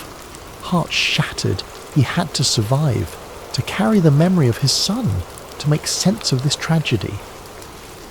So with trembling determination, he angled his own wings toward distant land. He knew from memory of a place called Sicily, rumoured to be friendly or at least indifferent to King Minos's power. If he could make it that far, perhaps he'd find a chance to build a monument or utter a prayer for Icarus's soul. He flew, tears drying in the wind on his cheeks. The once thrilling sensation of flight now felt like a hollow parody of freedom. Each flap of the feathers reminded him of Icarus's glee, how the boy had soared too high, enthralled by the very dream Daedalus had wrought. Did I create the means of my son's demise, he asked himself. Guilt gnawed at him. The paternal warnings hadn't saved Icarus from himself, or from the inexorable laws of the sun's heat upon wax. The flight across open sea tested Daedalus's stamina. At times the sun threatened to soften his own wax, so he descended just enough to let sea winds cool the wings, mindful not to dip so low that sea spray might drench them. In the quiet intervals, memories of Icarus's laughter battered him. He recalled how, as a child, Icarus would climb the tallest tree in Athens, bragging he could see the entire city. Even then, his boy had been fixated on heights. Maybe this was always his fate. Hours passed, or perhaps an eternity, before Daedalus spied an unfamiliar shoreline. Jagged rocks rose from green hills, a shape different from Crete's dryness. With caution, he circled in, spotting a small beach that looked deserted. He summoned the last reserves of strength in his arms to maneuver a gentle landing. Thudding onto the sand, he half stumbled, the wings flailing. Finally, he sank to his knees, letting the contraption droop behind him. Salt-laden breezes ruffled his tunic as he unstrapped the harness. The weight fell away, leaving him trembling. Overhead, gulls squawked, perhaps scolding this land-bound intruder. Daedalus collapsed onto the sand, pressing his forehead against the ground. The dampness of his tears mingled with the brine. He expected no comfort from the gods. He felt only emptiness. Eventually, hunger and thirst prodded him to action. He ventured inland, discovering a modest fishing village. The locals, wide-eyed, marvelled at his wings, still partly strapped to his shoulders. But they took pity on this exhausted, ragged figure. With gestures and basic Greek, he conveyed he needed water, rest. They offered him both, plus an open-air hut on the outskirts. Daedalus rarely spoke. They asked polite questions about the contraption, calling it godlike. He offered minimal answers, merely thanking them for their kindness. If they recognised him as the famed inventor from Crete, they didn't press it. Secrecy was sometimes a virtue in these times of shifting alliances. Days passed as Daedalus recovered physically, but his spirit felt anchored in a bottomless sorrow. Each morning, he wandered the shore, gazing across the sea as though Icarus might reappear. No sign came, not even a piece of driftwood to hint at the wreck of his boy. Dreams haunted him at night, feathers drifting across a bright sky, Icarus's voice calling with excitement. The dream always ended with a sudden hush, a final cry. One dawn, determined to memorialise his son, Daedalus began building a small shrine upon a rocky promontory overlooking the waves. With the generosity of local villagers, he gathered stones, shaped a modest altar. He carved Icarus's name into a flat slab of marble, the letters stark and raw. He placed his own wings atop it. The wings were battered from travel, some feathers missing, but they remained a testament to the invention that had offered both father and son a glimpse of the impossible, and then snatched it away. As he worked, passers-by asked about the significance. Daedalus, choking back tears, explained quietly that it was for a lost child who flew beyond mortal bounds. Some recognised the sorrow in his voice and offered condolences. Others shared legends of youths who tested the gods and fell from grace. Compassion blossomed among them for this stranger's grief. With the shrine complete, Daedalus spent hours kneeling there, murmuring apologies to Icarus and the wind. He thought of all the times he'd built contraptions for kings, believed in the brilliance of technology over caution. The knowledge that an invention could be turned to destructive ends had plagued him before, but never so personally. Now he truly understood the burden of creation. The memory of Icarus's rapture mid-flight cut him both ways. The boy's joyous ascendancy was what made him free, but it also spelled doom. Eventually, Daedalus resolved to continue living, if only to share Icarus's story, ensuring the lesson reached other generations. He realised that flight itself wasn't the tragedy. The tragedy lay in ignoring the balance between aspiration and humility. Perhaps that balance was what the gods demanded, some boundary mortals shouldn't cross, or maybe it was simply the harsh consequence of physics, uncaring. Either way, Daedalus concluded that the story of Icarus must be told, so that others might glean caution from it. Thus, in a final act of sorrowful devotion, Daedalus lit a small lamp at the altar each dusk. Its flame flickered in the ocean breeze, signifying a hope that Icarus's spirit soared free, far from mortal pain. On those evenings, villagers sometimes saw the glow from afar, wondering about the inventor who communed with his lost child under the starlit sky. The name Icarus gradually spread among them, whispered in reverent hush. Another myth, another cautionary tale to pass along by the fireside. Days in Sicily wore on, turning into weeks, then months. For Daedalus, the passage of time felt surreal. Each morning brought him a step further from the events in Crete, yet the grief remained as fresh as a wound. He tried to busy himself with small tasks, repairing fishermen's nets, forging better plough blades for local farmers. Word of his skill spread, and soon villagers came from nearby provinces seeking the master craftsman, who, rumour said, once rivaled the gods in ingenuity. He accepted these tasks with humility. No grand inventions, no labyrinths that might entrap beasts or heroes, just simple pragmatic solutions to help daily life. Perhaps he intended it as penance for all the complexities he had once built, culminating in that fatal flight. Sometimes a local child would appear at his workshop, wide-eyed, asking if he could make them wings. Daedalus would only smile gently, saying that wings belong to birds, and that humans must tread carefully if they ever dream of the sky. At twilight he returned to the altar near the sea. The battered wings lay on the stone, their feathers bleaching under the sun's glare. Salt air eroded the wax and wooden frames, as if nature sought to reclaim these defiant objects. The lamp's flame flickered each evening, a silent vigil for a sun lost to the ocean's depths. Occasionally a tearful hush overcame Daedalus as he relived the final glimpses of Icarus's spiral into the waves. But with time, he discovered that those tears allowed him to grieve. The villagers gave him space, sensing this was a sorrow that demanded gentle solitude. One midday, an emissary from a Sicilian noble approached Daedalus, requesting a grand structure, some luxurious palace or fortress. The noble had heard of the famed inventor's arrival on their shores. "We pay handsomely," the emissary said, voice brimming with expectations of wonder. Daedalus politely declined, explaining he no longer constructed monuments to ambition. The messenger, puzzled, relayed the refusal back to the noble, but no sum could stir Daedalus from his vow, never again to craft something that might cost a life or overshadow the humility humans should bear. Rumours drifted from Crete that King Minos still raged, seeking Daedalus's whereabouts. The cunning king apparently planned an expedition to find and recapture his wayward inventor. Daedalus sometimes worried about Minos's long reach, but the Sicilian locals displayed loyalty. They'd warn him if foreign ships landed, hide him if needed. Though once an outsider, he had quietly earned their respect, if not love, through acts of kindness and the quiet sincerity of his grief.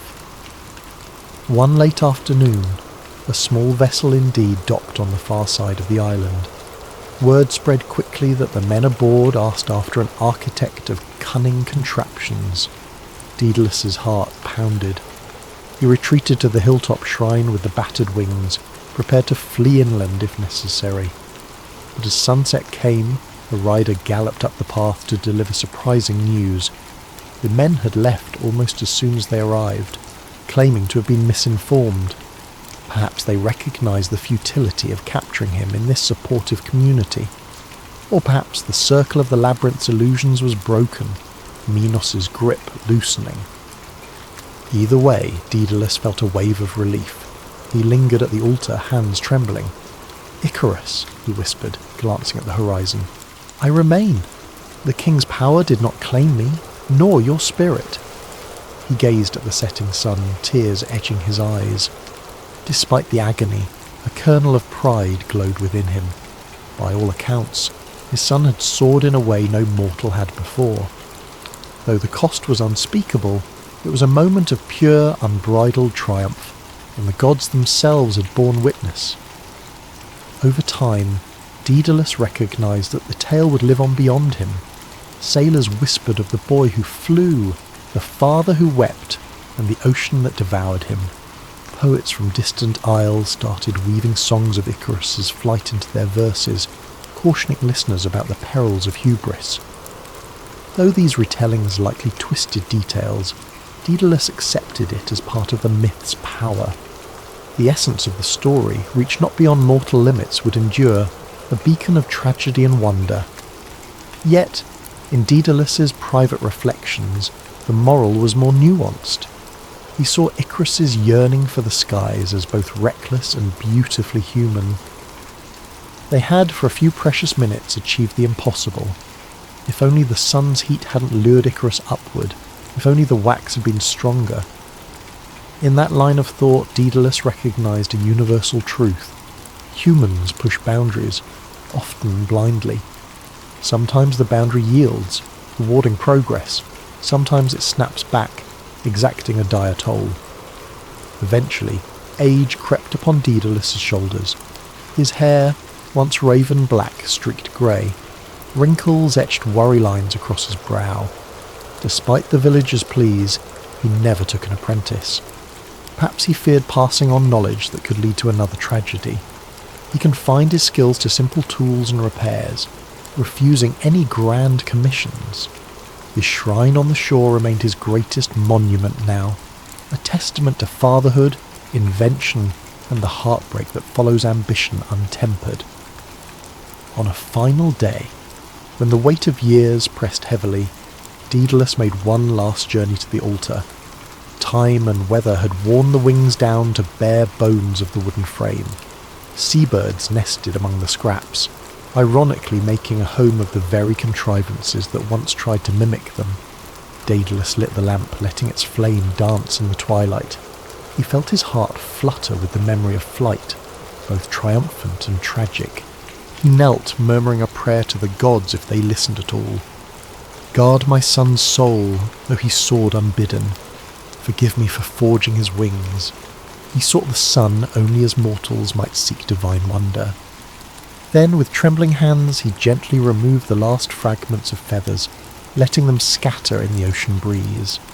The lamp's flame cast elongated shadows on the stony altar, each wisp of down drifting away like a spirit. In that silent farewell, Daedalus finally felt a measure of peace.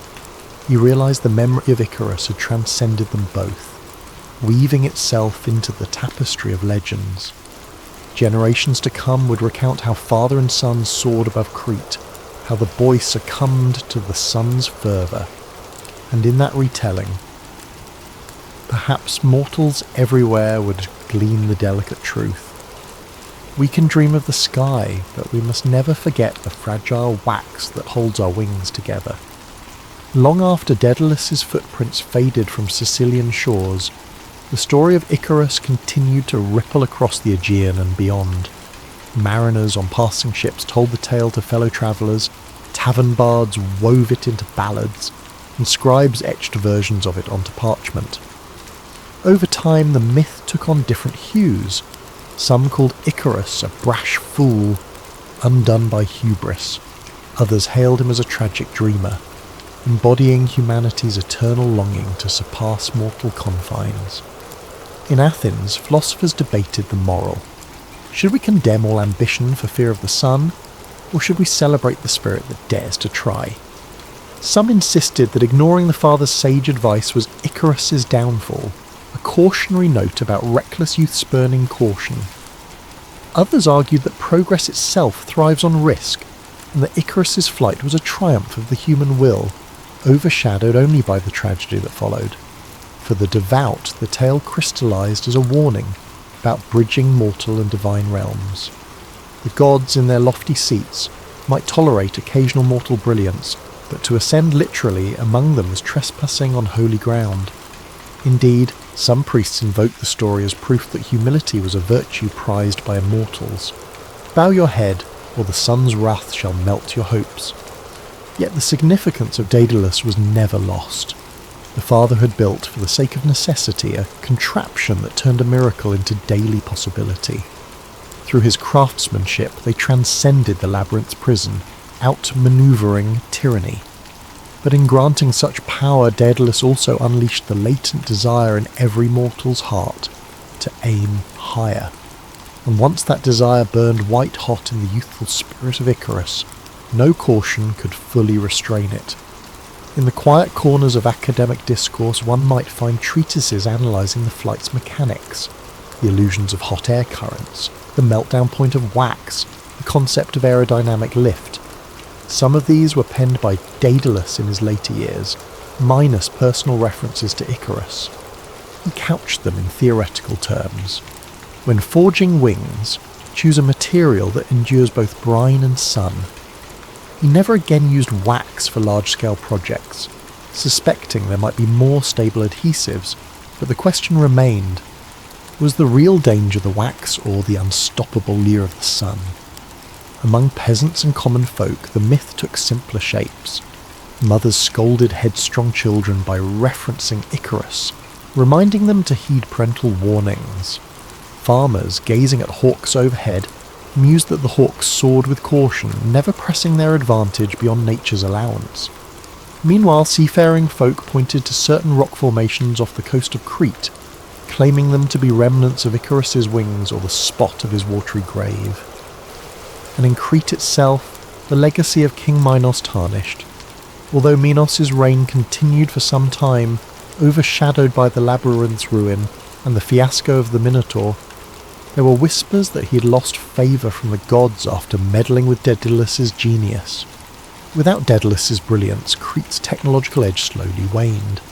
Some rumoured that in his final days, Minos fruitlessly sought to recapture Daedalus, travelling across the seas only to meet a grim end. Poets claimed he drowned, ironically, or was scalded in a bath designed by Daedalus's trickery. Regardless of truth, Minos' name became a footnote to the grander narrative of father and son.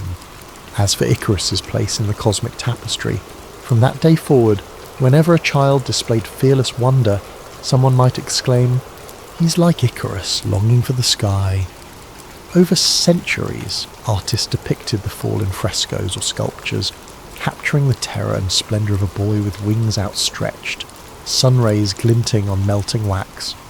The tragedy transcended era after era, bridging the gap between mortals who remain earthbound and the unattainable heavens overhead.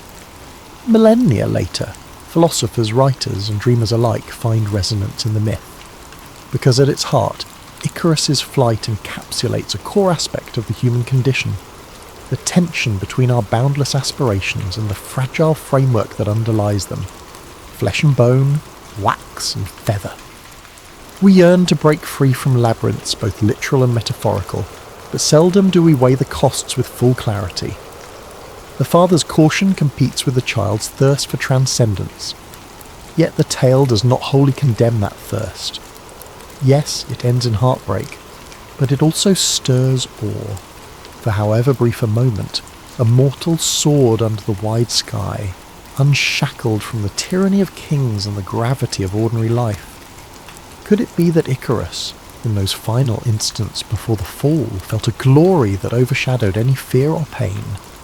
Daedalus, left to mourn, sends as the living symbol of regret, the maker who gave form to a miracle he could not fully control. In the aftermath, he transforms from a cunning craftsman serving tyrants to a man deeply aware of consequence and humility. He devotes his last days to simple labours, quiet reflection, and the immortalising of his son's memory. In that sense, Daedalus's final legacy is not just the labyrinth or the wings, but the cautionary spark that reminds each generation: creation demands responsibility. Ingenuity can be both freedom and doom. So, in the hush of dusk, if one stands on a cliff overlooking a restless sea, they might recall the father and son who once soared across these waters. The wind might brush your cheek, carrying the faint echo of a boy's laughter, a father's desperate cry, the snap of feather from wax. And in that echo lies the abiding moral of the fall of Icarus, the flight that touched the sun. Ambition can lift us to sublime heights, but ignoring wisdom courts tragedy. Yet the memory of that flight, both mesmerising and mournful, will forever beckon us to wonder what lies just beyond mortal reach. Hello there, gentle listeners.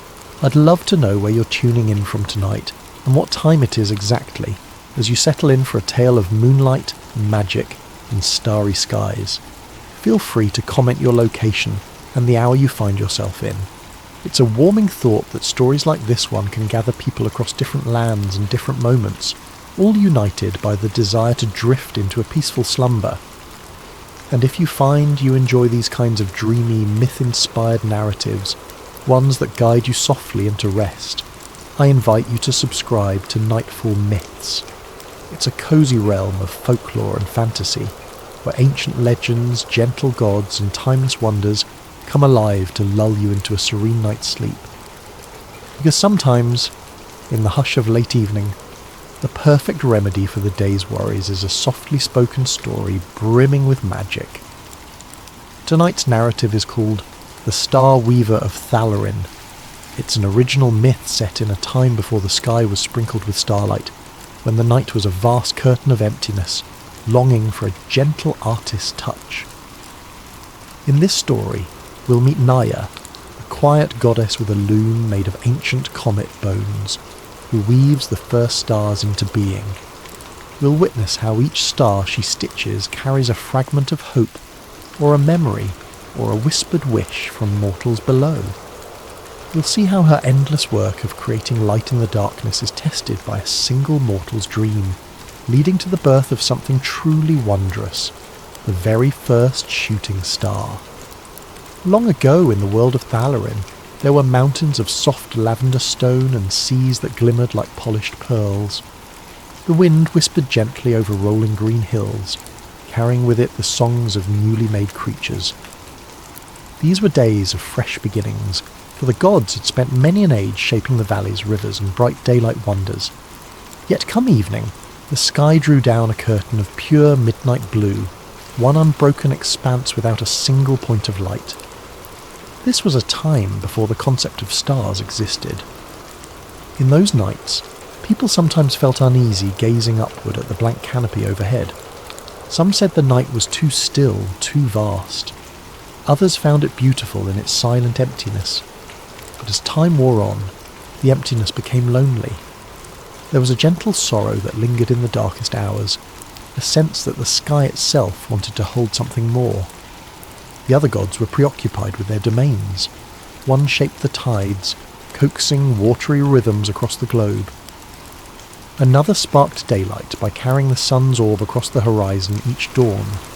Another watched over the seeds in the earth, ensuring that crops would sprout and feed the living things below. Each had their purpose, but none had claimed the night. None had asked what the dusk might need. None, that is, except Naria, the goddess of quiet wonders. Naria lived among drifting silver clouds in a small ethereal domain of her own. She was no warrior deity, no grand shaper of oceans or storms. Instead, she held sway over subtle marvels, the hush of a lullaby, the glow of candlelight in a child's window, the flicker of a lonely lantern along a nighttime road. She collected these fleeting bits of radiance, though no one quite knew why. Even the gods rarely spoke to Naria, for she was shy and preferred the solace of her cloud-wreathed abode. Night after night, Naria looked down upon the land of Thalarin, watching as mortals fell into uneasy sleep beneath an empty sky. She perceived their half-formed dreams floating upward, but with nowhere to anchor. The dreams drifted off into the blackness, unmoored, sometimes dissolving into faint illusions by dawn. A gentle sigh would escape her lips. Something was amiss here, something that needed a remedy beyond mortal imagination. One evening, the wind that roamed the highest altitudes paused beside Naria's cloud seat, whispering an almost inaudible message. "The sky is lonely." That small phrase felt like a key, unlocking Naria's understanding. Indeed, if the sky held no lights, how could it reflect the thousands of wishes and hopes that welled up from below each night? How could it cradle the fears or joys of mortal hearts as they slumbered? Resolved to do something, Naria wandered her abode, collecting the strands of light she had quietly saved over eons. Every flicker from a midnight candle, every gentle lantern glow from a distant cottage, even the faint luminescence of fireflies that soared in the summertime. She had gleaned them bit by bit, weaving them into spectral threads that sparkled faintly in her storerooms. Now she gathered them in her arms, each wisp reflecting a story or memory from below. Next, she travelled to the realm of old comets. Once, in the earliest days, these wandering cosmic bodies passed near Thalarin, leaving behind faint trails of stardust and bone-like shards. Naria sought out the largest shard she could find, a piece rumoured to be from the spine of a comet so ancient it had witnessed the planet's first dawn. With careful crafting, she shaped this shard into a loom. It stood elegantly, gleaming in the moonlight, its structure resonating with the hush of distant cosmic echoes. Now armed with her luminous threads and a loom of ancient comet bone, Naria prepared for her grand endeavour. She floated to the edge of the night sky, stepping onto a gentle platform of swirling clouds. There, the quiet hush of the world below offered her an almost sacred stage. The moon, half asleep in the distance, cast a pale silver beam upon her. She placed the first spool of moonlit thread upon the loom. Weaving was a tranquil act for Naria, each motion imbued with patience and love. She slid the shuttle left and right, pulling threads of captured lantern glow across the warp of dreamlights. The cloth forming on the loom shimmered with faint luminescence, reminiscent of tiny dots of brilliance. Slowly, methodically, she began to pluck single strands from this cloth and placed them in the sky's canopy. Each strand took shape as a star, a solitary point of light that glimmered faintly but steadily in the once empty heavens. The process demanded care. If she placed a star too close, its glow might overshadow a neighbour. If she placed one too far, a patch of sky might remain lonely. She found a rhythm, almost like a lullaby, weaving and placing, until the earliest dawn tinged the horizon pink. Then, fatigued, she paused, stepping back to admire her night's work. Perhaps only a handful of stars twinkled at that point, yet the effect was already mesmerising. Mortal eyes, if they looked skyward, would notice subtle points of light they'd never seen. The hush of night was no longer absolute emptiness, but dotted with gentle sparks of hope. After that first attempt, the other gods noticed a difference in the nighttime realm. Some inquired politely, "Naria, what do you do up there each eve?" She would only smile, continuing her quiet labour, for it brought her joy. The gods, seeing no harm in her endeavours, let her be. Perhaps they were even relieved that the night finally had a caretaker. So each dusk, Naria resumed her weaving, sewing more and more stars. The sky's once barren tapestry started to fill with these tiny beacons, inviting wanderers below to behold their flickers. But such a grand undertaking was bound to take eons. Naria had the patience of a goddess, though, and for many mortals, a lifetime might pass while only a few dozen new stars appeared overhead. Some nights, a boy or girl might stare upward, noticing a new point of light and wonder if it was truly new, or if they simply had never spotted it before. Regardless, a quiet enchantment began to settle over the world, as the black emptiness turned into a realm of scattered lights. People felt comforted, travellers gained reference points, and nighttime songs invoked these stars as watchers in the dark. Yet, even as she worked with unwavering devotion, Naria sensed that not all might remain so simple. She glimpsed how some of her woven stars carried deeper sparks, memories or wishes that glowed more intensely. Among them was a single flicker of light that seemed restless, almost like a living heartbeat. She set it aside in her basket, waiting to understand its nature. Little did she know that this single luminous strand would alter her cosmic tapestry forever. Night after night, under the gentle gaze of the moon, Naria resumed her place at the loom fashioned from comet bones. The hum of cosmic wind ruffled her flowing garments, and her silver hair gleamed with moonlit reflections. Before her, the vast sky stretched, a deep expanse that now boasted a growing array of stars she had lovingly placed. Yet, compared to the immensity of that darkness, the stars were still too few, their spacing a hint of the near-infinite task she had set for herself. Her process was akin to a lullaby's gentle refrain. First, she collected new strands of light from the day's end, whispered prayers, glimmers of candlelight in distant villages, the warm afterglow of hearth fires. She'd gently gather them into translucent spools of thread, each spool a swirl of colour and warmth. Then she'd seat herself at the loom's edge, guiding the thread through the cosmic warp. Each pass of the shuttle formed an intricate pattern, shining faintly like threads of liquid silver. It was these shimmering cloth segments that Naria carefully unravelled into single filaments, each destined to become a star. With a soft incantation, she'd lift a glowing filament and place it against the night's canvas. A spark of magic anchored the star in position, and it began its quiet watch over the sleeping world. Every star was unique. Some were faint and flickered shyly, while others radiated with bold clarity. Each, however, glimmered with the essence of mortal dreams, tiny pieces of memory or longing that had drifted upward. Over weeks and months the starry panorama grew. At first, only keen-eyed watchers noticed the new lights, but soon many gazed skyward and found the nightscape changed. The hush became comforting rather than oppressive. Sailors discovered that certain bright points in the sky stayed fixed, helping them navigate across uncharted waters. Shepherds found solace in the faint glows, feeling less alone in their pastoral watch. Children invented tales of these sky lanterns as guiding souls or protective spirits. Below, among the mortal realms, an unspoken gratitude began to bloom. They did not know the name of the goddess who laboured each night, but they felt her kindness in each star's presence. Some villages offered silent thanks at dusk, lighting a lamp in tribute. The tiny radiance of these earthly lamps would then drift upward to Naria's realm, adding to her supply of weaving thread. Thus a gentle cycle formed. Mortals lit the night in small ways. Naria gathered the light and returned it as permanent beacons overhead. But each good deed invites a test. One midnight, as Naria worked, she felt a peculiar tremor in her basket of threads. Among them, that single flickering strand from earlier pulsed more intensely. She gently lifted it, noting how it beat like a living pulse. She tried to integrate it into her loom's tapestry, yet each attempt failed. The thread refused to blend with the others, slipping loose as though it bore a will of its own.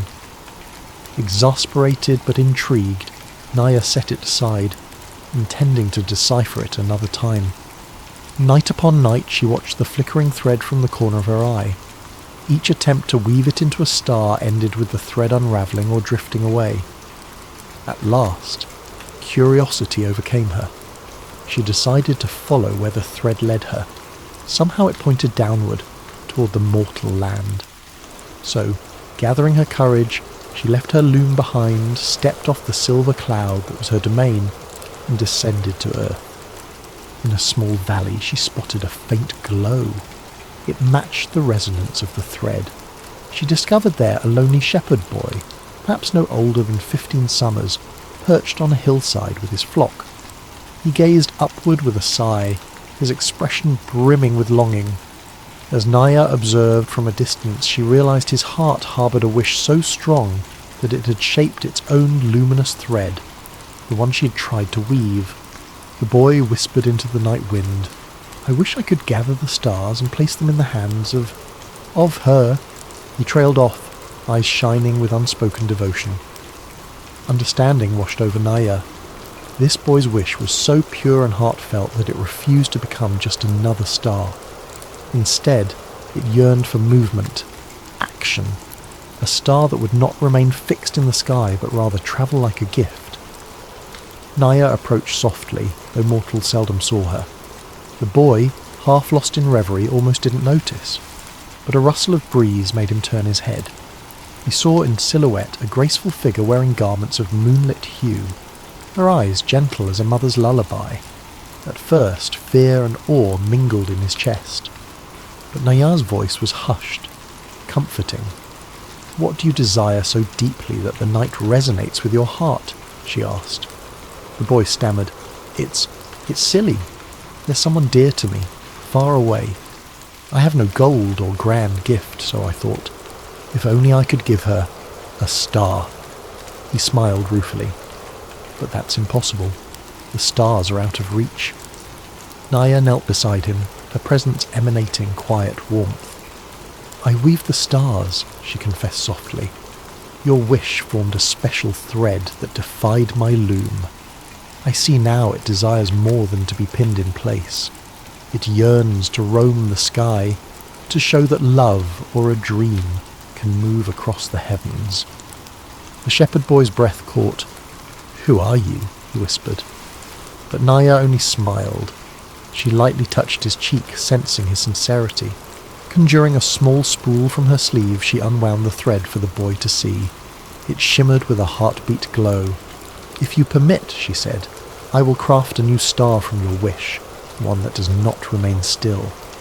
A star that travels, so it might be seen by the one you hold in your heart." The boy, tears brimming, nodded, voice trembling. "Yes, please." Thus, under that quiet night, Naria spun the thread between her fingers, uttering a gentle incantation. Wisps of moonlit dust swirled around them. The thread's glow intensified, forming the shape of a tiny star, but it pulsed, refusing to remain fixed at any single point.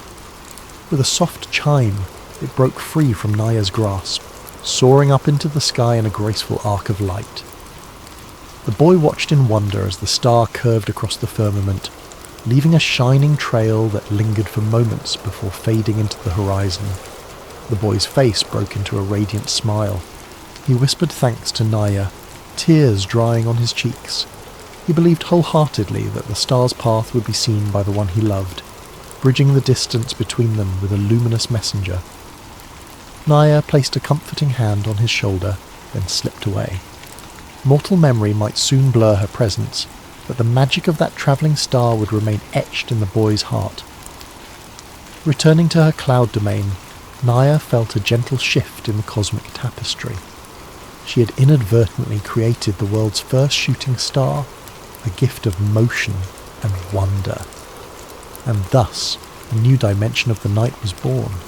No longer were stars only static guides. They could also become ephemeral streaks across the heavens, carrying wishes from heart to heart, bridging distance in a single luminous sweep. The aftermath of that singular shooting star rippled through Thalarin's nights like a lullaby that reached every corner of the land. Shepherds, poets, travellers, and sleepless dreamers who happened to glance at the sky at the right moment spoke in hushed awe of the wondrous streak of light that had raced across the void. Some believed it was a sign from higher powers, others insisted it was a star chasing after a longing. No one was certain, but the night air buzzed with a gentle excitement that had never existed before. Naria, from her vantage in the silver cloud domain, observed these changes with quiet delight. She resumed her weaving, but now the tapestry of stars had a new dimension. Whenever she encountered a thread that was restless, yearning for movement, she coaxed it into becoming another shooting star. Not all stars wished to roam. Most were content to shine steadily in the night's canopy. But those that carried the echo of a fervent wish or a powerful emotion were best woven into travelling arcs of light. This brought new life to the sky, for at unexpected moments a shining star would leap across the darkness, leaving watchers breathless. The creatures of the night began to sense this shift in cosmic rhythm. Owls, once solemn observers perched in treetops, now hooted with a different melody, as if responding to the star chimes they sensed far above. Wolves, meeting the sky's new points of reference, raised their voices in howls that carried harmonies no one had heard before. Even the smallest insects, like crickets and fireflies, seemed to dance in new patterns, emboldened by the gentle glow overhead. Among mortals, children were especially entranced. They discovered that if they made a silent wish upon a shooting star, their hearts felt lighter, as though the night itself listened to them. Some swore that the star's path brightened at the exact moment they wished. While not every dream came true in an obvious way, the mere act of trusting the starlight brought hope to those who needed it most. In this softened, enchanted realm, Naria also found renewed purpose. No longer was her weaving merely a slow, endless chore. She recognised how each star she placed, or each shooting star she fashioned, had a tangible impact on the living hearts below. Travellers lost in the wilderness gleaned direction from bright constellations. Lonely souls found comfort in the shimmering patterns overhead. Lovers parted by distance discovered solace in the memory of a shared star they both could see from different corners of the world. Yet even amid this widespread wonder, whispers floated among certain mortal scholars who questioned the sudden proliferation of stars. Philosophers debated, has the night always had such capacity for new lights, or is some divine hand at work? Some suggested that an unseen goddess tended the sky, but they had no name to give her. This speculation didn't bother Naria. She was content to remain half-hidden, letting her deeds speak for themselves. One particularly starry evening, Naria paused her loom to watch mortal realms more closely. She noticed a poet perched on a windowsill, writing by candlelight, gazing often at the starlit heavens. She saw a mother in a humble hut, telling her children stories of the Star Maiden, who embroidered the sky. She glimpsed a small caravan travelling a desert route, relying on star patterns to stay on course. The night was no longer lonely. It brimmed with watchers, dreamers, and nighttime creatures guided by gentle starlight. Her heart glowed with contentment. Hushed though it was, such contentment soon faced a new challenge. With the arrival of more shooting stars, mortals began to attach deeper hopes to them. Some grew desperate, placing burdens upon these fleeting arcs of light. If I see a shooting star, I must beg it to heal my child, one father prayed. Another insisted, if the star passes overhead, I need wealth or victory. Many such demands shaped new, heavier threads in Naria's basket, threads flickering with urgent pleas, heavier than the gentle wishes she was used to. She tried weaving them into the tapestry, but they occasionally snagged or entangled other threads, creating tangles that required extra care. Naria realised that with the greater recognition came deeper longing, and deeper longing could risk overshadowing the simple beauty of the night. The cosmos, though vast, had its own delicate balance. She did not wish to become a goddess of unfulfilled, desperate prayers, nor a mechanism for selfish desires. Hers was a spirit of gentle creation, not a storehouse of illusions. So she continued her weaving with compassion, but kept an eye on the threads that felt heavier, with urgent longing.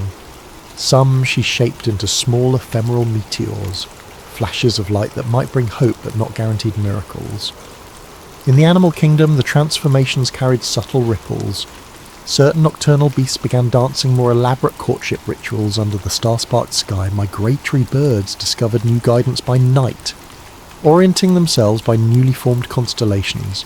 Even in realms beyond Thalorin, hidden valleys, remote islands, travellers returned from journeys amazed by the shimmering starfields overhead, describing them to those who lived under gloomier horizons. Amid all these wonders, Naria never boasted. The primal hush of creation remained her chief companion. Each star she placed was a quiet act, one of selfless care for a world that once had no starlight at all. If the other gods happened to remark upon her success, praising how the night no longer felt lonely, she only offered a modest smile. She had no hunger for worship or dominion. The sky itself was her reward, a silent, infinite canvas that blossomed under her constant, patient toil. Thus, with the creatures of the night responding in songs, and the mortals finding comfort in each new constellation or shooting star, Naria felt her role fulfilling. Yet in the swirl of starlight and ephemeral arcs, she remembered that single flickering thread, the first one that refused to be woven as a still star. Something told her that was but the beginning of a deeper magic she had tapped into. Perhaps new, unforeseen wonders lay ahead, moments when the sky would quiver with changes that mirrored the hearts of those who looked up in hope or in sorrow. She intended to be ready. For now she resumed weaving, guiding her shuttle in a peaceful cadence, letting the hum of starry creation fill the nights of Thalarin. One evening, as Naria carefully placed a new cluster of faintly greenish stars near the southwestern quadrant of the sky, she felt a tug in the half-woven tapestry. Usually, her loom's cosmic threads hummed with calm synergy, each star a gentle note in a grand nocturnal symphony. But this night a distinct tension reverberated through the weft and warp. Something was amiss. Setting aside the spool, she moved to investigate. There, among her shining threads, was a strand that flickered erratically, a pulsation that suggested it carried not just a single wish, but a heartbreak that threatened to unravel. Ye recognised it as one of the heavier threads. It coursed with urgent longing, surpassing the quiet innocence typical of most starlights. She slid the thread from the loom, pondering how best to shape it. Try as she might to incorporate it into a stable star, it resisted, fraying it to the edges, threatening to snap. She realised that the underlying wish, the mortal longing that birthed this thread, was in crisis.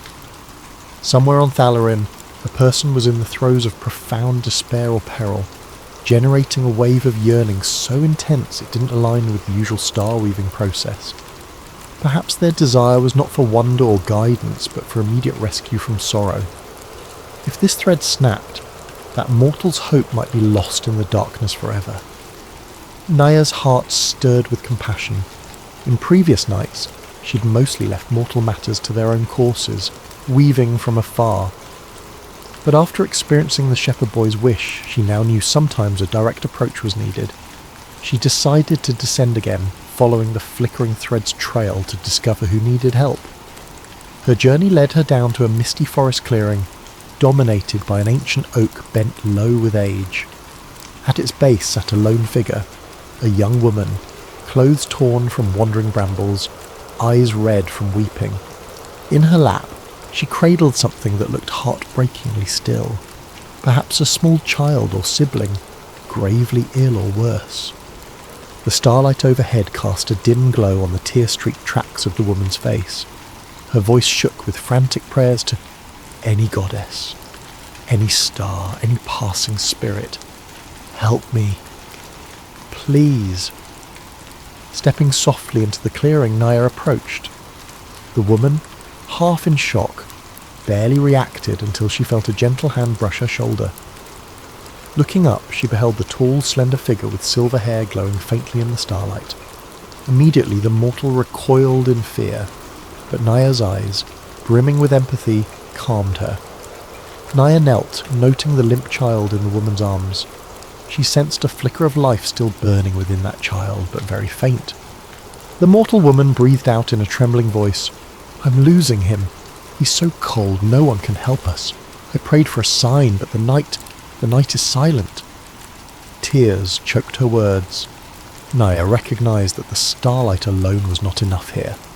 No typical star or shooting star would suffice to remedy mortal wounds, yet she might do something simpler, more direct. She gently took the child from the woman's arms, holding the small form close. The child's breath fluttered weakly, heart like a faint drum in a distant hall.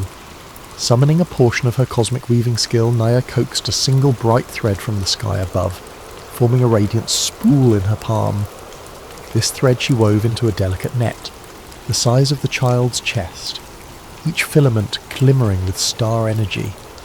Placing it gently over the child's heart, she sang a soft lullaby in a language older than human memory.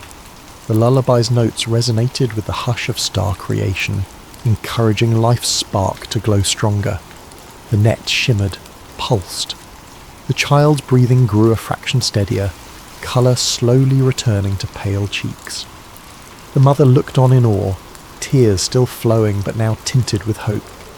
Naria let the lullaby fade into a gentle hum, and the net dissolved into faint starlight that sank into the child's chest like a memory of comfort. Slowly the child's eyes flickered open. A fragile whimper parted his lips. Relief washed across the mother's face, and she wept anew, this time from joy. Naria exhaled softly. Her own heart lightened. The lethal gloom receded. The thread that had threatened to snap was now soothed, woven into a star that might forever shine with the memory of motherly devotion. Indeed, high above, a fresh star flickered into place, symbolising the child's survival and the mother's unwavering plea. The mortal woman turned tear-filled eyes to Naria. "Who are you?" she whispered, voice shaking with gratitude. Naria offered a kind smile, brushing aside a strand of silver hair. "A friend of the night," she said gently. "Your prayers carried to me in the stars' making. Let your child rest now. He shall heal with time." She rose, feeling a swirl of cosmic threads beckoning a return.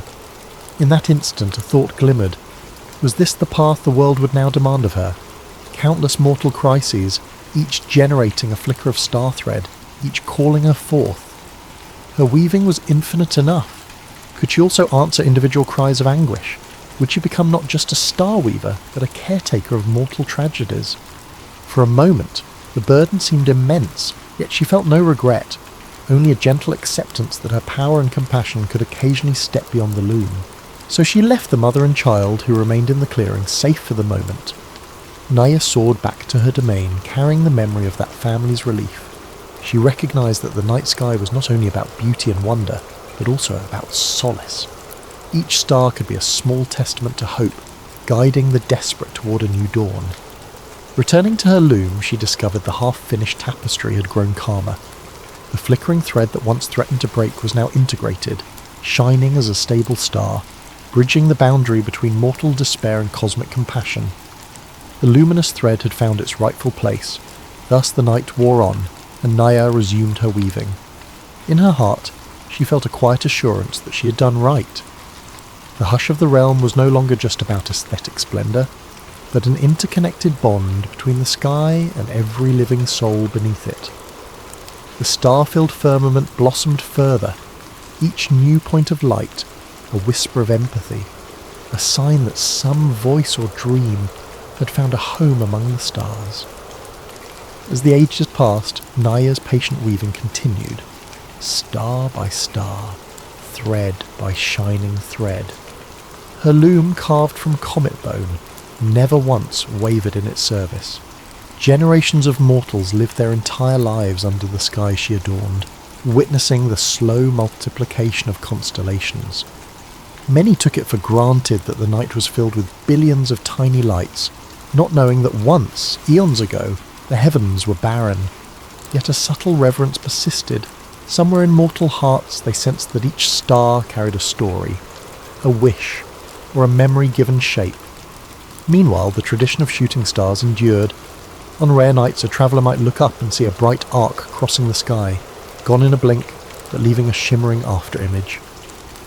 People learned that if they whispered a heartfelt wish during that fleeting arc, they felt a strange sense of uplift, as though the night personally acknowledged them. This belief expanded across cultures, forging myths of star spirits or quiet angels, ferrying mortal prayers to the beyond. Naria herself occasionally ventured down to help those whose star threads felt too turbulent for the usual weaving. She never lingered long, but each intervention shaped a new story or legend about a mysterious goddess in silver robes who appeared in a moment of dire need. Often these tales wove themselves into local folklore, calling her the Lady of the Loom, the Star Mother, or simply the Moonlit Weaver. Some worshipped her in small ways, leaving bowls of water to reflect starlight, or humming lullabies under the night sky. One evening, Naria felt a soft call at her loom. she discovered another mortal thread, faint but persistent, flickering with the wonder of a child's untainted hope. She gently guided it into her tapestry, forging a star that glowed with playful brilliance. Then, with a gentle tug, she let the star slip free, forming a joyous shooting star that soared overhead, likely delighting some young observer who glimpsed it in passing. This cycle repeated countless times, forging an ever-growing interplay of stable stars and ephemeral ones that danced across the night. Eventually, the other gods took more notice. The deity of the sun, once indifferent to nights, commented on how radiant the twilight horizon looked, backlit by infinite star fields. The deity of harvest found that with travellers guided by clear constellations, farmland distribution improved, ensuring prosperity. Even the stern goddess of storms admitted that the storms by night felt less terrifying when glimpses of starlight penetrated the cloud breaks. The gods recognised that Naia's quiet artistry had enriched the entire realm, far beyond initial expectations. In gratitude, they conferred upon Naia a unique gift, eternal time, meaning she would not fade as some lesser spirits might. Her labour, they saw, was never meant to end, for mortals and their wishes forever changed, generating new lights for her to place. She graciously accepted. This immortality was not about power or dominion, but about ensuring she could continue weaving stars for as long as the night required it. Freed from the fear of running out of cosmic thread or personal lifespan, she could proceed at her steady pace, star after star. That vow to keep weaving lasted beyond count of mortal generations. So thorough was her dedication that even in times of war or sorrow, the starry heavens persisted as a stable comfort. In times of peace, the tapestry grew more quickly, spurred by the gentle positivity of mortal hearts. On nights of eclipse or overshadowing storms, she might pause her loom, but the next clear evening she resumed with unwavering devotion. Eventually, a grand library of legends formed about how the stars came to be. Some told of 1,000 diamonds placed by ancient giants. Others claimed they were the souls of heroes who soared to the sky. But in hushed circles, a more heartfelt tale thrived.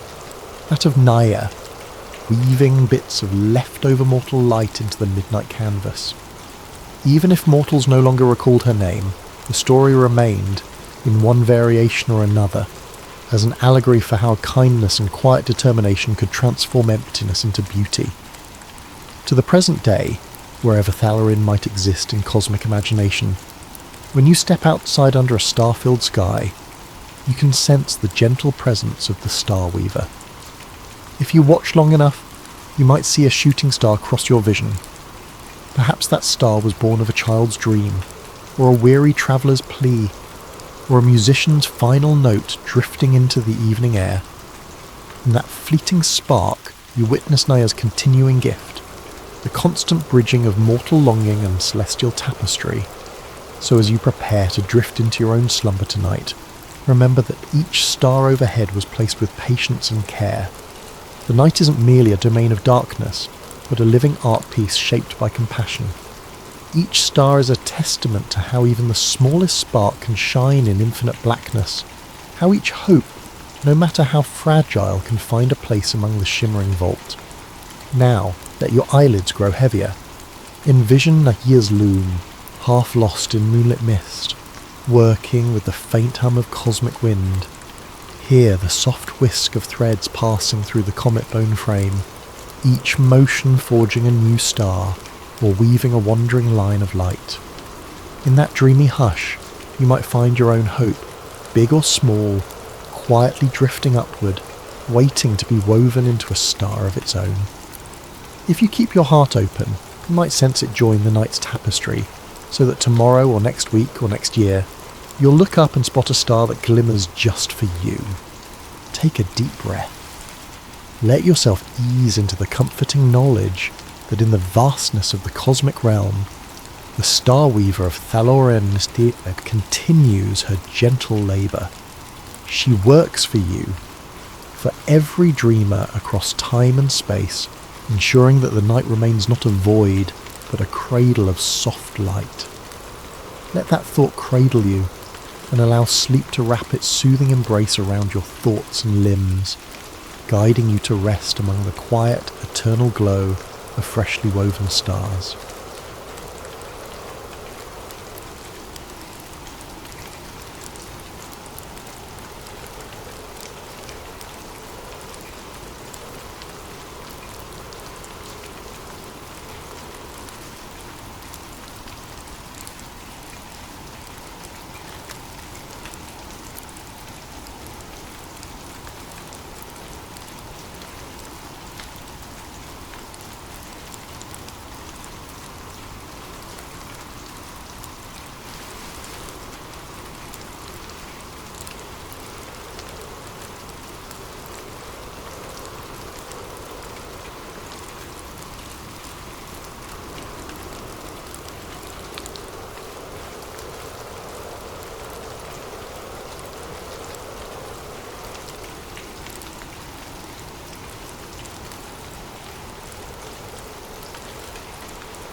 Hello, fellow dreamers and lovers of gentle tales. Before we begin this original Greek-inspired myth about Selenian and his magical lyre, I'd like to invite you to comment where in the world you're listening from and what time it is there as you settle into this story. It's always wonderful to see how a single narrative can draw in people from across time zones and corners of the earth.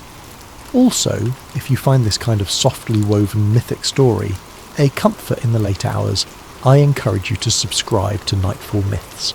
There we share tranquil narratives spun from ancient echoes and new imaginations, perfect for guiding you gently into rest.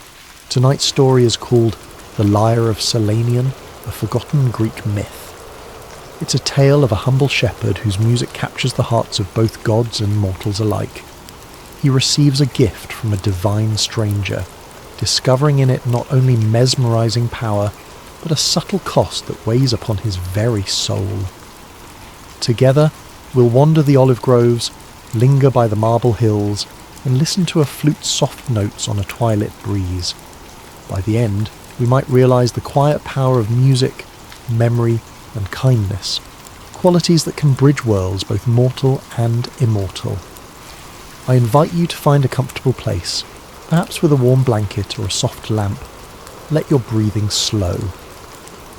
Picture the gentle horizon of an ancient Greek countryside, the hush of dusk across orchard-laden valleys, and as you do, let us begin, drifting into the story of a shepherd, a golden lyre, and the hush of a gift from the gods. May it lull you closer to sleep, or simply provide a serene moment amid your day.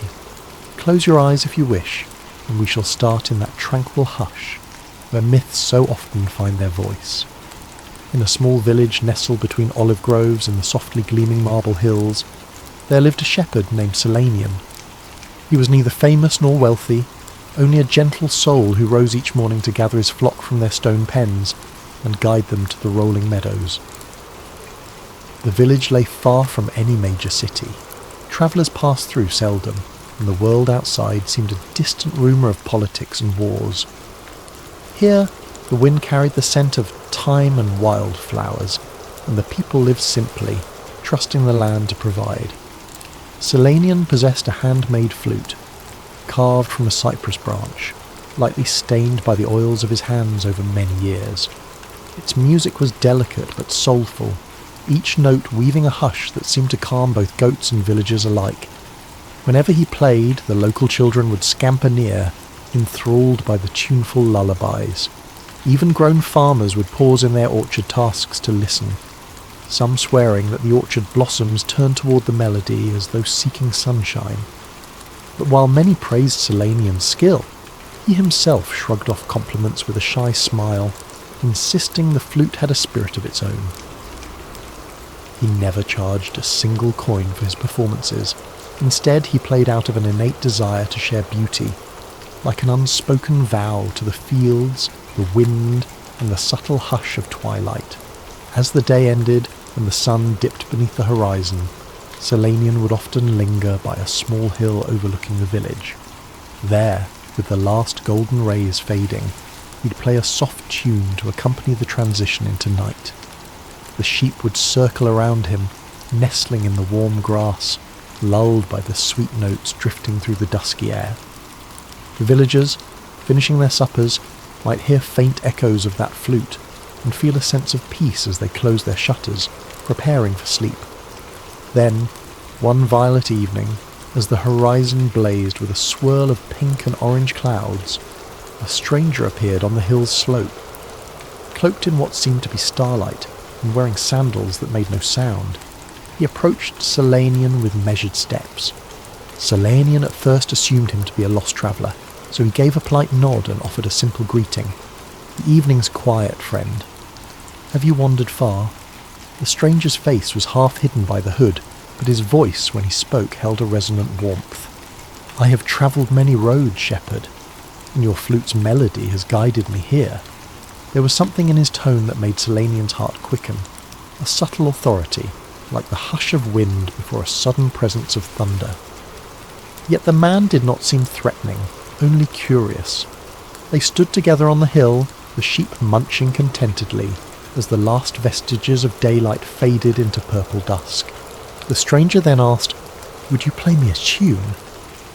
His words were gently spoken, but carried a sense of quiet command. Selenian saw no reason to refuse, so he lifted the cypress flute to his lips and began to play a lullaby, shaped by the colour of the sky. The tune began in soft, mellow notes and rose into a mild refrain that captured the hush of approaching night. As the melody drifted, the stranger closed his eyes, standing motionless under the gathering stars.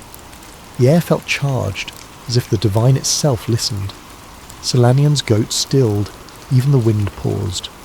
When the final note trailed off, the hush that remained was almost tangible. "You play with heart," said the stranger. "A heart that seeks no gain, no applause, only the sharing of something lovely. Such purity is rare." He paused, glancing at Selenian's flute. "I have something for you in return, a small token of thanks." Selenian tried to wave off any idea of payment. "Your presence is enough. My music is given freely, as is the setting sun or the orchard blossoms." But the stranger merely reached into his cloak and withdrew a curious object. Long and slender, it gleamed faintly in the dim light, revealing itself as a lyre, small and elegant, with a frame seemingly spun from threads of gold and strings of silver so fine they might have been filaments of the moon. Selenian gasped softly, Yui, for it was the most exquisite instrument he had ever witnessed. Hesitantly, he raised his eyes to the stranger's face. The hood slipped back a little, and for an instant, Selenian thought he saw a faint aura around this being, like the glow one sees in the mosaic depictions of deities. Could it be a god in mortal guise? It was reminiscent of tales about Apollo, god of music and prophecy, who often travelled the world in many forms, but the stranger simply extended the lyre. "This is the lyre of sunlit threads," he said. "It once belonged to a friend of mine, but I believe you should have it now." With trembling hands, Selenian accepted the lyre. Its frame was warm to the touch, as though lit from within by a soft glow. I don't know what to say. I am but a shepherd, and I... He faltered, overwhelmed by the gift's apparent preciousness. A hint of a smile curved the stranger's lips. Music at its heart is a divine art. Your sincerity wields it well. This lyre will help you share a deeper magic. It can bring forth memory, or hush sorrow, or evoke a peace that transcends words. But remember, gifts from the gods carry their own cost. Play it wisely, and with kindness. Before Selenian could utter another word, the stranger turned, stepping into the lengthening shadows. The cloak shimmered with starlight, and in one blink, he was gone, the night swallowing him silently. Only a faint echo in the wind remained, a voice that might have whispered, "Play gently, friend." Dazed, Selenian stood, the golden lyre in one hand, his old cypress flute in the other. The goats stirred from their docile hush, resuming their quiet bleats. Above, the first stars of evening began to twinkle, as if acknowledging a new presence in the land.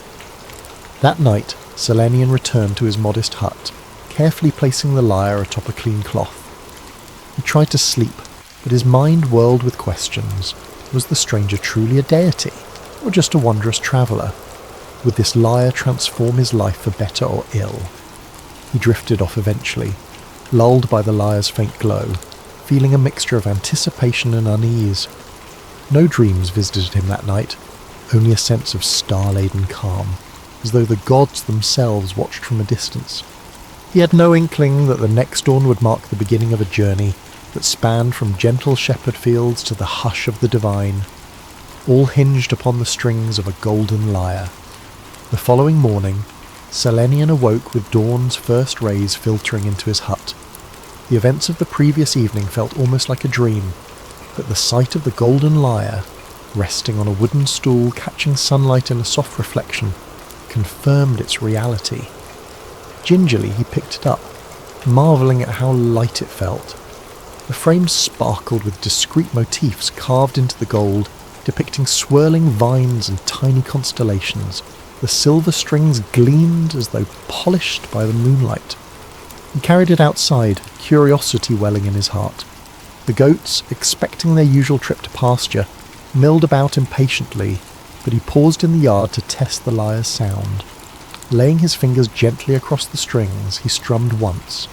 A single chord rang out, a tone of such crystalline purity that even the goats stopped their mild complaints and stared. A shiver passed through Selenian's arms, and for an instant it felt as if the entire yard shimmered with intangible echoes. One chord and already the world seemed to hush. He strummed again, forming a chord progression that his father had once taught him for the flute. The resonance that emerged was deeper, more layered. In that moment he glimpsed the intangible swirl of memory, like the ghost of his father's face in the morning light. Then it faded, leaving him breathless. Could it be that this instrument tapped into memory itself? The stranger had hinted as much. If so, what wonders and perils might that bring? Eager to discover more, Selenian tended his goats swiftly and guided them to their usual meadow. Once they were settled with sweet grass, he seated himself on a broad stone and began to experiment with the lyre's strings. He played softly, the crisp notes echoing across the hillside. Each plucked string sent tiny thrills through the air, like a gentle breeze stirring the leaves of a 1,000-year-old olive tree. By midday, a few curious villagers passed by and paused, attracted by the unusual melody. At first, they stood at a distance, enthralled. Then a woman with hair braided neatly approached, tears in her eyes. "When you played that last phrase," she whispered, "I suddenly remembered my grandfather's voice from when I was a child. He used to sing me lullabies at night. I had nearly forgotten." Her gaze shone with warm wonder. How is that possible? Selenian felt a gentle warmth in his chest. "I'm not certain," he said honestly, "but it seems the lyre can stir old memories. Perhaps it is a gift from the heavens that helps us recall what we've lost." The woman thanked him, returning to the village with a reflective smile. Word soon spread of the miraculous new music Selenian possessed, and before the sun set that day, more visitors arrived. Some asked him to play so they could revisit the memory of a loved one's laughter, or the echo of a wedding vow. Others came just to hear the ethereal tones that seemed to hush the very wind. As the days passed, more and more people journeyed from surrounding areas, drawn by rumours. The Golden Lyre's music had an intangible magic that gently guided each listener to their most cherished recollections, unlocking them as if a hidden door in the mind had swung open. There was no guarantee which memory would emerge. Some found joy, others wept at sorrowful recollections. Yet even tears carried a sense of healing, allowing them to confront painful events with a sense of closure. In turn, Solanian's humble village prospered. Guests lingered, spending coin at local inns. Farmers sold their produce to travellers from distant towns. Everyone praised Solanian for his generosity in sharing the lyre's gift. But as the crowds grew, so did the demands on his time. Each day lines formed near the old stone he used as the seat, folks requesting songs that might help them remember. The voice of a lost mother, or the face of a childhood friend. Solanian tried to accommodate as best he could, playing gentle tunes that coaxed the hidden corners of their hearts. Yet quietly, almost imperceptibly at first, Solanian began to feel weary. After hours of playing, his fingers trembled, his body ached in ways he'd never known. A subtle fatigue settled into his bones, heavier than anything he'd experienced as a shepherd. When he woke each morning, it took him longer to rise, as though each chord he gave to others drained a fraction of his own life's essence. He did not speak of it to the townspeople, not wanting to worry them or dampen their newfound hope. But privately at night, when the crowd had dispersed, he stared at his reflection in a water basin, noticing faint lines under his eyes that had not been there before. One evening, after a particularly long day of playing, he found himself nearly collapsing on the hillside. He managed a few final notes for an elderly couple wishing to see the memory of their wedding, then slumped, breath ragged. The crowd thinned, concerned. A friend from the village helped him back to his hut, urging him to rest. They asked if he was ill, and he simply shrugged, uncertain. But in his heart he recalled the traveller's warning. Gifts from the gods carry their own cost. The next sunrise he gathered courage and resumed playing, because how could he deny those who sought solace? He reasoned that if the lyre was indeed draining him, maybe it was a fair trade for helping so many. But doubt gnawed at him. Might he soon have nothing left to give? It was around this time that rumours of his gift reached beyond the local region. A travelling minstrel brought word that an oracle in the city of Pythia had had visions of a shepherd with a golden instrument. The oracle believed it was touched by the hand of a deity, requiring wise counsel to avoid a dire fate. This mention stirred Solanian's curiosity. Could it be that the oracle, like those in Delphi, held answers about how to manage a divine artifact without it consuming him? Finally, with the urging of some close friends, Solanian resolved to travel to Delphi. The trip would be a week's journey by foot, leaving his goats in trusted care. The villagers, though sorrowful to see him leave, recognised he needed guidance. Many of them placed small tokens in his bag, pieces of bread, dried figs, or small coins, to ensure he travelled safely. Some also gave him messages for the oracles, hoping for blessings or cures. And so, at dawn's gentle light, Solanian bid farewell to the hillside. He had the lyre strapped carefully in a simple case. Each step he took felt an odd mixture of exhaustion and reverent excitement. If the oracle could unravel this instrument's deeper nature, perhaps he could continue to help others without dooming himself. He remembered the traveller's final words. Play it wisely and with kindness. His heart echoed that vow. He would keep playing, keep giving, yet maybe, just maybe, he'd find a path that allowed him to remain alive and well enough to watch the sunrises for years to come. Thus, with quiet determination, Solanian set off on the winding road out of the village, the golden lyre a silent companion that shimmered with each shaft of morning sun. The distance to Delphi would test his stamina, but the promise of divine insight spurred him on. In the hush of early travel, he occasionally glanced at the lyre's strings. They gleamed as though aware of their own potent magic. If the gods favoured him, he might soon learn how to keep that magic from draining his life entirely, how to find balance between giving music and protecting his own spark of existence. Solanian's journey across the Greek countryside was a tapestry of gentle slopes, fields dotted with wildflowers, and winding paths that sometimes skirted along rocky ledges overlooking blue seas. Each day he travelled with the golden lyre strapped across his back, feeling its slight warmth even through the cloth. At times he paused to share a brief tune with travellers or at roadside shrines. Although a single chord still brought solace, the lingering fatigue in his bones grew more pronounced. He tried to ration his playing, saving it for moments that truly needed it, lest he arrive at Delphi too weak to glean the oracle's guidance. At dusk, he found shelter in small inns or under the open sky. Villagers on the road recognised the lyre, or had heard rumours of the shepherd-turned-musician, and they offered him bread and water. In return he performed a short piece, just enough to touch their hearts, but not enough to sap him entirely. As he continued, he felt a whisper in his mind. The lyre itself seemed to yearn for more use, like a living instrument hungry for the next performance. He resisted this subtle pull, suspecting it was part of the danger swirling around divine gifts. Eventually, after a week of steady progress, the distant shape of Mount Parnassus rose before him, crowned by swirling mists. At its base lay the famed city of Delphi, nestling around the sanctuary dedicated to Apollo, the very god whose presence had once cloaked that starlit traveller. Arriving in Delphi was both thrilling and intimidating. The cobblestone streets thrummed with pilgrims, merchants, priests, and travellers from every corner of the Greek lands. Some carried offerings of wine or grain for the temple. Others hoped to seek the oracle's pronouncements on everything from war to marriage. Selenian, unassuming in simple shepherd's garb, gently wove through the crowds. The golden lyre slung at his side drew curious stares, but no one harassed him. He found lodging at a modest guest house, and after a day's rest he made his way up the sacred path to the temple of Apollo. White columns gleamed in the midday sun, and the sweet scent of burning incense lingered in the airy courtyard. The hush was broken by the murmured prayers of visitors, the crisp instructions of priests, and the occasional chant from within. Approaching a robed attendant, Solanian explained that he sought the counsel of the oracle regarding a divine artifact. The attendant, upon glimpsing the golden lyre, nodded gravely. The Pythia has spoken of a shepherd with a luminous instrument.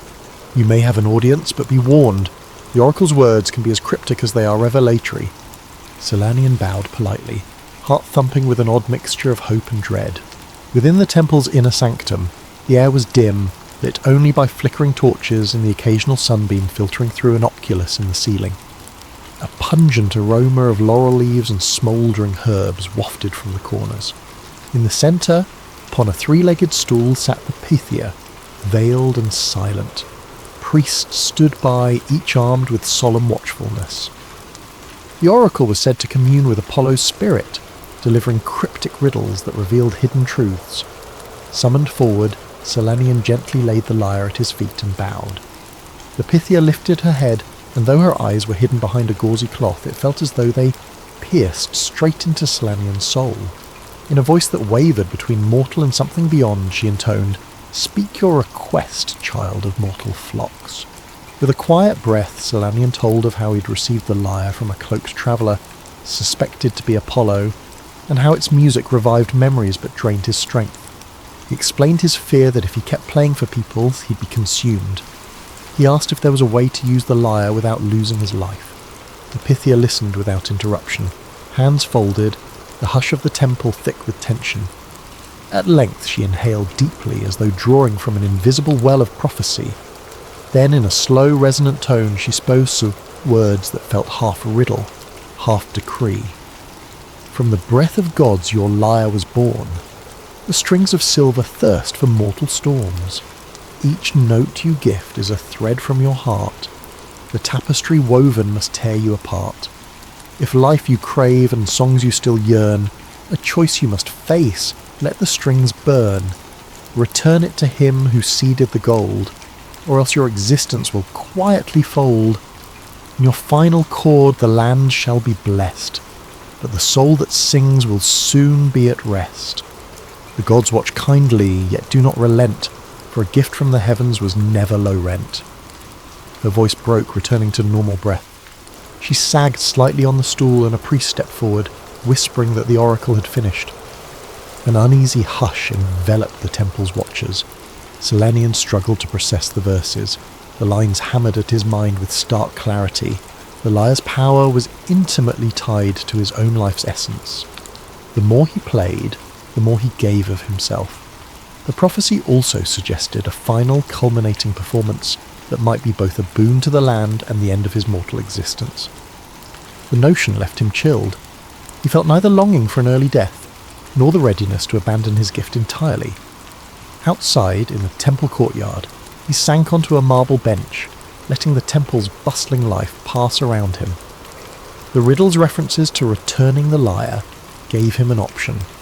If he returned it to Apollo, assuming he could find the god again, he might live free from the burden. Yet the last lines also implied that if he chose to keep it, he would pass from this world in a moment of final music. But would that final chord bring some greater good, as the prophecy hinted? He closed his eyes, feeling the cool stone beneath him. People occasionally passed by, some glancing at his golden lyre. The Pythia's words repeated, "A gift from the heavens was never low rent." The price indeed was steep. A soft voice at his side drew him from these thoughts. A priest who had witnessed the oracle's session placed a gentle hand on his shoulder. "Sometimes oracles foretell tragedy, but do not forget that even tragedy can be tinted with salvation," the priest murmured. "You must weigh which path resonates with your heart, life without the lyre, or continuing to bring comfort through it at the risk of your own cost." Selenian nodded, tears stinging his eyes. He thought of the countless villagers and travellers who had found peace or closure from the lyre's music. Could he, in good conscience, cut them off from this gift by returning the lyre? Was his own life more precious than that solace for so many? Yet was it right for him to fade away for others' sake? He had always believed in selflessness, but this choice soared beyond petty generosity. I must think," he managed. The priest gave a supportive nod and drifted back into the temple's routines. Selenian was alone again, with the golden lyre cradled in his arms. He sighed, glancing at the hammered patterns of sun and star motifs across its frame. The strings were silent, but he sensed a silent question in them. Which path will you choose? As evening cloaked Delphi in purples and gold, Selenian gathered his minimal belongings and trudged away from the city's bustle. He found a small olive grove near a trickling stream, pitched a simple camp there and tried to rest. But his mind refused quiet. The prophecy's lines repeated like a chant. He imagined returning home, burying the lyre in secret. Yet in that vision, the heartbreak of turning away those who needed hope pricked him deeply. On the other hand, imagining continuing to play until he withered away left him terrified, yet strangely at peace with fulfilling a grand if sorrowful destiny. As he dozed, the star-laden sky overhead shimmered. Gentle breezes sifted through the olive branches, almost as if the gods themselves watched with bated breath. In the hush of that Greek night, Selenian realized the final test of faith was approaching. The oracle had provided no direct instructions, only the knowledge of consequences. The choice ultimately was his alone. Having mulled for days over the oracle's riddle, Selenian at last resolved upon a path. Although fear tugged at him, he could not ignore the yearning in his heart to share the lyre's gift. Helping others recall precious memories or find comfort in their grief had become integral to him. So he chose not to return the lyre. He would keep playing no matter the cost. Yet he prayed for time to find a wise approach, so that he could manage the drain on his life without it culminating too soon. With that in mind, he travelled back to his home village. The road felt heavier than before, as though every step hammered in the certainty of his impending fate. But he found some measure of courage. He would continue to serve as best he could, and if he felt the final chord approaching, he'd face it with dignity. Upon returning, the villagers welcomed him with relief and curiosity. "Did the oracle give you answers? Are you well?" they asked. Selenian only offered a gentle smile and resumed his shepherd duties, carefully balancing the time he spent playing for visitors. The lines beneath his eyes deepened, a sign of quiet exhaustion. People sensed his fragility, sometimes urging him to rest, but in his kind-hearted manner he insisted the music must go on, especially when a new wave of travellers arrived seeking the famed Golden Lyre's memory-awakening tunes. As autumn turned the fields golden and the orchard leaves fell, a severe drought struck the region. The rains, once dependable, failed to arrive. Streams dwindled to muddy trickles and the land grew parched. Crops withered under relentless sun, and animals found less and less to graze upon. Fear and despair spread among farmers. Some prayed at local shrines, others sought travelling mystics for blessings, yet day after day the sky remained a cloudless expanse of brassy heat. The village, once content, now brimmed with tension. Families worried about surviving winter with meagre harvests. Even the goats under Selanian's watch grew thinner, bleating pitifully at the scorched meadows. In this dire time, many turned again to Selanian, but for a new reason. "Play your lyre, dear shepherd," they begged. "Bring us hope. Perhaps your music can stir the gods to send rain." A child, tears brimming, asked, "Could your golden string call water from the clouds the way they call forth memories from hearts?" Selanian hesitated. He had never used the lyre to influence the weather. His domain was the subtle realm of memory and comfort, not the forces of nature. Still, he recalled how the oracle had hinted that in his final chord the land might be blessed. Could it be that his last performance might not only preserve cherished memories, but also yield a miracle for the desperate? Perhaps the two were linked. So after many days of parched fields, Selanian announced he would attempt one grand performance in the centre of the village. News spread quickly. People from neighbouring areas arrived, hoping for the rumoured gift that might bring relief. The meagre town square filled with anxious faces, farmers wearing threadbare tunics, mothers cradling hungry infants, old fishermen from the nearest dried-up river. They all looked to Selanian as a final ray of hope. On the day chosen, the sky was a searing cobalt, the heat stifling. Selanian felt a weariness deeper than ever. Each step to the makeshift stage near the old olive tree seemed an effort. He clutched the lyre, its golden frame almost too bright in the relentless sun. Once he stood before the assembled crowd, a hush fell. The wind died altogether, leaving only the rasp of dust swirling by. He began to pluck the strings, softly at first. The notes shimmered in the scorching air, carrying a gentle hush that rippled across the crowd. Little by little, he expanded the melody, weaving a pattern reminiscent of distant thunder and the patter of raindrops, but each chord demanded more of him. The world seemed to darken at the edges of his vision, as though the essence of his life poured into the music, yet the onlookers felt a surge of collective memory. They recalled times of bountiful harvest, the comforting tap of raindrops on roofs, children dancing in puddles. Each memory soared upward into the shimmering sound, forming a tapestry of longing. The lyre glowed fiercely, responding to the mass yearning. Eventually, the clouds overhead quivered. A shift in the atmosphere prickled across the crowd's skin. Selanian's melody swelled, bridging mortal hope with the cosmic hush. The final notes trembled as he reached deeper within his being, offering up all that remained of his strength. Suddenly, an enormous thunderhead drifted into view, as if summoned by the synergy of memory and musical invocation. A hush of astonishment seized the crowd.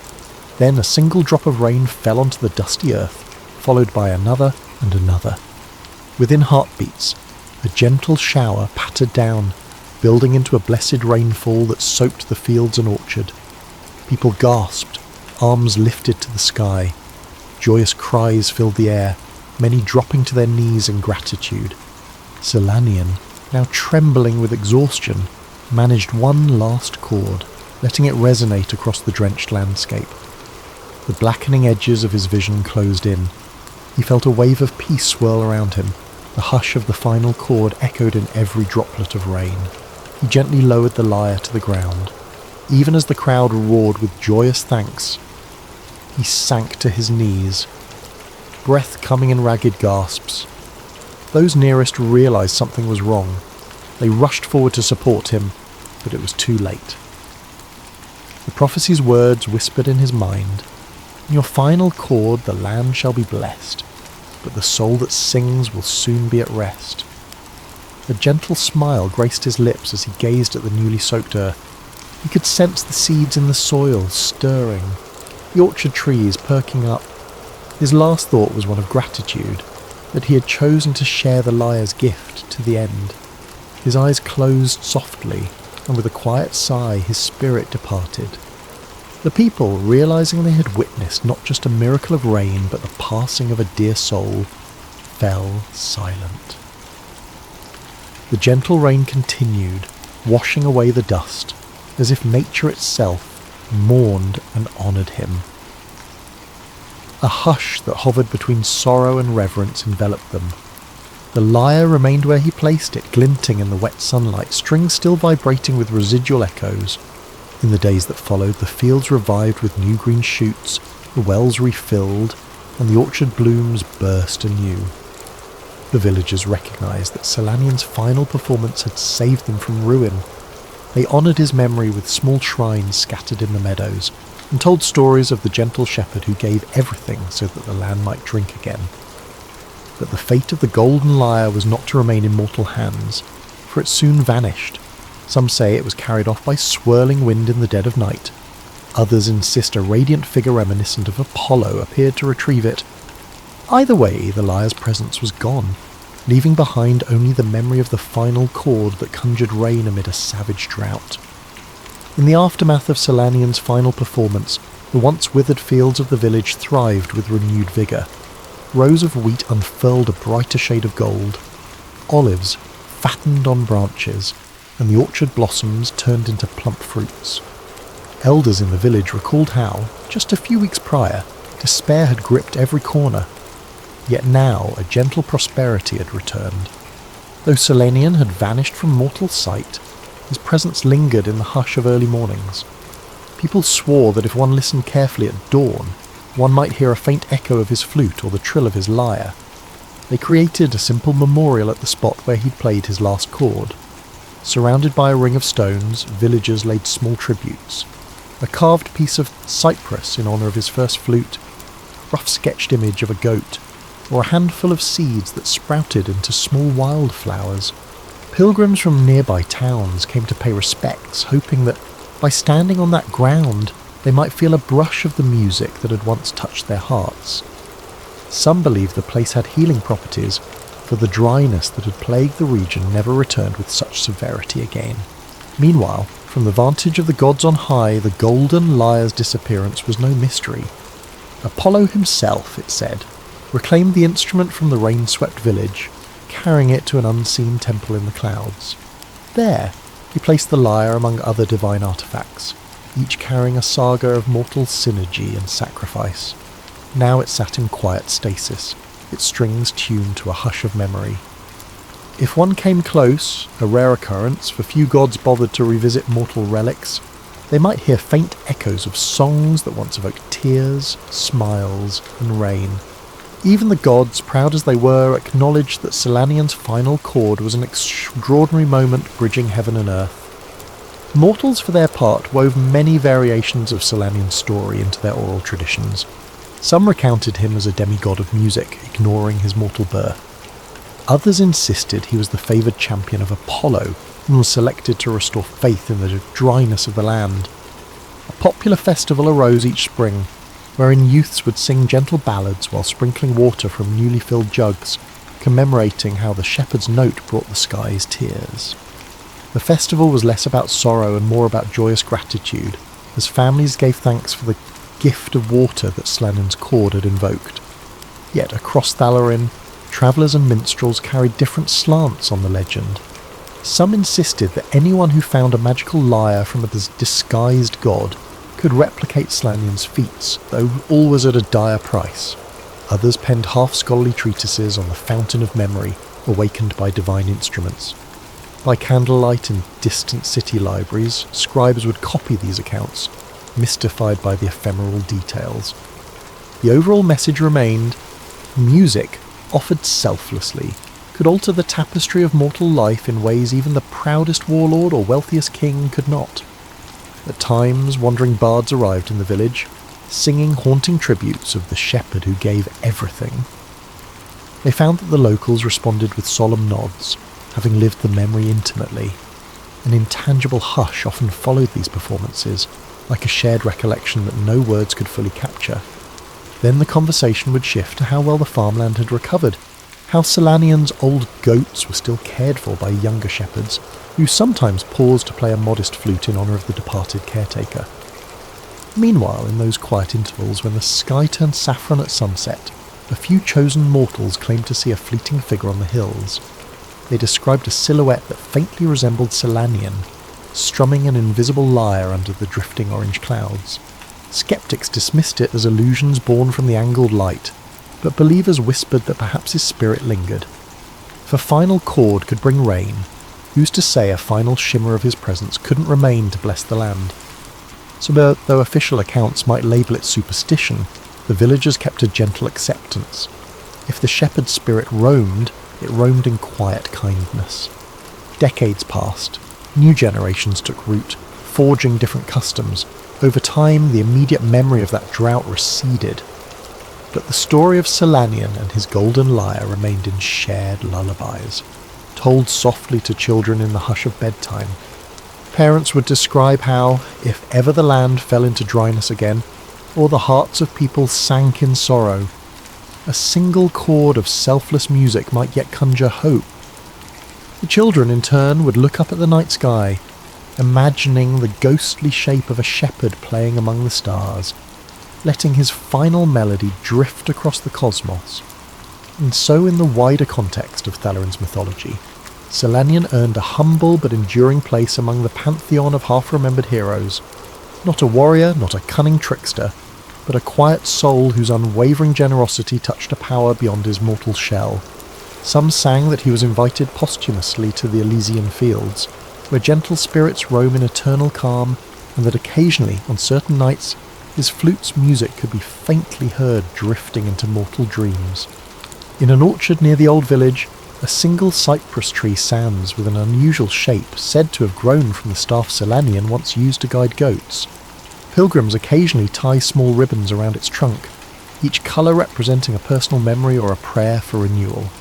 The orchard caretaker doesn't mind, it's become a local tradition. On particularly still afternoons, if the caretaker rests against that cypress and closes their eyes, they might sense the soft echoes of flute or lyre, a testament to how music once bridged the gap between dryness and vitality. And so, dear traveller, that is how the story of the lyre of Solanian finds its end. Or perhaps its continuation. For in the hush of each day's close, music still holds the capacity to shift hearts, to cradle sorrow, to recall memories otherwise lost. And if we recall the final words of the oracle, we know that the gods do not casually grant gifts. A divine artifact can be a mirror to one's own spirit, revealing how far we will go for the sake of others. In the present, if you stroll through the olive groves at dusk, you might feel an inexplicable warmth in the gentle rustle of leaves. Call it the shepherd's presence, or simply the soul of music he once spread. Perhaps that hush is enough to remind us that giving of oneself, even at great cost, can yield a harvest of blessings upon the land. And maybe, just maybe, if you catch the breeze just right, you'll hear a faint chord carried on the wind, as though Solanian is still strumming from afar, ensuring that in times of dryness, whether of land or spirit, hope can be summoned through a single elfless melody.